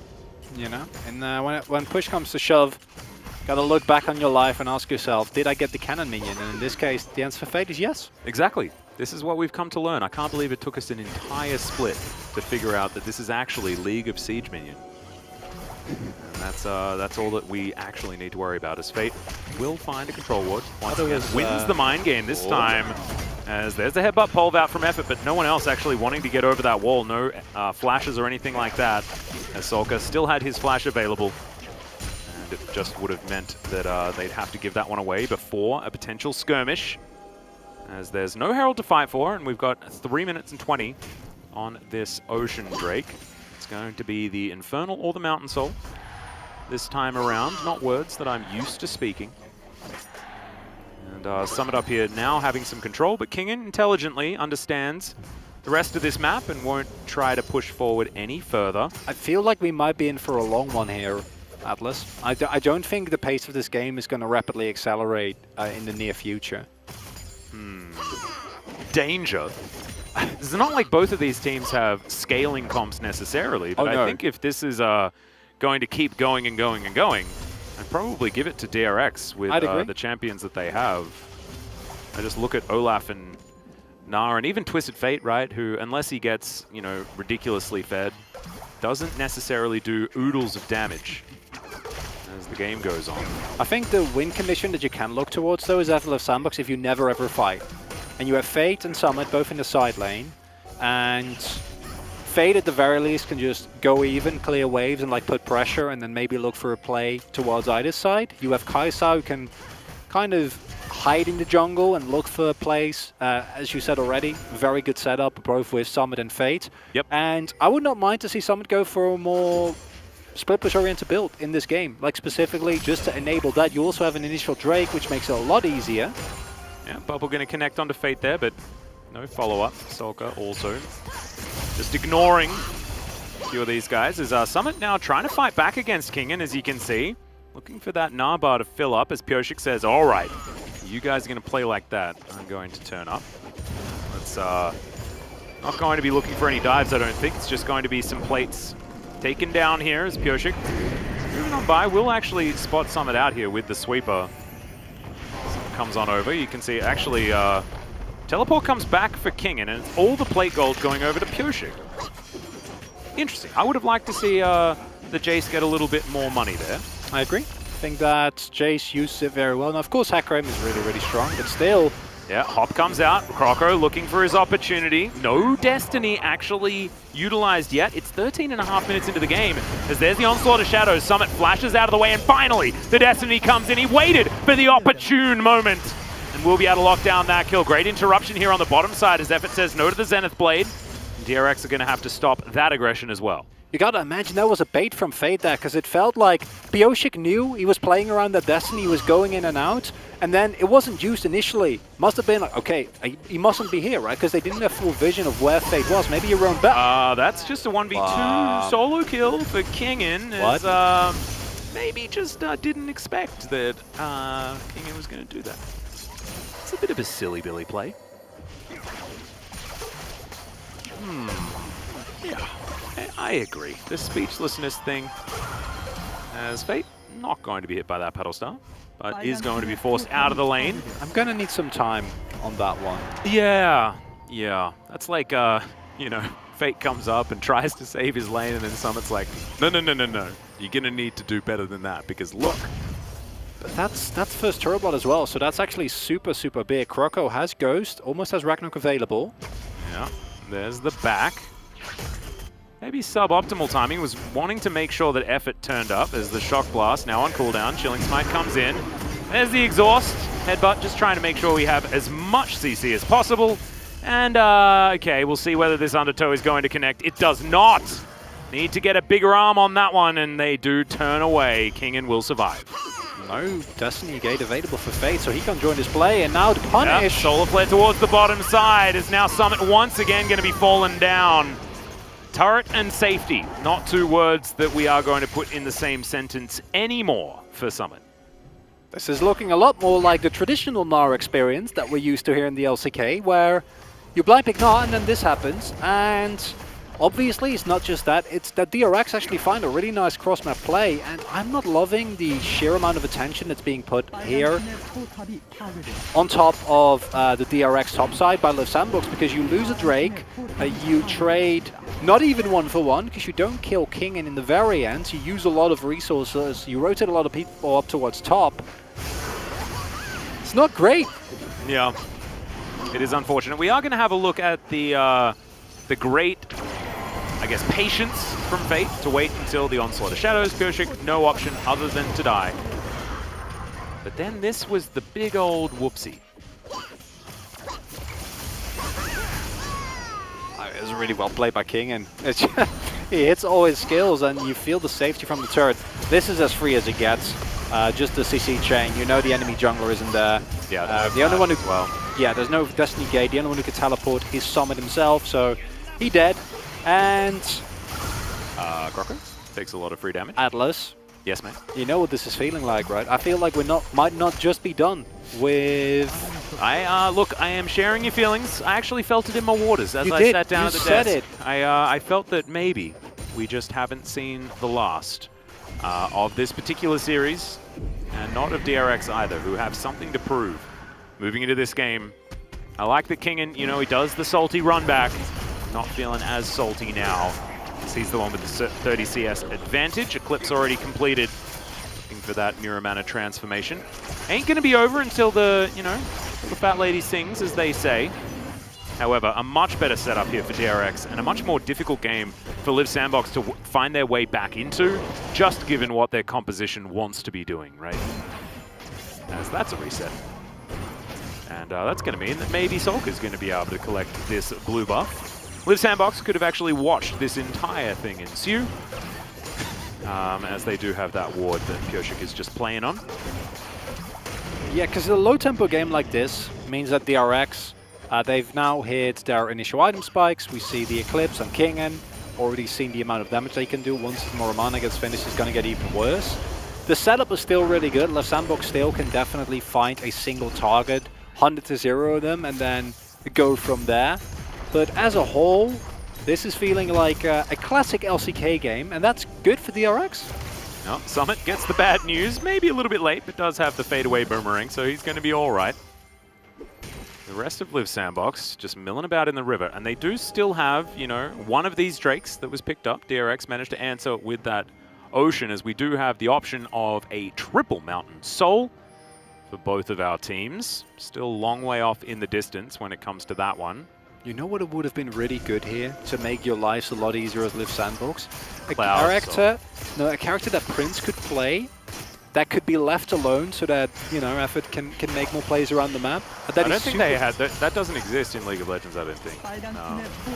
Ezreal was disabled after the last match. Because it was, yeah. He was taken away, taken off the board. Because of Prince. Illegal. Yep. Yeah. That's a hip reference. Yep. Watching a lot of LEC, I assume. I have been watching a bit of LEC. A bit. Yeah. It's good, you know. It's fun to watch the other regions. I was actually, I was having a lot of fun watching last night because I've been a Score fan for a long time, and he gets made fun of for his smites a lot. And to know that there are other teams in the world that also struggle with that is pretty cool. As Fate's going to get ganked and will be taken down. Takes him a little while, as you can see the Olaf trying to do what he can as well. Summit's going to turn up to join the party, but it's not the party that he wanted to go to. He should have definitely opted out. No RSVP should have come through there. The Nara is just going to add to the cake. And Liv Sandbox, they push out the mid lane, but otherwise it's just kills being thrown over towards DRX. And DRX, they're all business. They're not messing around. You can see the cams. They want to keep control of the game. They want to snowball this lead. They need to pick up the Drake. They need to keep fighting like this, picking out single targets, winning these small skirmishes, not allowing people like Fate to make a play. And as long as they keep doing that with the lead that they're already secured for themselves, they're looking completely fine. And okay, we're looking for the option as Fate going to take a lot of damage, but he does get stunned up. This is the combo that we were talking about, and that is going to be comfortably secured. So, Liv Sandbox, they demonstrate what their composition is designed to do. Maybe, probably about 10 minutes too late.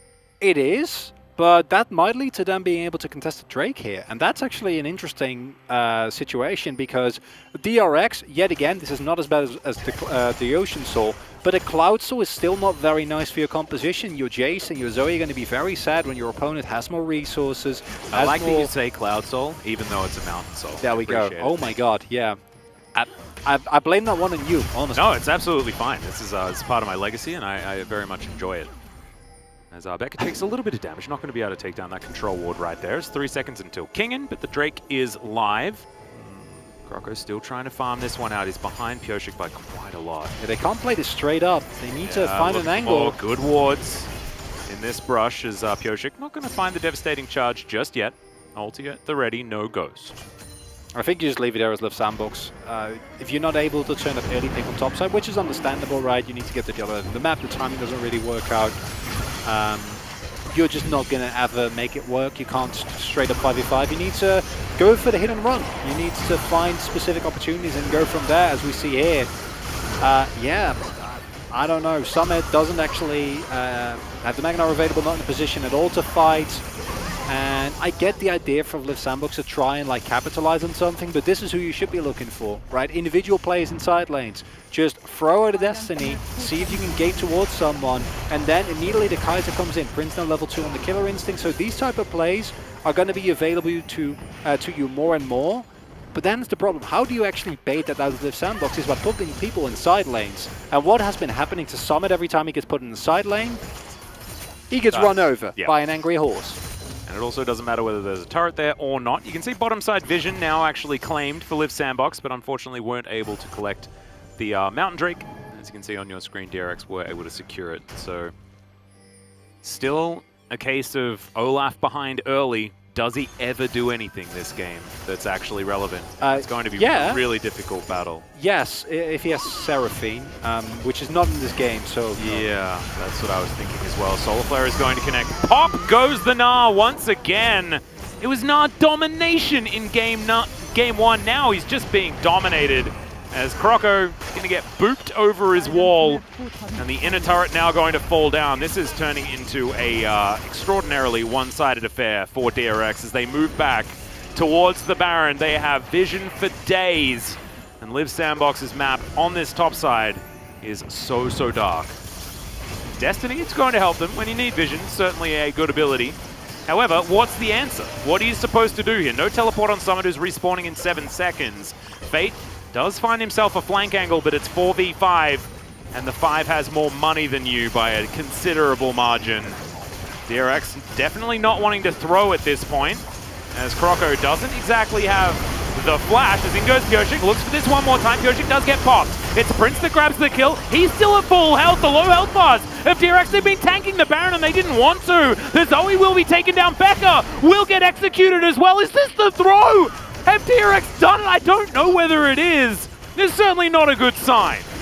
That's terrible for DRX here, Atlas. And as you were saying, it was the Baron that was just shredding through them. While Live Sandbox, sure, they don't have 4 people there, but they have a 5th and 6th one in the form of the Baron. Baron King need to make it work here. Yeah, Summit makes it to Mega Gnar, does it just in time as Croco secures the Baron. Now still trying to look for something, but there's a crush to get this Gnar over the wall. It's only 2,000 gold to lead, and that's only going to extend as the Baron is like used around this map. There's still an outer turret in the mid lane.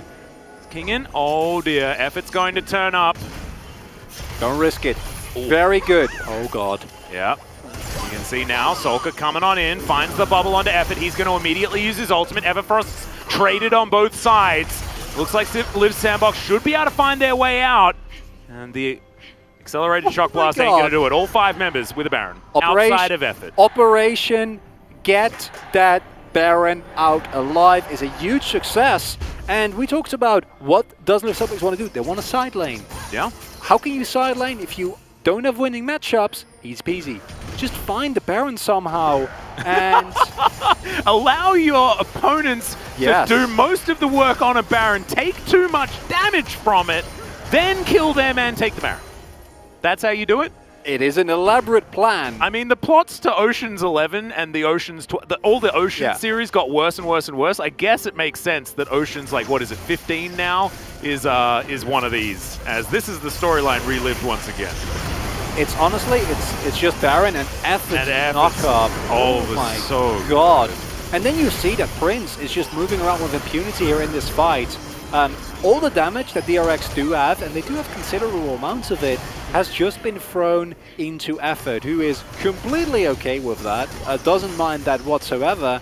And that creates a situation in which the carries for Liv Sandbox just need to work against the clock, right? And that should not have happened. I don't think that this is actually the nail in the coffin, but what I'm worried about is this might feel like a nail in the coffin moment for DRX. This might be where you're like, oh, yeah, the mentality problem once again. No, I agree. It is dangerous. That's what I'm worried about. Well, now you've also got Fate, who has a considerable advantage in that mid lane as well. 3 items completed, Lich Bane as well as his Zhonya's, and he's parked that minion wave in that top lane, and they're all just dying. Thank you so much, Jonas Strong. Comes back right as the Siege minion is dying as well. I told you, he's a cannon whisperer.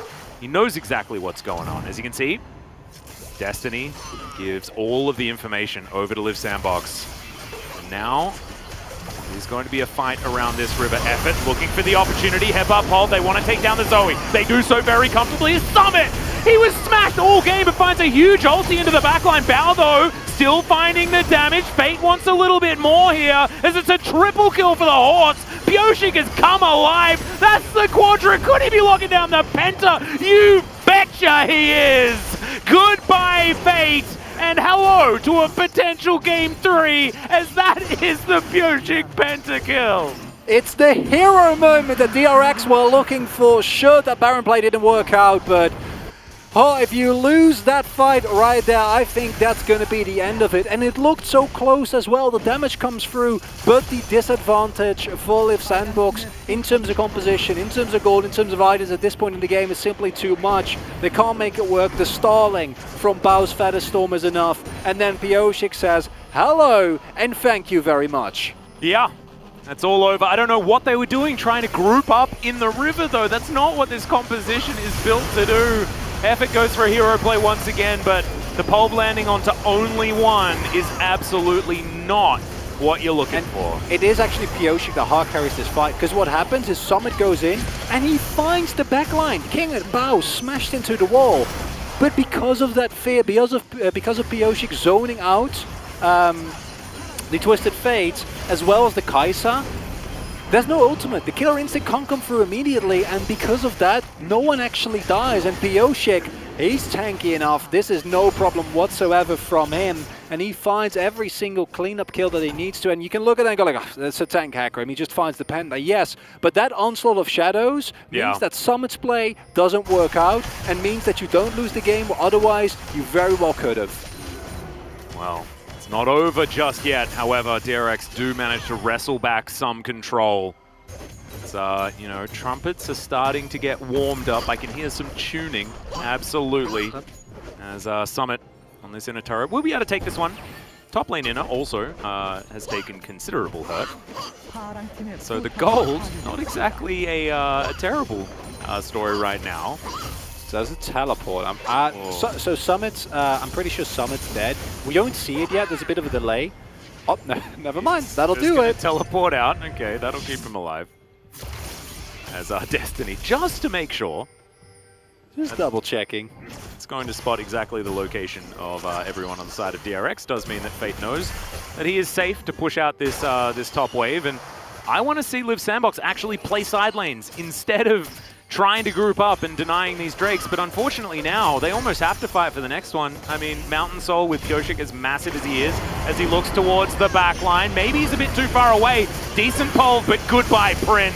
And Becca will try and jump on top of the rest of the Liv Sandbox members who are now scattering that side lane play that we were talking about. Absolutely what they're trying to do, because Twisted Fate absolutely nowhere in sight. And DRX, they're looking to push down this mid lane. They'll take the inhibitor, see whether they actually look for more, as the rest of Liv Sandbox now sands their Kai'Sa, looking to attempt to defend, as in goes Becca.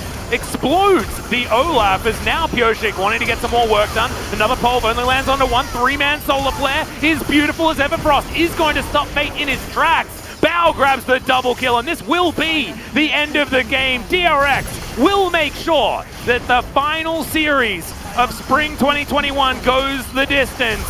And this might be the redemption that they were looking for, but at least they stick to the DRX way, which is as many games as possible. It makes no sense, but we're getting one more game of the regular split. One more. That's all we need. And look, we may also be getting the Pioshik equal POG vote number with Showmaker and with Chovy. So after that pentakill, I think it's going to be very difficult not to give the player of the game over to Chovy, over to Pioshik. I get that. Because it's just the same. You know, when you had POG, yeah, Chovy. POG, I mean, they also both now, theoretically, if he does win this, have 1,000 points, which is pretty impressive. It's like, yes, the Panda is like, it's the cool hype moment, but as I said, I don't even think that it was necessarily the coolest thing about the fight was Pioshik picking up. It was him showing how absurd Hecarim is when used well, because that Onslaught of Shadows, on old Hecarim, that you do that and then you die. Right? Maybe you take someone with you, but that's it. But this Chemtank build, there's a reason why it's just, without a doubt, the strongest jungler. He zones 2 people, damages 2 other ones, and Summit's hero play of getting into the enemy backline, sacrificing his life to get the slam, doesn't do anything. And he also runs through the entire team with Spirit of Dread up, and it looked like he was just invincible. Yeah, and, so and that also gave him some value. I've seen enough AD carries feel like the save between Tier 1 and Tier 2 turret, only for then Chemtanked Hecarim to come sprinting out of somewhere and kill them. Literally, this exact play I've seen time and time and time again. It's starting to feel like a Groundhog Day situation. Yeah. And maybe just like Seraphine, Hecarim just should not be in the game, because yes, Udyr can be really strong, but I feel like this is on another level. It absolutely is. Let's have a look at the post-game breakdown and see who was able to do the most damage. I have a feeling that Kingan's probably pretty up there and is going to top the charts. Bit of an honorable mention over to Fate, who was able to get a few wildcards in there, but 12,000 damage from the Hecarim, and yeah, the Live Sandbox Olaf situation, the Gnar situation this time was just obliterated by this Jace, as well as having his horse stabled towards the top side. And this was DRX just finding a snowball. There was a hiccup, but then as you can see by the goal graph, it wasn't even enough to get Live Sandbox a lead before it was taken away by a Penta horse. Actually, that sounds really cool. It's like a horse with 5 legs. Whoa. It's like one of those war horses, right? That you put in front of your carriage, and then it's extra strong, which is like basically what's Hecarim extra doing. leg like come out of his chest or he chest just area.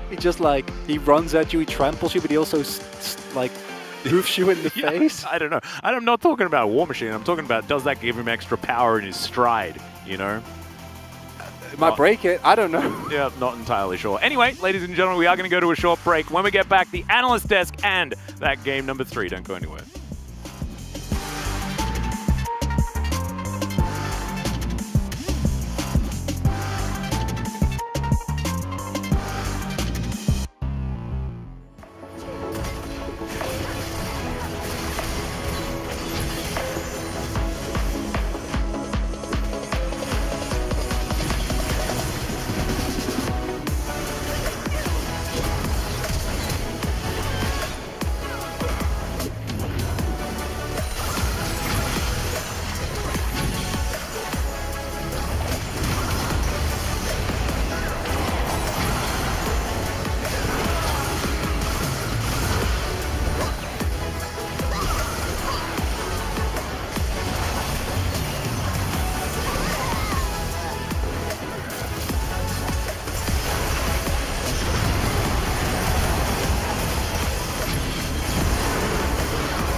스텝 고연포.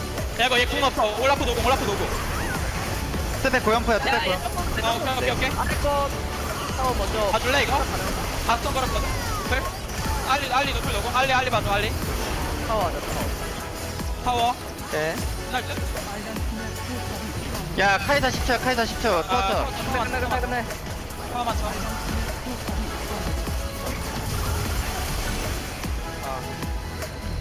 나 개못했다.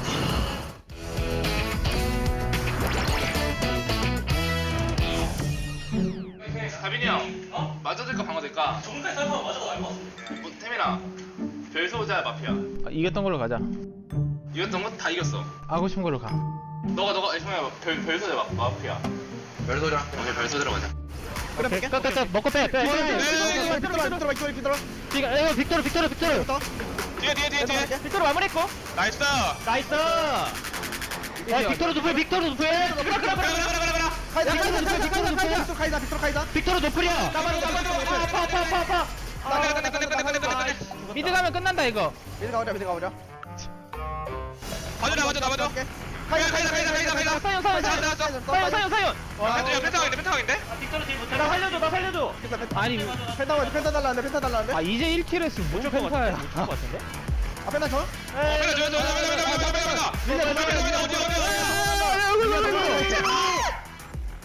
아이씨 안 잡았네. 지지.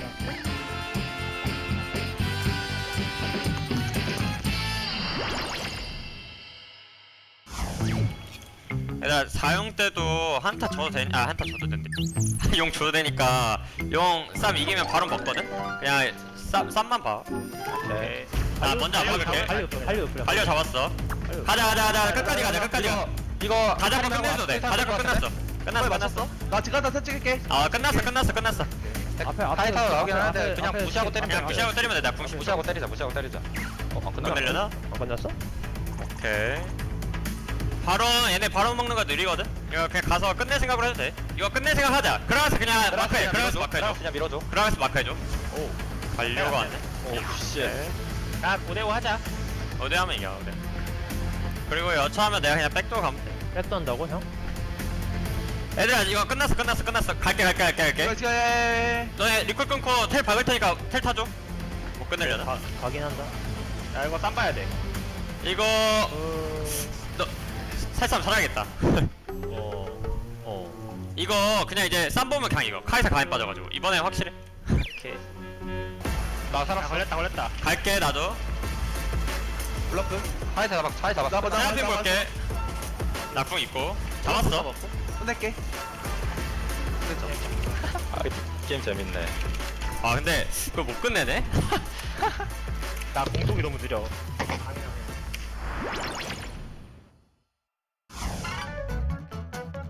야 얘들아 우리 남은 대진이 다 탑이 세. 진짜 나 쏠게 한 번씩만 따일게 계속. 어쩔 수가 없다. 5번만 따일게. 그렇게 따위면 그냥 난타 대주가. 야 쏠게 따면 바로 미적을 탓 간다. 터뜨려줘. 잘 보란가? 와, 라칸 때문에 살았어. 와, 나이스. 와, 저 칼레블이 뭐냐? 빛날불이야? 폭탄 붙여놨는데. 레전드인데 이거? 앙코로 갖고 와. 써. 더블스터. 하면서 할게. 앞에부터. 우리 앞에부터 치는 중. 아, 우리 310 맞았다. 괜찮아. 이길 때. 가자. 뺐다. 님 서주. 아 질련 개사기인데? 질리언 개꿀챔. 뭐야? 다리 좀 깊긴 하다. 와, 잘못 뺐어. 뭐야? 나를 공 뺏어야 되는데 잘못 뺐어. 죽지마 아무도 죽지마. 0대수로 끝내. 제발 빼자. 나 탑 보인다. 아, 점프. 몰라. 들어가 그럼. 그럼 해. 맘대로 해. 빼. 야, 그럼 살려. 포백트 게임 안 돼. 피해. 까비. 빼면서 해. 빼. 못 끝내. 아 뭐해 우리 원딜. 못 끝내. 빼라니까. 빼. 바로 가자. 바로 가자. 갈게. 가서 치고 있을게. 바로 갈게. 바로 가줘. 바로 먹을 수 있을 것 같은데. 이걸 왜 끝난? 바론각 나오지 않았어? 아니 바로 먹으면 1점 더 주면 돼.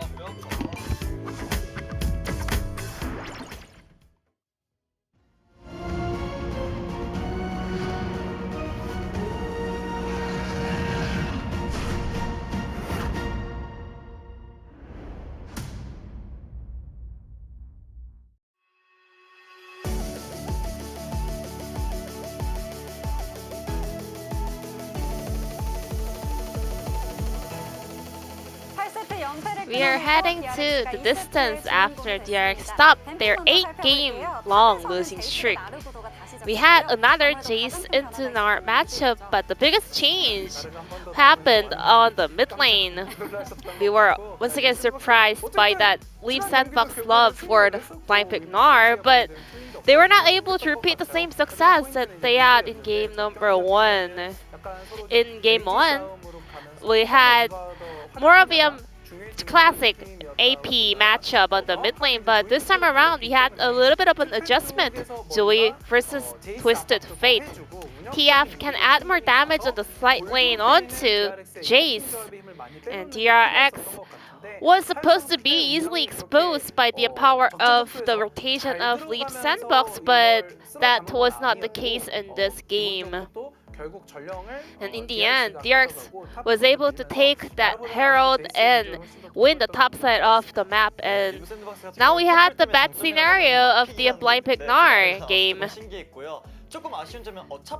I was once again flustered by this blind pick Gnar, but at the same time, if you were about to play Twisted Fate anyway, maybe you could have just locked in TF in third pick or the first rotation of the pick and ban, and then you can last pick your AD carry champion at least. DRX this time around was able to come back stronger and take the lead of the game from the beginning. So let's take a look at this first highlight where they were not able to play out the fight. They were able to get a pick onto that Gnar, and it was 5-on-4 team fight. However, Leona went in for Twisted Fate, a champion that has Zhonya's Hourglass, and then Pusick ulted onto Olaf, who has ultimate, and then Alistar was able to find 3-man knockup on the back line. So even though Leaf Sandbox was down in numbers, they were still able to win this fight because of the mis-execution of DRX. And Alistar finding all the damage carriers in the backline was also super significant.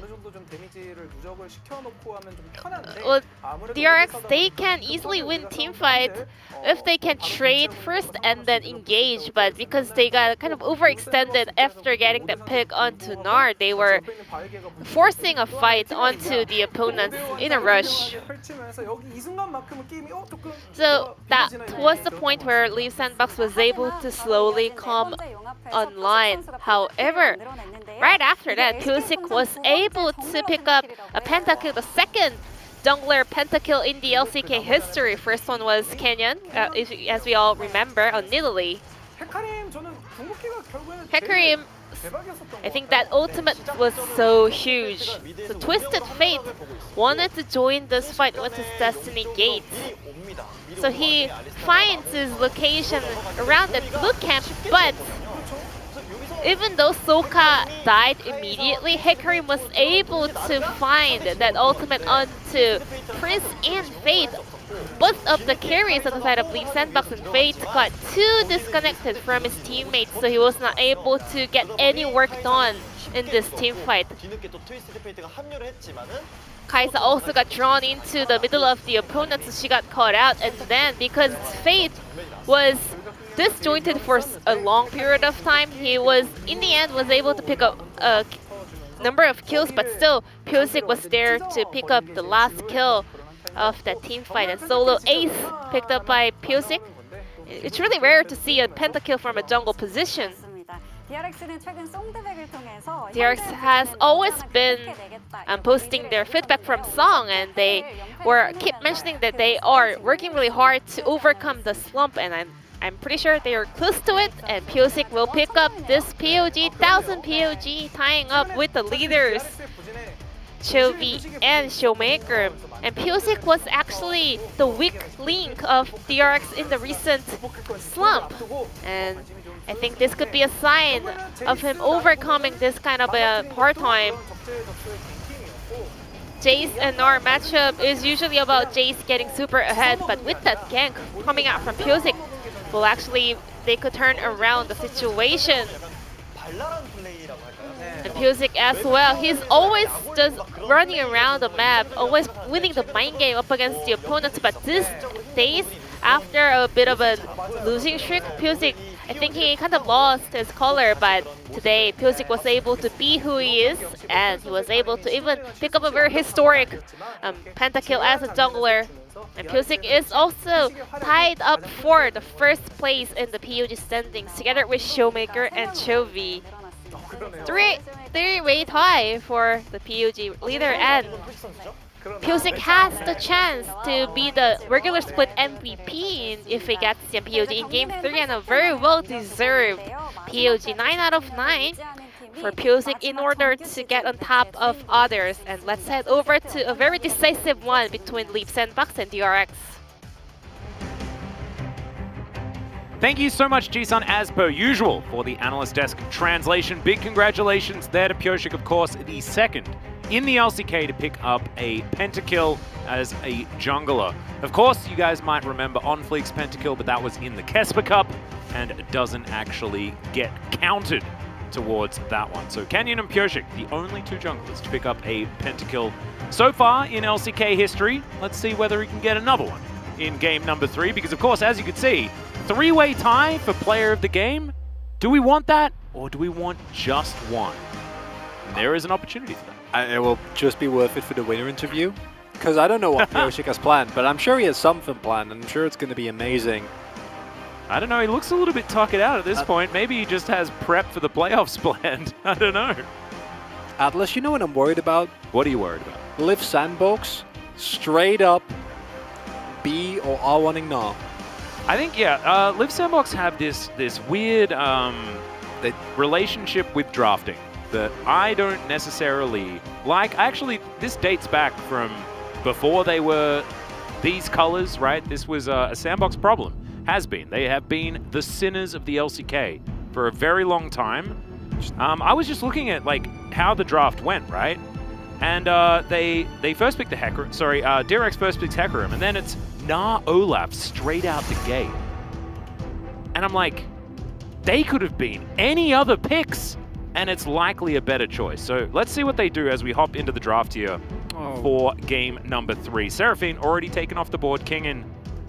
Let's have a little bit of support here, but you can see quite quizzical right now. It's a Seraphine ban on blue side. We don't like to see that, man. True.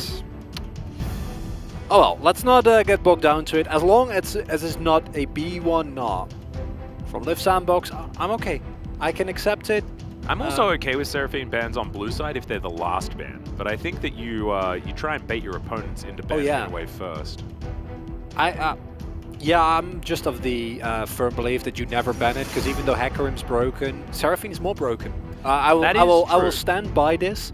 And I think that normally giving over the Hecarim is not worth it, but there is just one champion that is above everyone else, to me at least, especially within the LCK, and it is the Seraphine. I mean, she does literally float above most other people. Outside of, I guess, Sona. Maybe Sona is levitated a little bit more. Atlas, just because it's the last game of the regular split does not mean we need to stoop to these level of jokes. No, it's not a joke. I actually want to know who has the highest levitation value. It's probably Aurelion Sol because of his true. Size. Yeah, that's true. That's true. Okay. Aurelion Sol does exist. Yeah. Sometimes there are just a lot of champions. However, she is floating on a stage, which is kind of cool. And she's not actually, a champion that is either a literal dragon or a literal bird. I mean, Aurelion Sol is like not even, he's like a celestial being, right? Like he's not just even, I mean, he is a dragon, but he's not just a normal dragon. He's like the... Do you know what he reminds me of? The dragons from Breath of the Wild. Yeah, the first time I saw one of those, such a magical feeling, right? And the music sets in and you're like, I don't know what's happening. Well, what's going on? And then you'll look up. The essence of mystical. So good. So good. Well, I've seen this before, Chronicler, as the Udyr is locked in, the Lilia being considered, POG having a giggle. He's like, how am I supposed to get a pentakill on this champion? I struggled so much in game 1. Let's see what else they're going to draft in order to augment it. Last time it was Tristana. Let's see where the bow is going to head a different direction this time around. DRX are kind of hard to call. Just don't pick none, and we will be fine. Not a huge fan of this either, but I think this is excusable considering the fact that Tristana's banned. Yes, Liv Sandbox can go for something like the Senna Kench, but they're not going to because they want effort on a hard engage champion. And this is one of the main issues that we have collectively identified with Liv Sandbox, and that is that they are very, very easy to read. They are just predictable to a fault, and they will just lock in the Alistar. And I don't think the Alistar is bad, like, don't get me wrong, but just lock in the Senna and the Kench here, right? And that would be the tier list play, right? But it's I also wouldn't mind if they locked in Princess Ezreal, because he has been very, very good on that champion. Does unlock effort, like you've mentioned many times before.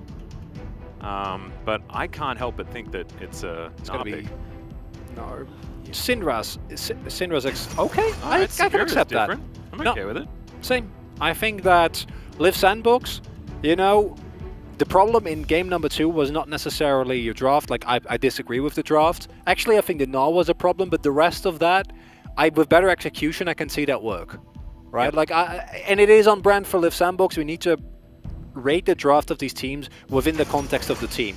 Liv Sandbox are never winning late. Like, I don't see it happen. I don't think they see it happen. It needs to be a case of win, stomp lane, right? Find the early skirmishes, get a lead, and snowball that. Otherwise, I think your odds against DRX, even this form of DRX, are not as great. Because do think back to that first game, even with the gold lead as big as it was, there were still moments where you were like, ooh, need to be a little bit careful. Then once the soul came in, that was not a problem whatsoever anymore. But probably Camille and a Jace ban coming through here. I'd expect that too. DRX, just to make sure that Kingen does not suffer the fate that Summit suffered in game number 2. Game number 1, of course, a completely different story. And as Liv Sandbox, I think you're looking for maybe a bit more hard engage. An Orianna would be absolutely lovely. Although I can also see DRX pick that away, because Sorka loves it. It powers up your Lilia, and you pick it away from a Udyr and a Samira. That's just all around a big win. Feels pretty good to me. I'm thinking about the Aurelia and whether or not that actually gets looked at. Of course, a pretty decent matchup into the Gnar and has been historically, but we haven't seen it for the last little while. It often gets banned. As the Zoe going to be taken away instead. We'll see where DRX's heads are at as far as their next pickup. Could be just a support, because they have, of course, seen the bottom lane already, as Rel will be taken away as well. So Leona probably looking like the next cab off the rank. Either that or a Nautilus or a Blitzcrank. If you just want to press the Blitzcrank button, seems fine to me. Okay, I think Bao's having some fun. That's okay. It's the final game of the regular split. Yeah, and they're going to pick Leona. That's exactly what we expected. Yeah, no surprises here.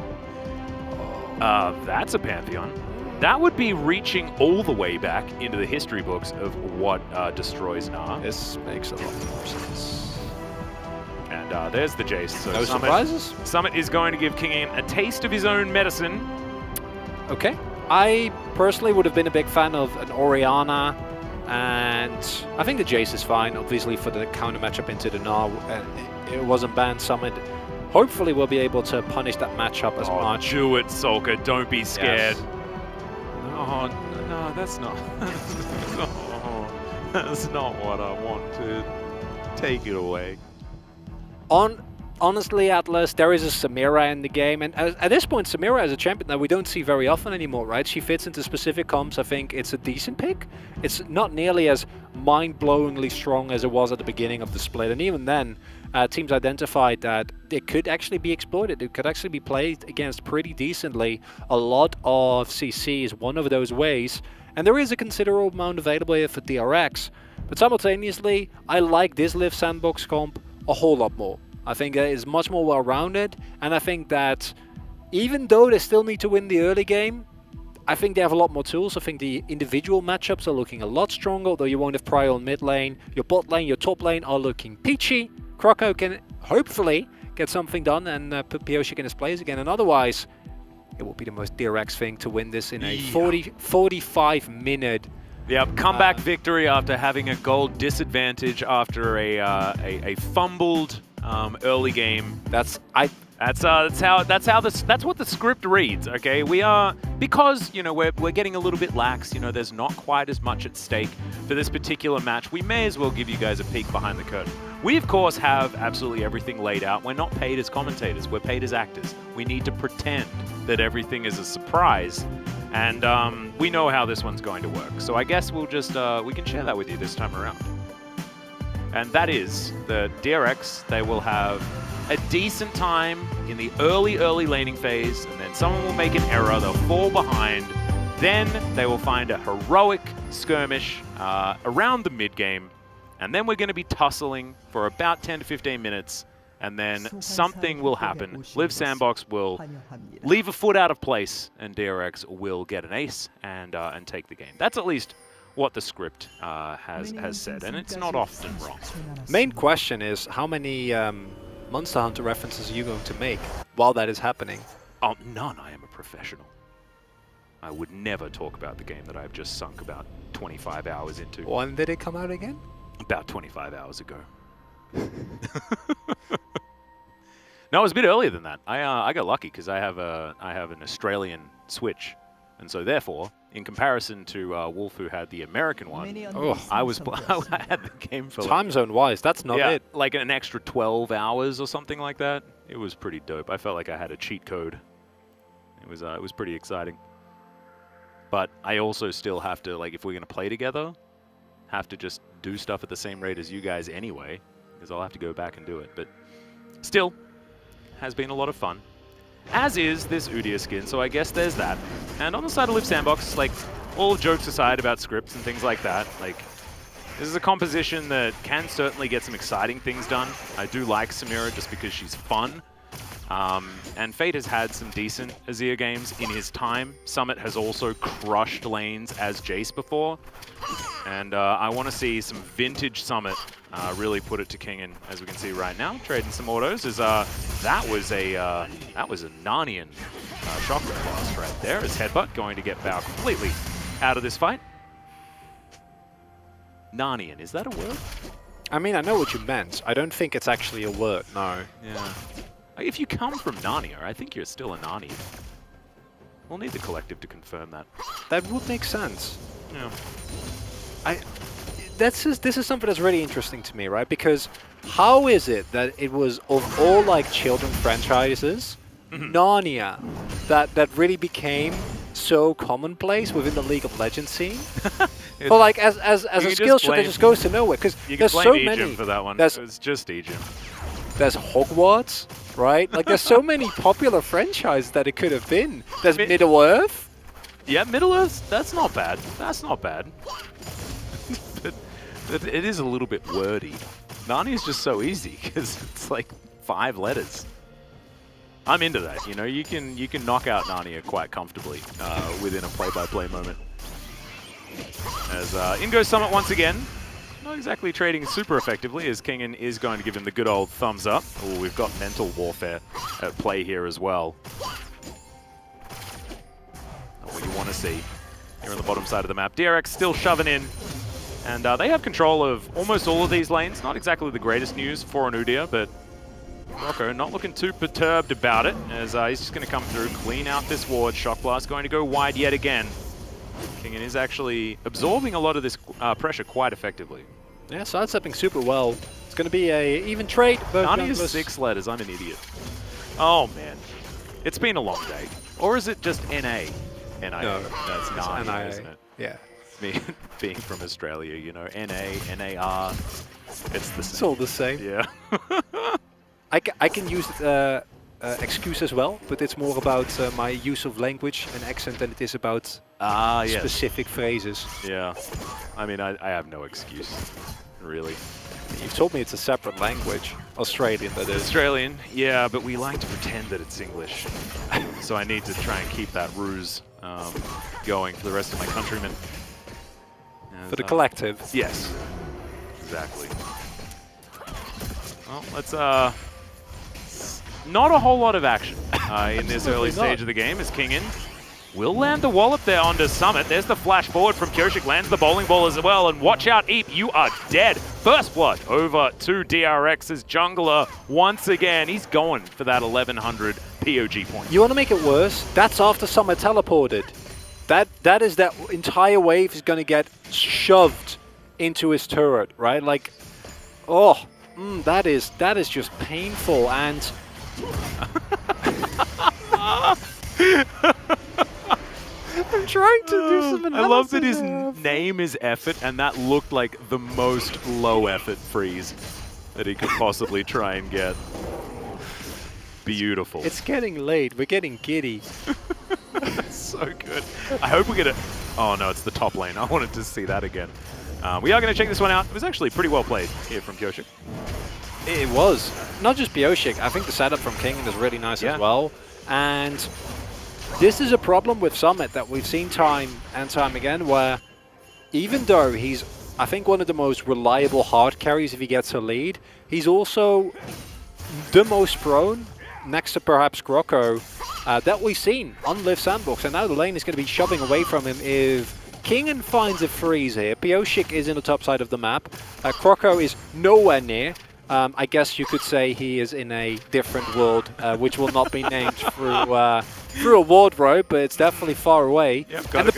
And the problem with that is that that's just going to be another ganking opportunity. Someone wants to shove out this wave really, really badly, but he's just leaving himself open to a gank, but the alternative is just as bad, and Pyoshik's making his way up. Yeah, few autos cancelled there, unfortunately, for Summit, so it doesn't get quite enough damage as, okay, it's sleepy time for Summit. And this is yet another kill. Pyoshik just feasting on the Jace. It's tilt. That's... they're in his head. You 100% know what's going to happen there. Jace, he has the slow push. He feels like he needs to shove out the wave. I think, though, that if Summit, he doesn't go for the trade there, and literally all he does is he uses his skills on the waves, shoves in the waves, and backs off, he might live there. Yeah. Might not, because if the bowling ball hits him, or like Pyoshik gets on top of him and he sleeps, he's dead no matter what. But I just feel like he didn't need to die there, and if he doesn't die there, then all of a sudden it's looking a lot better. Now the gold lead is getting bigger, another wave gets shoved into his turret, there's no plates, but it's still just an awkward position. And like I said, look at the trade he goes for here. If you use all these skills just on the wave, this is straight up greedy, right? Like, yes, he gets hit there, yes, it's unfortunate. He probably is dead either way as Pyoshik has his passive stacked up. But if you back off that earlier, just clear the wave with your accelerated shock blast, I think you can live. And that is something that teams have been happy to punish. Yeah, well, now especially Pyoshik as well, who has been the beneficiary. As you can see, 730 gold. Not exactly end of the world, but it is still quite early. And Anar having an advantage against the Jace is bad news, Bears. As once again, the trades are good. You just need to make sure you know that there's not Bambi waiting in the wings, who's extraordinarily angry about what you're doing. Angry Bambi indeed. It's okay. Down into the river goes Summit, not wanting to be spotted out. We'll be able to get some vision, most likely. Now Becca just going to wander up the river here. DRX. Bottom lane, not too much to worry about. Has, of course, 12 CS advantage for Prince, actually playing out the early laning phase quite well as far as farm. Bao and Becca probably just happy to chill and cruise. So far, yeah, on 11.5, Udyr's been pretty good into the Lilia. We saw Game 1 was an example of this as well. I'm glad that we bring up this stat after Pyoshik gets 2 kills. It's interesting. It would make sense to me that the Lilia has less room for mistakes, because if you overstep a little bit, Udyr is just, it's so straightforward, right? You run in, you kill them. Or fate. Oh, this is actually very cute. The bait does come through. Pyoshik, though, very strong. And Solka, they're not going to be able to commit to the kill. Flash available for the Udyr if he wants to. Fate as well, so not really too much gained, but not too much lost either. If the bowling ball doesn't hit Fate, Solka's dead. Or at the very least he has to flash. But what happens instead is, because of the threat of a big sleep play, Fate can't go in. And that's actually, that's literally what kind of breaks that play and provides a window of opportunity for DRX to find a counterplay. This is greedy. They're going to try and go for this Herald. Will be a 4 versus 4 if it does come to a fight. Priority is found, however, though, for Kingen, and I'm pretty happy that they give this up. I don't think they can do this. Yep, Crocco immediately going to run away back into his jungle. Becca's going to turn up as well. DRX knew that they had ample manpower available here towards the top side, but Shelly is going to get a little bit tired of being harassed, and we'll just head back home. And now we've got carries on the bottom side. Bit of a trade here from Prince, who finds a blade well. There's the ulti at the same time. Bao is told to leave. Summit, Solar fled, but not committed to. Close enough to his turret to keep himself alive.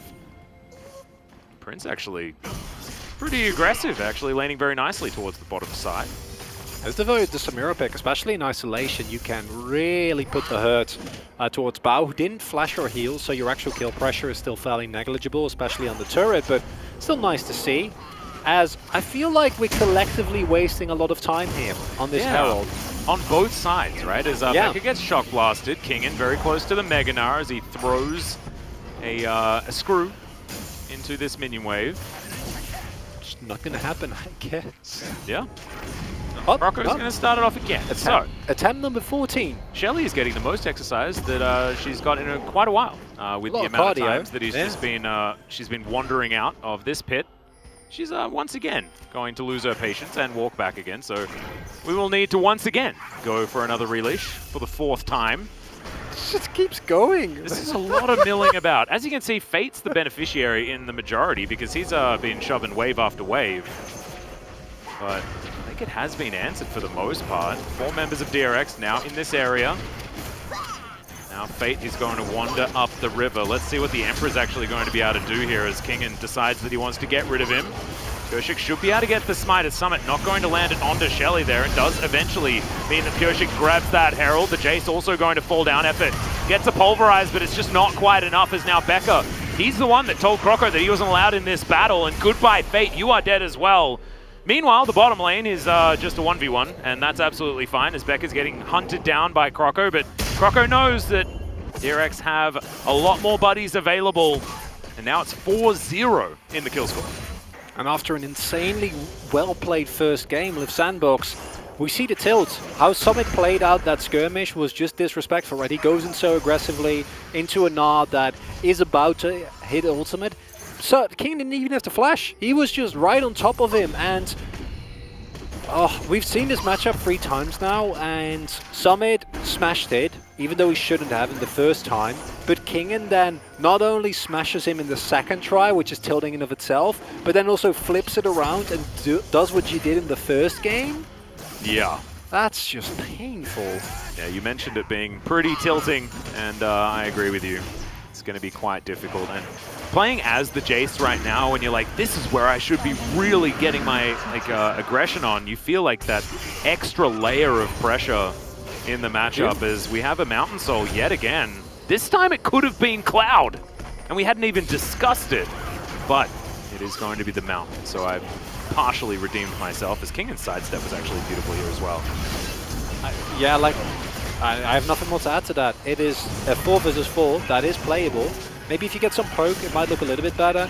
But even in a straight-up 5v5, you could be fine. However, Becca zoning is impeccable. Yeah. And then you have Kingen who just... Or sorry, Summit. It's pretty confusing with all the Jace and Nars and back and forth that we've had. Just doesn't do anything. And this is starting to feel like a repeat of game number 1, but now from the point of view of DRX. Yeah, it's sort of just on the other side. I do want to point out that Pyoshik's flash of the Emperor's Divide was absolutely beautiful. Not sure how entirely necessary it was. I think that they probably would have still been able to win themselves the fight, but did look really, really cool. And he is 100% kill contribution. And if you compare it to the first game, his Lilia performance was pretty forgettable, to be honest. This time around, certainly looking a whole lot better as look at the bowling ball onto Summit. Unfortunately, hits a melee minion. Still trying to stack up this passive. He's just following along. The wallop going to be avoided, but it's Betty Buy's time for Summit, and he is going to go back to the Death Chamber. He's just... That one hurts. Because it's... You know that you're going to be the source of attention because DRX have identified you as a weak spot, but that doesn't make it any less frustrating. And the real issue here is that you're Jace. You need to play aggressive. If you just sit on your turret and farm, you don't do anything. Yeah. It's just not going to work. And it's one of the reasons why, even in situations where teams can go for aggressive counter picks, they might instead look towards more stable things, like a Sion, right? There's a reason why so many teams have been kind of going for that. And yes, I think Summon has been making a couple of misplays. He's been playing a little bit disrespectful, but there's also only so much you can do when POG has literally, outside of that one play in the mid lane, only visited your lane. Like 5 times in a row. Well, now Summit's going to get his revenge. Goodbye, POG. Oh my god. Just finds him in the river. And look at how angry Summit is, dude. He just completes his Eclipse. And he's like, yes, it is indeed lights out for you. I'm done. Okay. Yeah. Well, let's see whether he can do it again. He's got double buffs, exactly. Shock Blast going to go entirely wide. Narnia's to the right, though, so it didn't go there again. And where did it go to? Which beloved children franchise? It stayed on the Rift. It stayed on the Rift this time. Because I don't think I understand the names of enough mystical worlds, I guess. As, yeah, King is going to get chunked a little bit. And with the Stride Breaker build, you still do a fair bit of damage with your lethality until Kingen does get at least, you know, an armor item of some kind. So, I guess... What happened with the drive-by? Yeah. It's just, I'm running, dropping a ward and running. I actually love it when he's trampling, because it does really look like he's busy. Yeah. You know, he's like, I'm about to get something done. He's got places to be. Yeah. Excellent. Let's have a look at this one more time. As, yeah, this was the good POG play. Again, it's a 1 versus 2. If you're super fat, you might outplay that, but in this scenario, I don't think there's any way that you ever survive that. That initial miss on the swirl seed probably wouldn't have changed it that much, but with how that POG is, maybe it at least gives him the stack to sidestep any of the other abilities. Because if you don't hit that and you don't have your passive stack, Lilia's movement speed is actually super low. Yeah. And you just get killed. I do want to see Liv Sandbox implement Prince and actually utilize the power of this Samira pick, because this is when you want to make plays. This is where Samira feels super busted. When you have your Conqueror, you have your shield bow, you dive in the enemy backline, you swirl around, and all of a sudden everyone's dead. Still an opportunity for that. Could happen. As Summit makes his way back up towards the top side, now has a kill. It might have been the huge play move to give him a kill so that they reset his gold value. No. You know? No. Not buying it. I can think about it more if you really want me to. Yeah.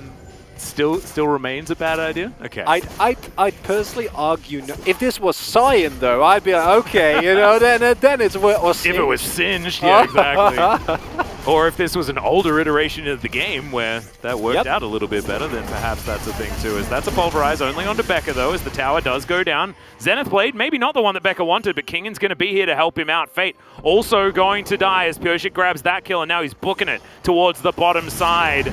That is not the dive that Liv Sandbox wanted, and it does feel like they're playing under so much pressure to get things done. As Summit is a happy boy. He at least gets some free time.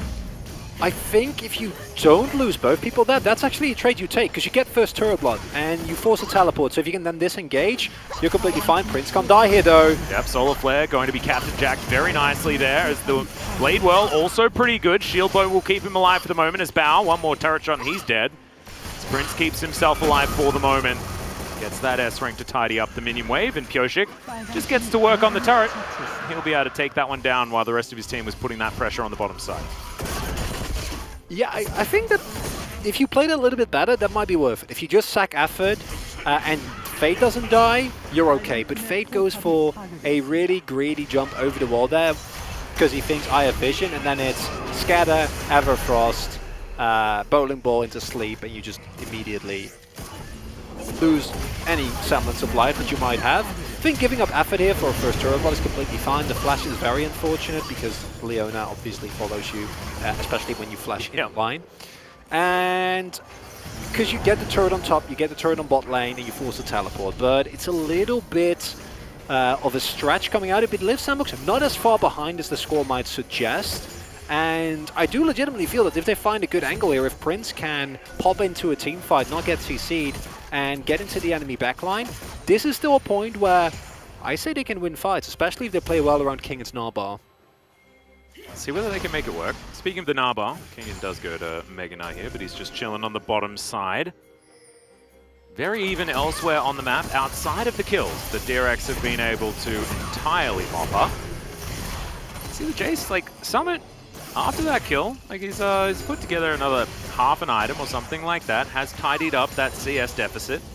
And the Shock Blast, if they land onto the squishies, and there are quite a few of them, he is going to be able to get work done. I think that so much of this game comes down to how much of an impact King and POG are going to have, because they've been the benefactors of every one of these moments in this early game thus far.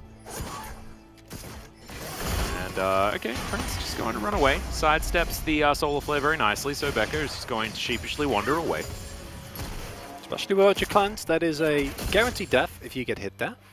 And Liv Sandbox, they're kind of floundering, they don't really know what to do. I think making sure that you get those Drakes is going to put you in a way better position. A lot of the DRX damage is going to be straight up burst. Scatter the weak, Kaiser running in and blowing you up. And that's really what you need to respect here. These fights, if you execute them well, can actually provide a really big boon for Liv Sandbox. They need to be mindful of the hard engage coming through from Becca and Kingen though.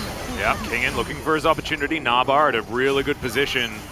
Fate's going to scooch over the wall, but Croco not going to be so lucky as Becca goes on an adventure that he didn't necessarily want to, but it worked out relatively well. Kingen doesn't quite find the Nara as Croco is burning down and will be taken in the end. Decent scatter the weak for the stun onto Effort, but he will survive due to the unbreakable will. There is POG locking down that crab. Liv Sandbox still looking for some more opportunities as that's a scatter onto 3 members. Everfrost there as well. Salter's so good at this Syndra, and he'll be rewarded with a double kill. Now Prince trying to run, but it's so unfortunate. He'll get eaten and destroyed. Bao grabs that kill, and now DRX thinking about whether or not a Baron's a good idea, as only Fate is left standing. It's such an unfortunate situation as Liv Sandbox, because that initial play doesn't really work out. I don't think you can funnel into that, even though the flash puts back in an awkward position. But to then kind of try and force your way into a turret when you just used all your cooldowns is super, super greedy. If it's not a Hail Mary steal, I don't know how Liv Sandbox is going to deal with this. Not happening. Yeah, Croco ain't going to get in there. Doesn't have flash. No opportunity is now. Yoshik finds another watch out heap. Solar Flare is just going to slow down the Udyr as now Summit, looking to donate himself as tribute by the looks of that, decides against it in the end, is now still wanting to stop DRX from getting free backs, but it's just not going to happen when he's 1 Jace versus 5. The Sandbox with a little bit of time with control of the map, and Summit should be able to plow down this inner turret. This is only the beginning. It's 2.5 minutes now for this Baron buff. Try and knock down some of these structures. Well, you got him. And here we go again. Croco catching an Udyr is never as good as it quite feels. Yeah. Because he is just incredibly tanky. They use all the CC on him and he will die in the very end. The main thing though is with the position, fighting position there is that Liv Sandbox can't actually engage. This movement though, I don't agree with. Look at the cooldowns already used. Yes, this scatter and Everfrost from Solka is insane. It's super well played and I love that he goes for those proactive plays. But that should have never been an option, ever. Yeah. I agree. Definitely good that he did take the chance. Oh yeah? But shouldn't have, like you say, even had it.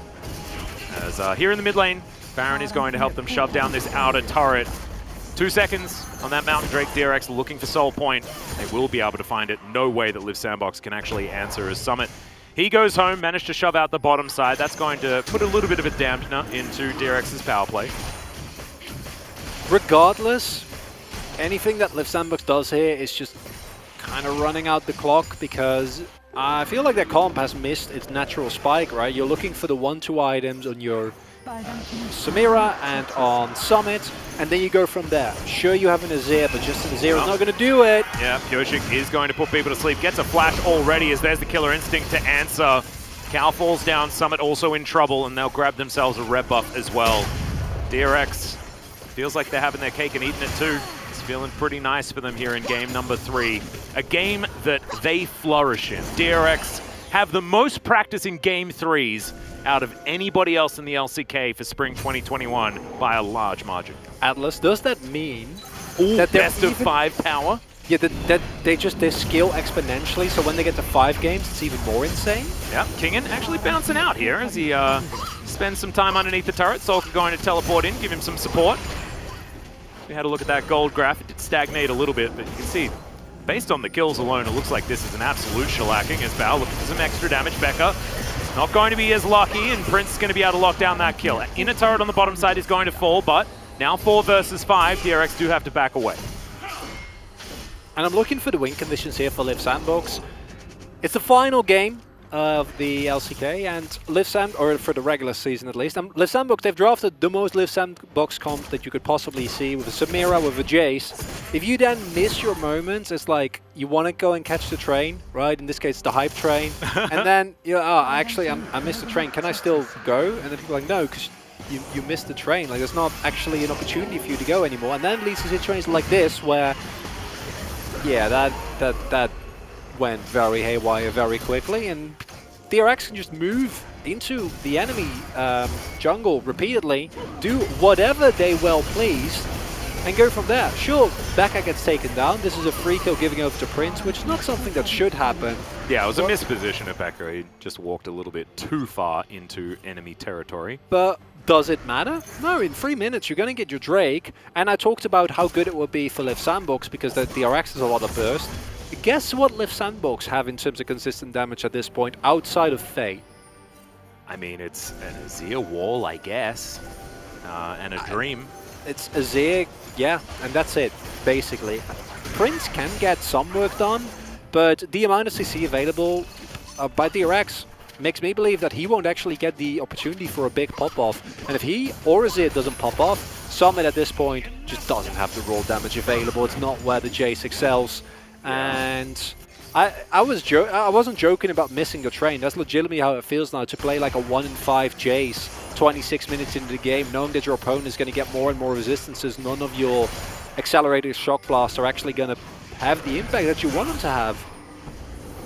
He's still farming pretty effectively, and he will be able to take down turrets if he's left unattended, but that's all just if DRX hangs up their macro game entirely and allows him to spend time with inhibitor turrets and nexus turrets. I mean, Fate is also going to be there to provide consistent damage alongside Prince, I guess, in some theoretical fights, but it just feels like DRX are way too far ahead right now. It's just not enough. Because I agree, like, that's what you're looking for, but is that going to be it? Personally, I'm afraid that it's not going to be nearly enough. And yeah, as Koshik's a higher level than Fate, yeah, which is crazy. That's Passiv's one. Really starting to hurt too. Just one. It's 2 masks already. Zonya's on the way, and then Pioshik is the happiest little deer that ever wandered around the forest. Should be getting that relatively soon. Basically has it because the stopwatch is unbroken for now. As Liv Sandbox, 1 minute until they are going to be forced to try and find that miracle team fight. Mountain Soul going to be so difficult for them to get over. Damage dealt. Most damage actually by Summit, but second is Pioshik. This Lilia has been doing a lot of work for DRX. Jace, of course, just loves throwing shock blasts, so it's understandable. And this is just tidying up the lanes, try and make sure that DRX do have a way towards this Drake, or it's win a team fight. Prince is going to have to flash already. Solka finds an attempted stun onto Effort, but Unbreakable Will's going to be there. Kingen, no Narbar, but does have flank position. 25 seconds now on the Drake. As Prince, he might need to go for an attempted reset, but now he's out of time. It's not going to happen. No. They can't contest. Both Effort and Prince need to back here, but they can't back. They need to be at Drake. And as DRX, you're super happy. You don't even have to engage her anymore. Kingen. Yeah, actually they're diving forward into 3 people. Summit to the skies. Shock Blast going to find the gap between all of the people. Effort going to get bowling balled as now Fate makes his way back. Solar Flare just says goodbye to Summit. 1-6 now on the Jace. And Pioshik, he's just going to solo out this Mountain Drake. And it's not something that Liv Sandbox have any right to contest, especially not without their Jace that was pivotal in any sort of siege or face-off scenario, right? Shock Blasts were going to be necessary for that. As yeah, Pioshik secures the Mountain Soul, and he's come alive, right? He was really struggling in game number 1. Pioshik gets a pentakill in game 2, and maybe, just maybe, it's that mojo coming back. It's the mentality slowly but surely getting repaired here for DRX. I'd agree, but personally, I'm looking at Kingen. The fact that you go from losing your counter matchup, to winning your stomping, I'd say, your counter matchup, to getting countered and then still winning yeah. within one best of 3. That's the type of mental fortitude that we were hyping DRX up for it when they were playing really well. And I'm happy to see that team return. Is it a bit late? Yes, because playoffs are literally happening like this week. Yep. They're coming up. I mean, any win to give you momentum's good though, right? Agreed. Like, we have to go back to the stakes that are here, and there aren't any for this particular match. However, DRX need to do whatever they can to get over that slump. It's purely round 1 that's got DRX into the playoffs, and they need to show us exactly why they were so good back then. As DRX, okay, Live Sandbox, we're closing in.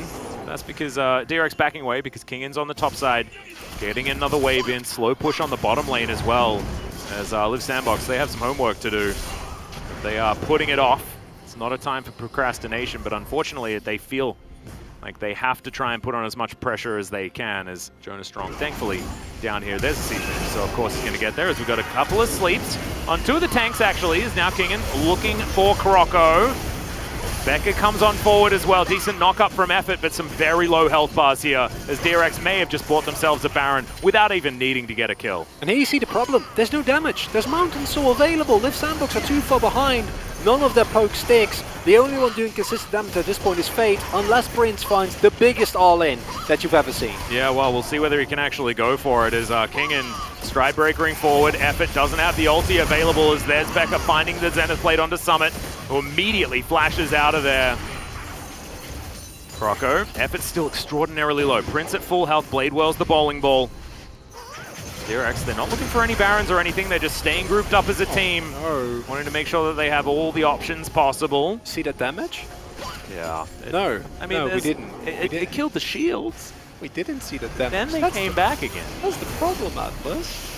Yeah, it's bad. It's definitely a worry. Effort's still sitting at half health, but he can do a lot of work with that. Can potentially Hex Flash his way over here as, okay. Fate gets in, looks for the hero play, finds a couple with the Emperor's Divide as Bao goes golden. Becca looking for Prince now as well, and I have a feeling this is a wallet story, but no! Prince tidies it up! Oh my god, the hero saving Live Sandbox in this moment! And now they're going to be able to get some real work done! No way! I say, What? listen, I'm telling you, I'm know listening, what? don't worry, this time I'm listening. I need you to listen to me. I'm telling you, the biggest all-in that you've ever seen, and the words haven't left my mouth. Or he finds the biggest all-in that I've ever seen. Are they just going to win the game? There's 20 seconds on Pyoshik, No! there's 12 on Bao. Prince still alive, he can wipe these turrets out. Fate there as well, they'll take the first one. No! They're looking for the second. Becca's going to turn up. Prince will be stunned for a little bit, but now the Nexus is exposed. 2 seconds on Solka, 3 on Pyoshik, but the Nexus is dead, and Live Sandbox say goodnight to the Spring Split and go out with a bang.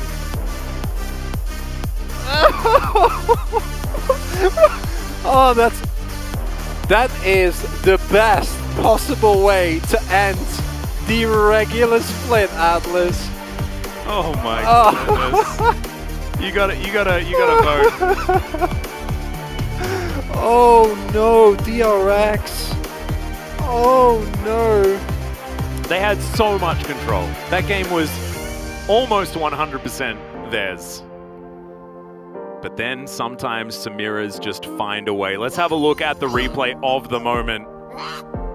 As I'm not going to lie to everyone, I didn't think that this was going to be possible. I thought DRX with their Mountain Soul were just going to be too far ahead. Didn't we all? Yeah.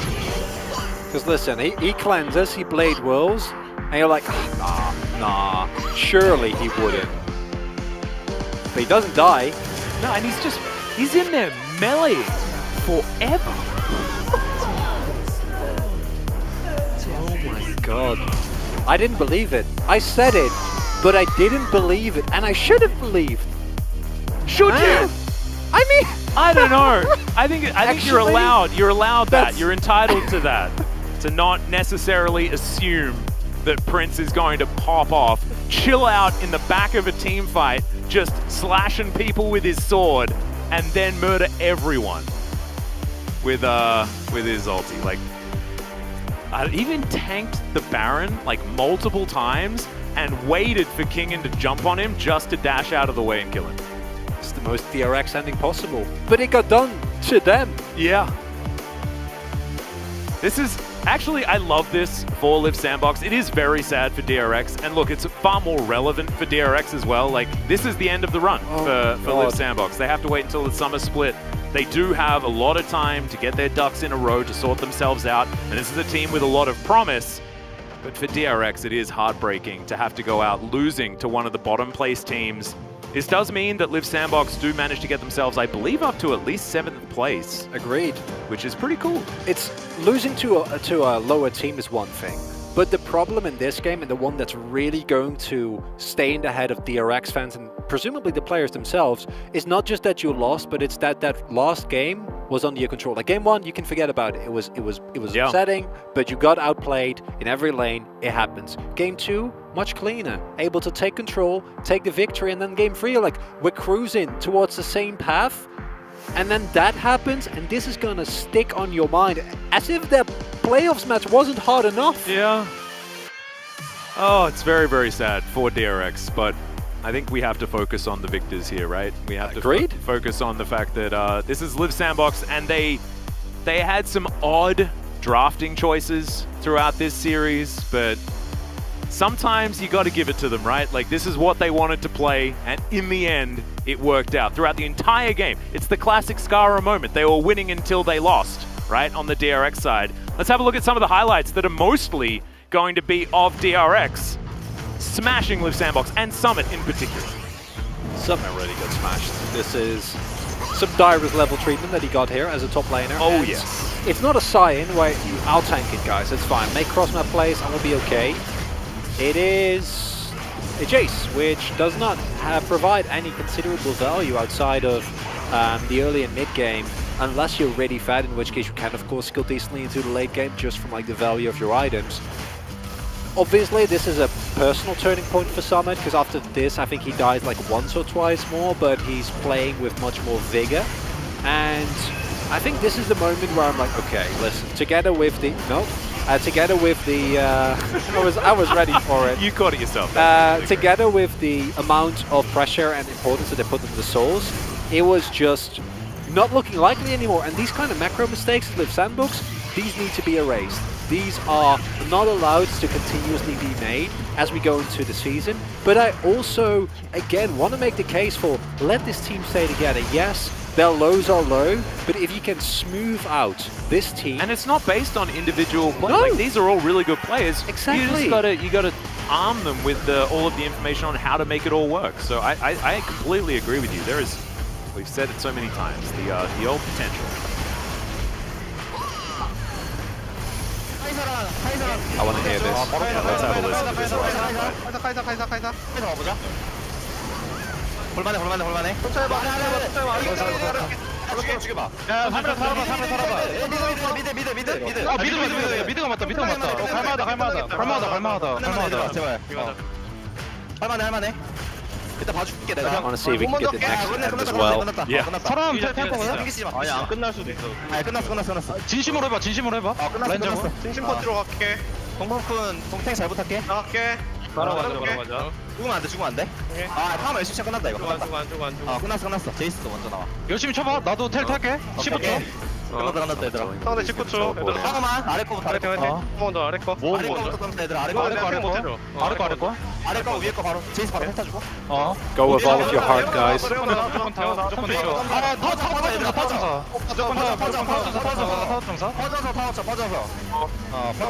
So nerve-wracking as well. Oh yeah. 끝났다. I actually love that at the end, Summit being on Jace is actually hyper relevant, because that's the fastest you can kill a Nexus. Yeah. Because you pop your W and you get right through it very, very quickly. Don't look at these damage shots. Irrelevant. Yeah, I mean, 100%. And also DRX lost with a 2,000 gold lead in Mountain Soul. This, I mean, you can say throw. I think that Prince honestly stole it. Still, certainly not a great way to head towards playoffs if you are DRX. Croco as well with his sick 3.1k damage. Not exactly able to get too much done there. But POG tried his heart out. And unfortunately, last team fight, sometimes you just forget that Samira can wipe out your entire team with impunity. And she did. Low range comps certainly can get punished by Samira, but she was being held under wraps the entire game. Yeah. I love it. You know, we finished the very last match, and that's when finally Chronic was speechless. You made it the entire season. But now there's just nothing. So do you know what we're gonna do? I'm gonna save you. We're gonna go straight to the analyst desk, and we get to hear from Live Sandbox as well in their final match of the season. Thank you very much, guys. And we didn't know what to come at the end, and DRX was so close to winning the final match, but Live Sandbox was able to turn it around with a banger at the end. We had another NAR versus Jace matchup on a different team this time around, and another Kai'Sa versus Samira matchup. A very common pick back in the beginning of the split. And we had Lilia, a mage champion for POG, and Lilia was able to exert so many dominance on the top side of the map, so Jace was not able to come online, but you know, Samira was too OP, especially during team fights, and we were able to see how disruptive she is at the end of this game. I think this was not the best game for Samira to pop off because Leona was there, Syndra was there in order to interrupt her ultimate. So we wanna break down how Samira was able to dance around the opponents in the very last team fight later in the analyst desk part 2 section. But first, we also wanna take a look at the picks on the side of Live Sandbox because they did have a very decent comp, and even though they were falling super behind, and even though DRX had the Drake Soul, they were still hanging in there, and they found the power spike. And we had a very fierce matchup on the top side of the map. And this time around, NAR was the one to fall first.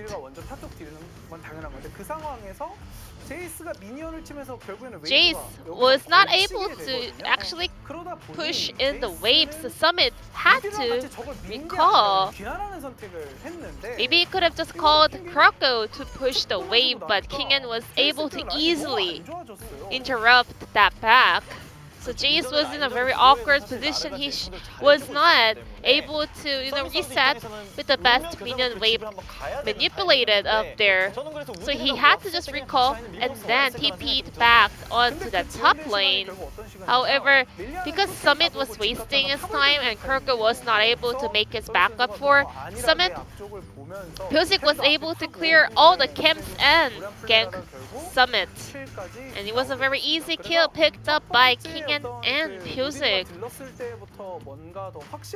If Udyr actually went in for any kind of an action after he cleared out that ward, this could have been a very different storyline for the top lane matchup. But in the end, Summit was able to come out victoriously, but still he had a lot of hard time throughout the game. So the last team fight was everything that mattered in the end. So let's take a look at this highlight around the team fight around the Baron. So Alistar and Azir was looking for a flank angle. That was do or die attempt for that. So Fate goes in, and Alistar is also in the back line. And then he finds Bao and POG in the back line, and then Kai'Sa was able to break her stopwatch. And then Leona, her ultimate goes to Narnia, and then even though she stuns Samira, she had no backup damage from Kai'Sa because she was using her stopwatch. And then Lilia was knocked up, and it was a showtime for Samira. Lilia also was not able to activate the ultimate because she got CC for too long. And because of the mythic item active, Samira was able to take so much damage by herself and then find an opening to put up a show onto the opponents. It was really hard to expect what will happen at the end of this game, and I'm pretty sure no one would have expected for Leaf Sandbox to come out on top with that massive team fight, but Leaf Sandbox was there and they were able to turn it around. And Prince will pick up another POG of the night. He will be the solo POG on the side of Leaf Sandbox.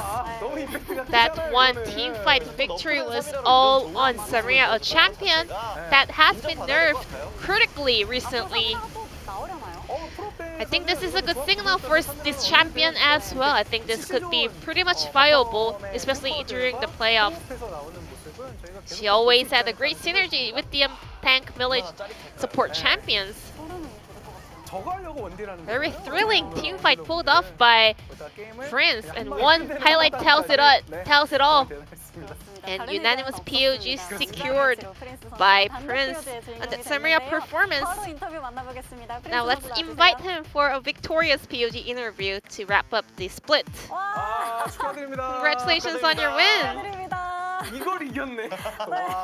Can't believe what we just saw. It was a massive comeback from Leaf Sandbox. How are you feeling, Prince? You are the solo POG. At the end, our mid and support were doing a fantastic work opening that team fight. So I had the perfect angle to go in. I think they set up everything, but I'm glad that I was able to pick up the POG as well. Leaf Sandbox was able to end the split with a very meaningful acquirement. It was really, it was a bummer that you guys were not able to make that miracle run. So what kind of feedback went back and forth after losing that Africa Fruit series? After that match, we didn't really discuss about the in-game factors. They tried their best to help us out with our mentality, you know. They tried to keep us strong because, you know, that match was about our playoffs. So we were so frustrated after losing that match. So they tried their best to cheer us up. And this is the end for Leaf Sandbox for the spring split. And Leaf Sandbox and the Blind Pignar name a more iconic duo because you guys have been repeating that on and on and on. So we are really curious about that plan between that draft strategy. Well, of course, our coaching staff and the players are always working really hard to come up with the best draft. And that was the best option available for us. It was just about the result or the way we maneuvered it. That's all I can say about it. That was the most ideal option that we had in our hands. Speaking of the draft, Ezreal, a game you were able to pop off was led through in Game 3 as well, but you actually decided to go for Samira, a champion that got nerfed a lot. I wanted to play Ezreal, but our coach told me you have to do this because this is the perfect situation for Samira, but I haven't really prepared and practiced Samira recently, so I was like, really? You sure? Should I? And he was like, yes, like, you must. He was so, you know, he was so confident about that decision. Who was it? Yeah, Joker. He was like, just go for Samira, and it worked.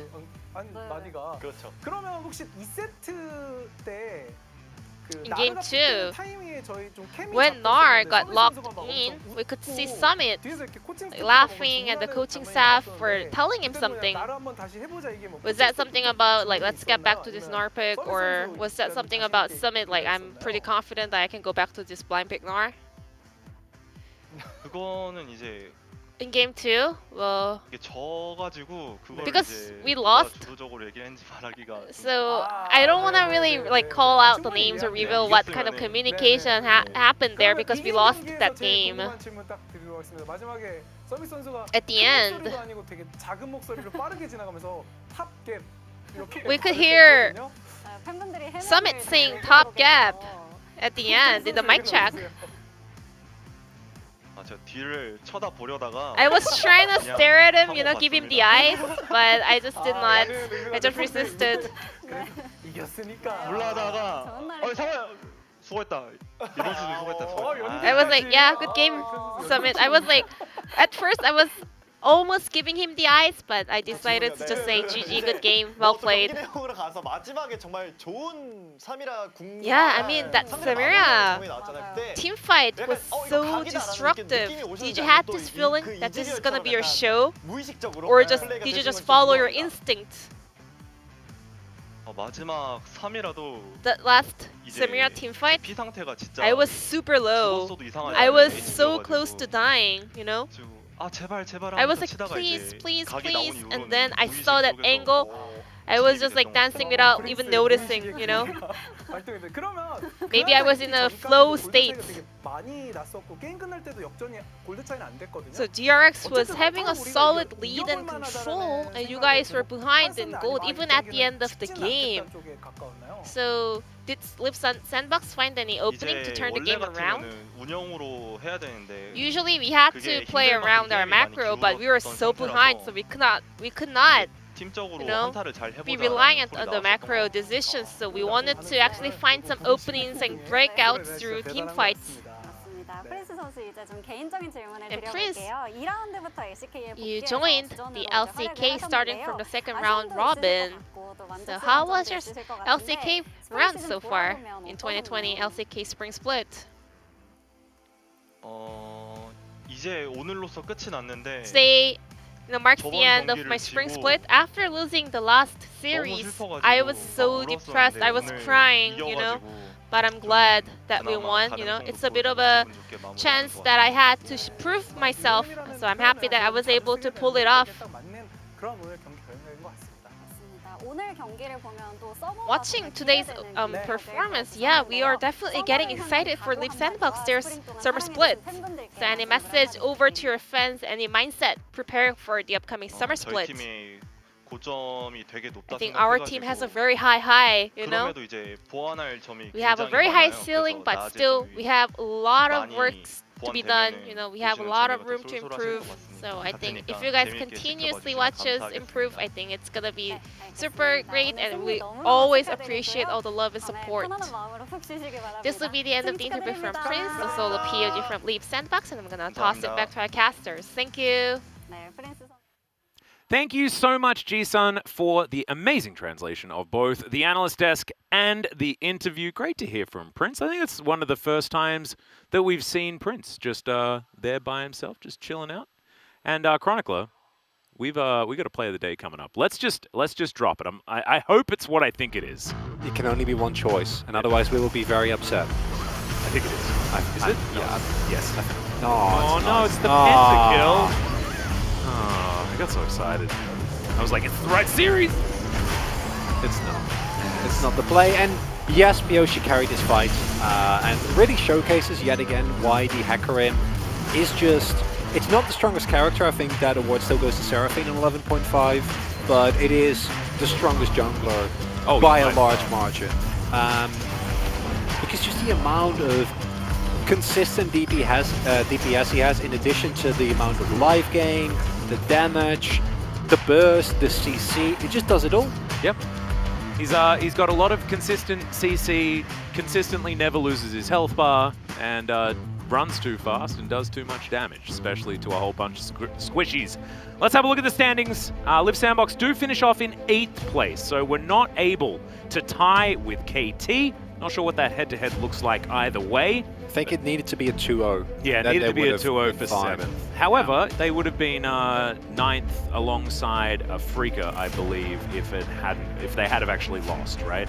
And could have actually been underneath Afrika, as you can see, based on the points that they have accrued. So, do manage to get themselves to 8th place, and that, last year, would have avoided relegations. So hell yeah, there you go.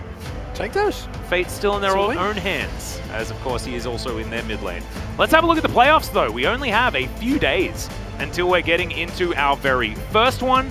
Hammer Life Esports versus Nongshim. is going to be that first best of 5. And then, following that on Thursday, DRX, like you just saw, going to be taking on a extraordinarily powerful looking T1 that just made Home Alive Esports look like a bottom tier team. Yeah, those first rounds, those look a little rough, a bit of a mismatch. I think round 2 though, that's gonna be amazing. I don't even care who gets picked for what. I know you personally feel like a Gen G T1 series is not gonna be it. No, it is gonna be it. Well, for T1. No, I mean like it's not gonna be good. If it happens, it's going to be inevitable. I think it's You think it's most likely? I think it's going to happen. I know. I think it's going to happen. I'm not going to tell you whether it's going to be good or not. I could tell you who's going to win, because you know history does give us a lot of this information. But guys, this is going to be the Challengers career schedule as well. Playoffs are upon us, whether we're in the Academy Series or whether we're in the LCK, as Home Alive Esports going to be taking on Live Sandbox, and KT against DRX as our first round, which is certainly going to be very interesting. I hope that we can get some streams of that going as well coming up. So looking forward to that one, but. That's gonna do it. That's the regular season done. Yeah, it's my first LCK split as well. Yeah, the regular season. Now you blink and you'll miss it, man. It's crazy. It goes so fast. It felt like at the beginning, you know, things were it was lagging. Things were taking so long. You couldn't make it to Korea, things like that. Then we were in quarantine. Then we finally make it back to LoL Park, and that's when the fingers get snapped and it's over. And it's gone. So sad. Just shows that it's so much more fun being back at LoL Park. Yeah. And hopefully we can get vaccines out, things like that, and we can sort this all out so that we can have people back in the audience. You know, we can get our cold brews from the Bilgewater Cafe, all that cool stuff. I've never been in the area, of course, with more people there, but I can't wait. I hope that it's sooner rather than later. Yep, I promise it is an amazing experience. But ladies and gentlemen, that is going to do us for the regular season of LCK Spring 2021. The playoffs start on Wednesday. Mark your calendars. It is going to be huge. I cannot wait to see who's going to be able to take the title. Is it going to be Damwon Kia as everyone expects? Well, we'll have to find out in the conclusion of the playoffs. But for now, good night.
정글 갭